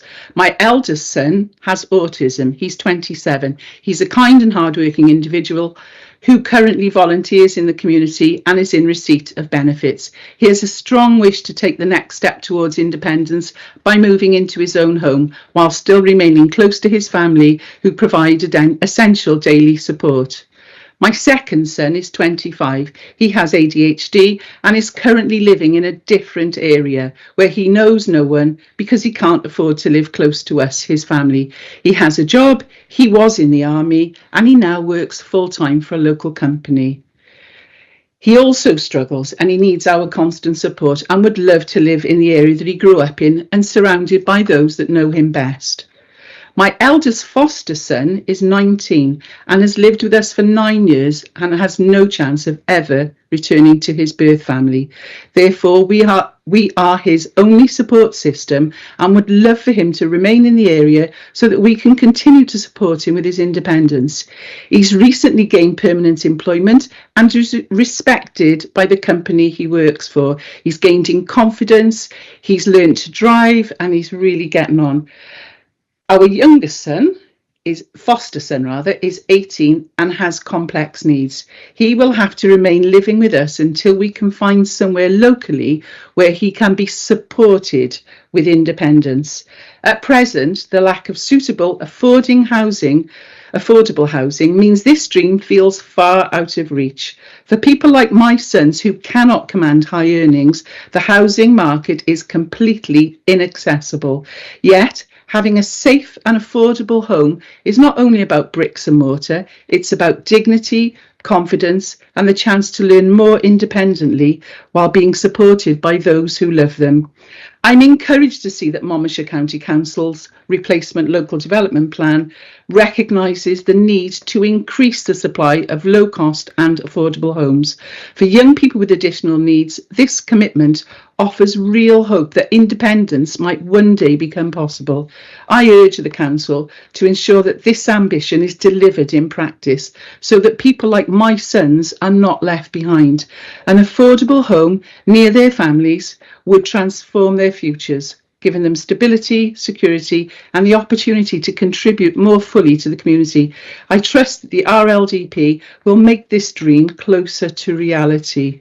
Yours sincerely. And obviously I've got the lady's name that's written to me. Thank you, Chair, for listening to me, and I really hope that people will understand the real challenges around young care leavers and, as you can see, birth children as well, that really struggle to get on the housing ladder. And I urge everybody to think really carefully, and I hope more people will support this RLDP going forward. Thank you, Chair.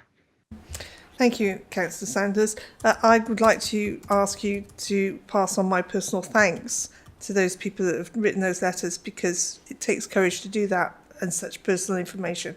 So thank you. I will do. Thank you, Chair. Do you have any questions you wish to ask of the officers? No? Okay. No. Thank you very much. That now leads me nearly to the very end. You'd be very pleased to hear. I just want to check with everybody before we do that.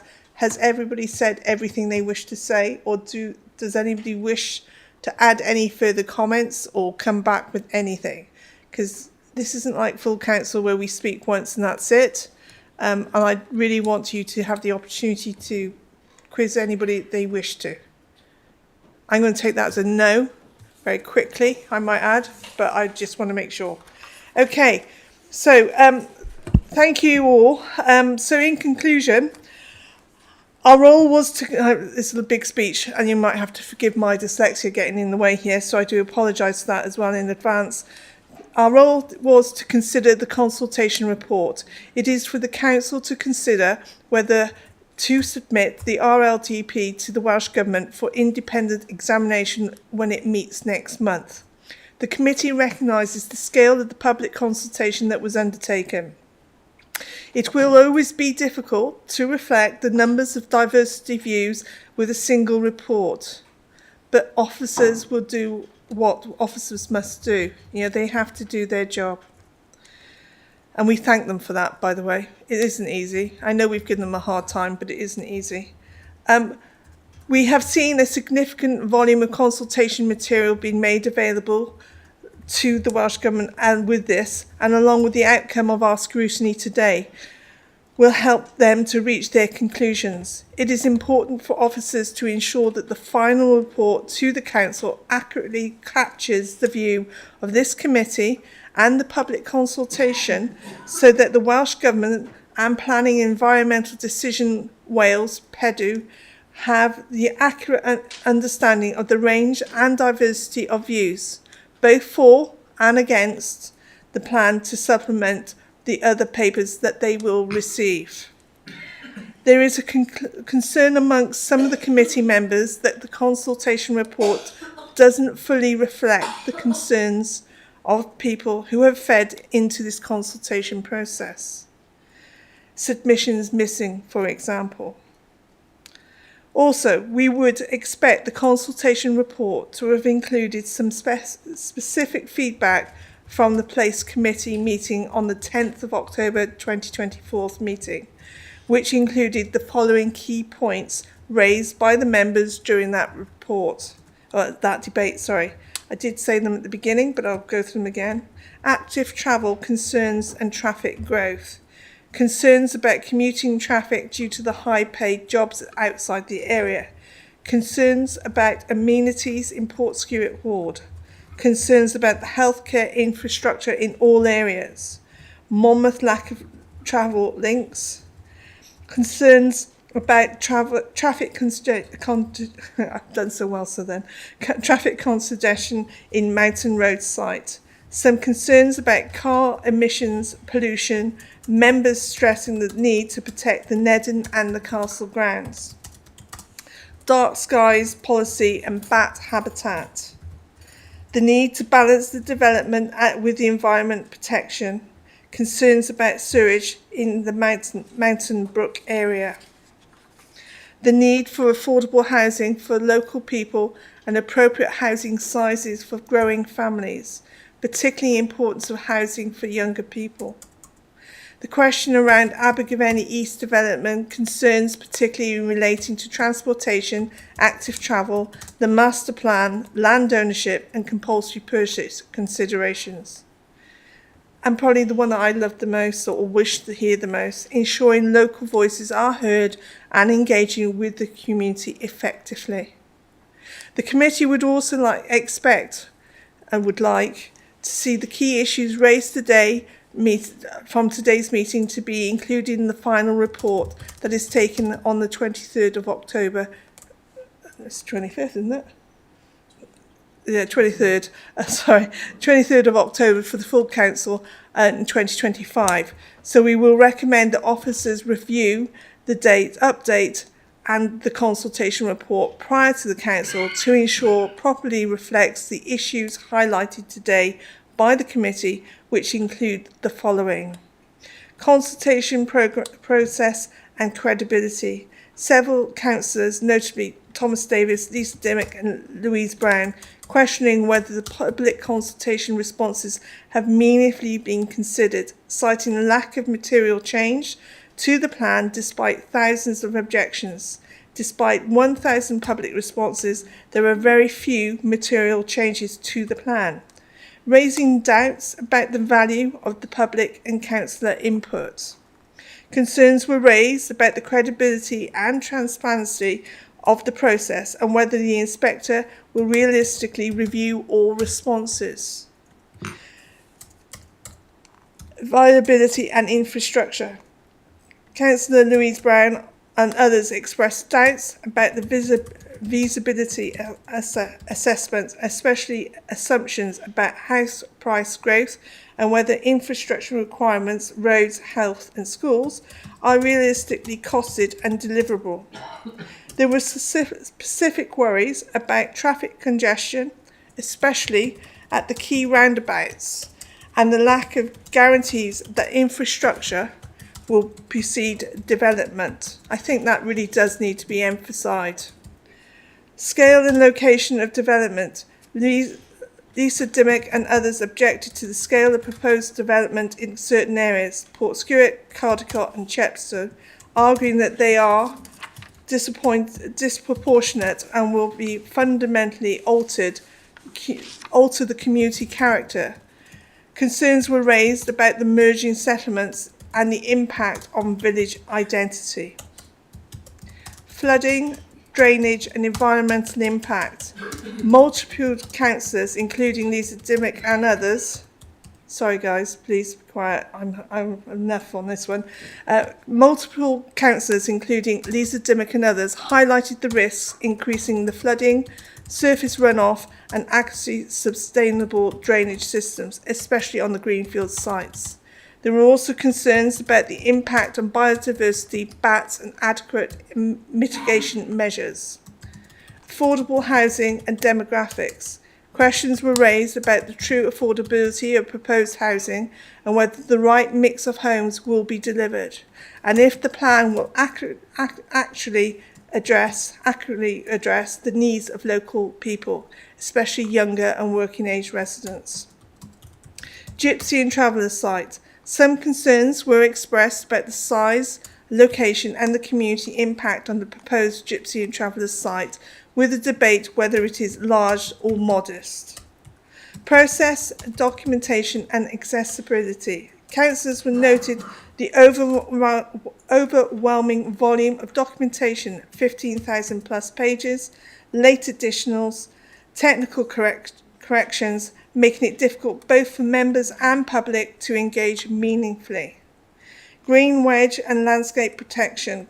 Concerns were raised about the lack of green wedge buffer for Monmouth, visual impact of development on the approach to the town, and whether national landscape protections are sufficient. The plan is not balanced with a disproportionate amount of growth employment land to Seven Sides, especially Mager and Undy and Caldecott. Concerns about large-scale industrial development on the levels, particularly adjacent to a SSI, which could harm historic landscape and ecology.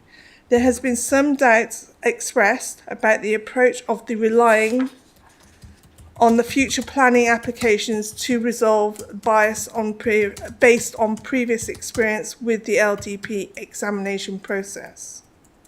Councillor Taylor has spoken about the lack of reflection in the plan regarding the current issues with Severn Bridge and the impact of the toll being removed, which has exacerbated local traffic and infrastructure problems, explaining she feels there is no clear mitigation for these issues and concerned that the infrastructures will not keep pace with development. Councillor Jones clearly expressed her concerns about the farming community who will be affected significantly by solar farms plans. I question whether we should use the word farms because that's sort of not right for me. And the need for family affected to be contacted about the proposals to see how the council can work to support them. That was in real reference to the gentleman this morning. So we will ensure the formal feedback from both the lengthy scrutiny meeting are sent to you all again in formal feedback for inclusion for the final consultation report. It remains to thank everybody. Well, I can do this without reading that. It remains to me to thank you all so very much for putting up with all of that. Is there anything else you would like to add? Yes, Chair. Is that your summing up? Sorry? Is that the summing up of our meeting? Then I'm so disappointed that all the negatives, and you've not put any positives into that situation at all. You've not mentioned it. There's no. It's not a true record of this meeting. Okay, let's. I've got to say, it's been. I feel disappointed that I've come today, but nothing. I made positive comments. So did Jackie Strong. Okay. So did some others. It's been One totally second. ignored. No, I understand what you're saying. I was given this to read. Okay, so please, I would normally have done it slightly differently, but because of the context of all of this today, it was done differently.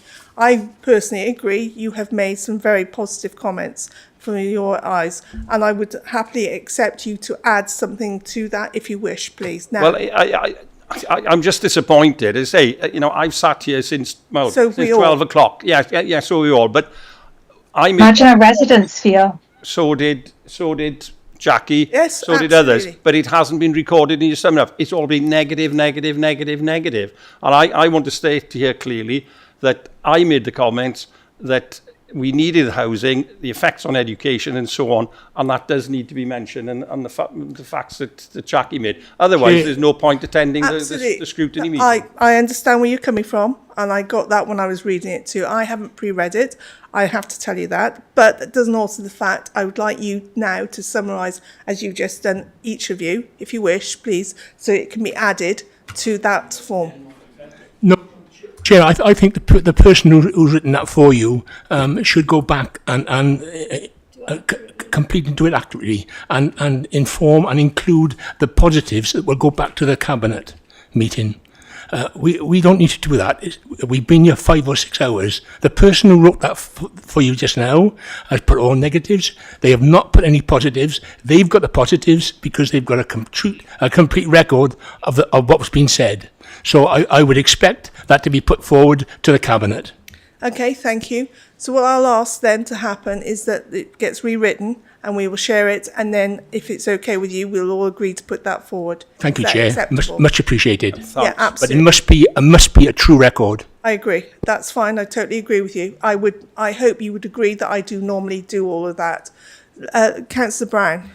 Yeah, just as a correction, I think you mentioned 1,000 responses. I believe there was 4,000. Okay, thank you. We'll address all of those points. Thank you. Hazel wishes to speak. Yeah. Just to confirm to members, we've got like over 30 pages of all of your comments, positive, negatives, the whole lot. We've also got all of the feedback from the public who spoke in the public open forum, and I drafted that for the chair so that we could make sure that concerns were also highlighted. We've got all the positives that you've said, but we needed to make sure, and we did preface it with some committee members expressed concerns, some members of the public have expressed concerns, but we've got all the positives, we've got all the key points, we've got every question and answer, we've got the entire transcript, but it's impossible for us to go through every single bit now. So what we've got as a formal summary, this was the chair's summing up to make sure that every member that felt that they'd contributed here today had been heard. So the formal outcome of the scrutiny, which I would suggest to you, if you wouldn't mind me reading, because the press are waiting for it as well, would be that the Scrutiny Committee's role was to consider the consultation report. Council will consider whether to submit the LDP to Welsh Government when it meets next month. The committee recognises the scale of the public consultation that was undertaken. There has been some support for the LDP. There's also a concern amongst some members about the consultation report not fully reflecting the concerns of people who fed into the process. And as a way forward, the Scrutiny Committee expects the consultation report to include the specific feedback from Place Scrutiny on the 10th of October, and also the key issues raised at today's meeting to be included in the final report to Council on the 23rd of October 2025. The recommendation of the Scrutiny Committee, and it's up to you as members whether you wish to support it, would be that officers review and update their final consultation report to take into account the issues highlighted by the public and Place Scrutiny Committee today. And then it would be all of the issues that we've highlighted in the 29 pages that I've got in front of me. The chair was simply raising some of those points that some members that have given up their time who aren't on the committee have echoed here today to make sure that they feel that they've been heard. But that would be what we would suggest was the conclusion from today. But we're happy to take on board your thoughts. We weren't going to have that as the full conclusion. It was just acknowledging all the concerns that have been made today. Yeah, Chair, can I just make a suggestion then, and that we put a different word into some. We had a considerable support for the RLDP, not just some. I would like to be a word put in considerable support. Whilst I understand, I would have to say there's probably 50%. I'm disappointed, to be honest with you, in the conclusion. Very disappointed as a committee member. I've got to say, and I appreciate it's been a long meeting and a long transcript, but certainly, Chair, summing up, and you've had a number of things to do today, but it must be balanced. It should balance, yes, the concerns raised today, which is fair enough, and I wouldn't want to stop that in any way, either from the objectors or anybody else or other councillors or other people on this committee. But at the same time, you've got a number of people, myself included, Jackie Strong, etc., who did make positive comments, and that's been glossed out. And that does really concern me. So you've got to give a balance. Thanks. I do agree with you, and I have no problem with that. Thank you. Councillor Brown.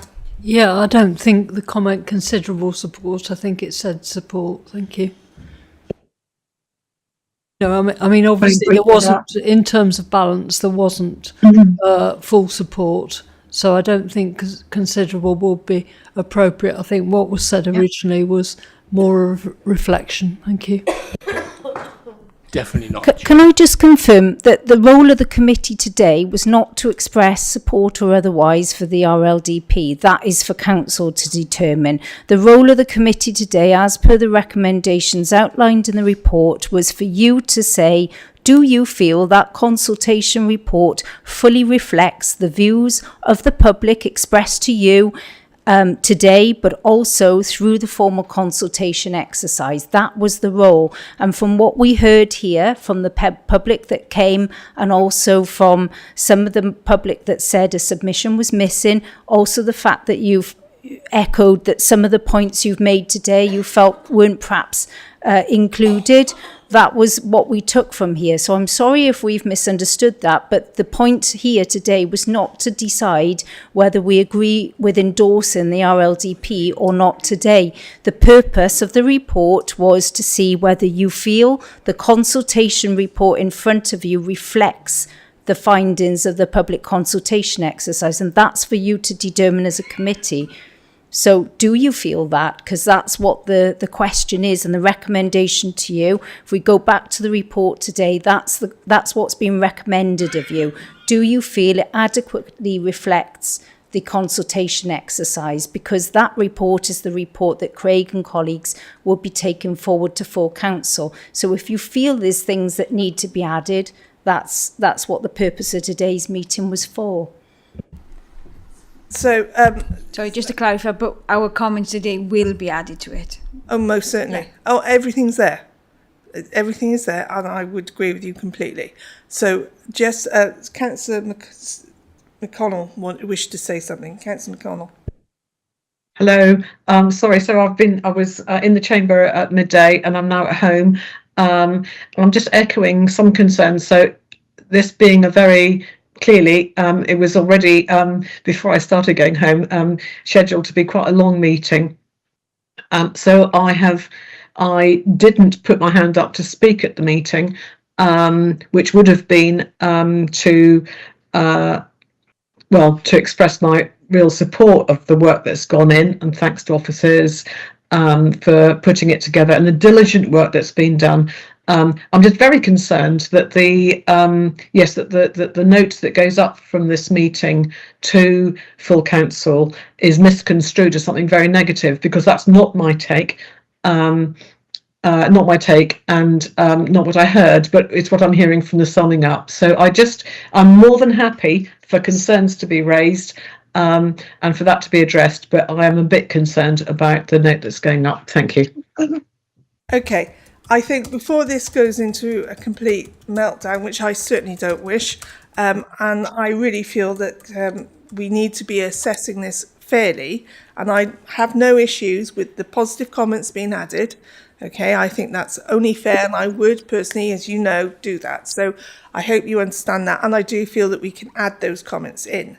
So I hope that's agreed, but I have to say there's been an awful lot of residents here today who would not necessarily agree that it's all positive. So I think we have to take that on board as well. Councillor Dimmock wishes to have a word. Thank you, Chair. I'm going to leave it there. Thank you. Right, so are we... Oh, Councillor Brown. Yeah, I think in terms of the answer to what we were intending to do, I think Hazel sent an email out to us in terms of scrutiny. I think one of those questions was, does the consultation actually, has it engaged the public? And I think the answer to that is decidedly no, it hasn't, because of the fact that if you look at the table of changes, there's absolutely minimal. I think maybe one or two residents have, had a comment that's actually made a minor change, and one or two councillors. And in that 30 pages, that's it. And for, 4,000 responses, I frankly don't think that's good enough. Okay, thank you very much. So I think we've come to a consensus. Are we happy that all that's been said? Well, nobody's happy. And as Craig has said, no one's going to be pleased with every answer that they all get. This is a very in-depth, and we have the 23rd of October to go forth and say it all again. So this is the whole point of this, was to understand what has been said from the residents. Have I missed anything there, Hazel? No, I mean, but by way of perhaps remedying this, would you be happy for just the minutes of both meetings, the 10th of October and today's meeting, to go forward, to have key points included into the consultation? So then it will have all of the positives that people have said. It's literally got everybody's question and answer, all of the points that you've made, because that was the point of this meeting. Do you want those to go forward, your findings from both of those meetings? I've got to be honest, I think that is a better way forward, and that gives a balance then. Yes, you've got the negative, but I clearly said, overall, yes, there are bound, with something of this magnitude, there are bound to be slight slippages, but with the process, as far as I could see, it was done properly and fully.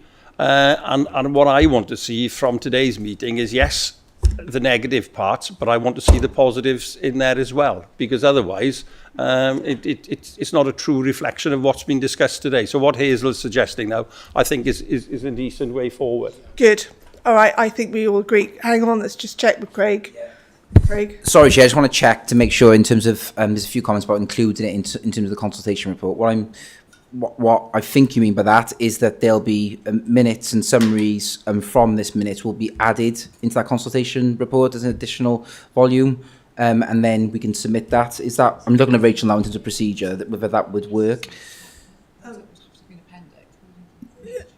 Yeah, we'll do that in terms of, and we will put that into the consultation report as a separate zone in terms of place scrutiny, and submit that to the inspector if council decide on the 23rd to submit it to Welsh Government. That's how it will be presented. So the comments will be then. But I think you deserve a chocolate. I mean, that was the right answer. So thank you ever so much. I've just said something else, but might not have been acceptable.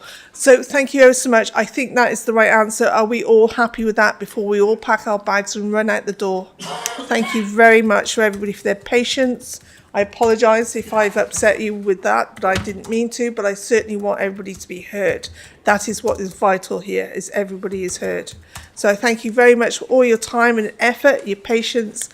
Thank you to all the officers for their immense amount of work that they've done today alone, never mind anything else. So I bid you farewell and have a safe journey. Well done, Jane.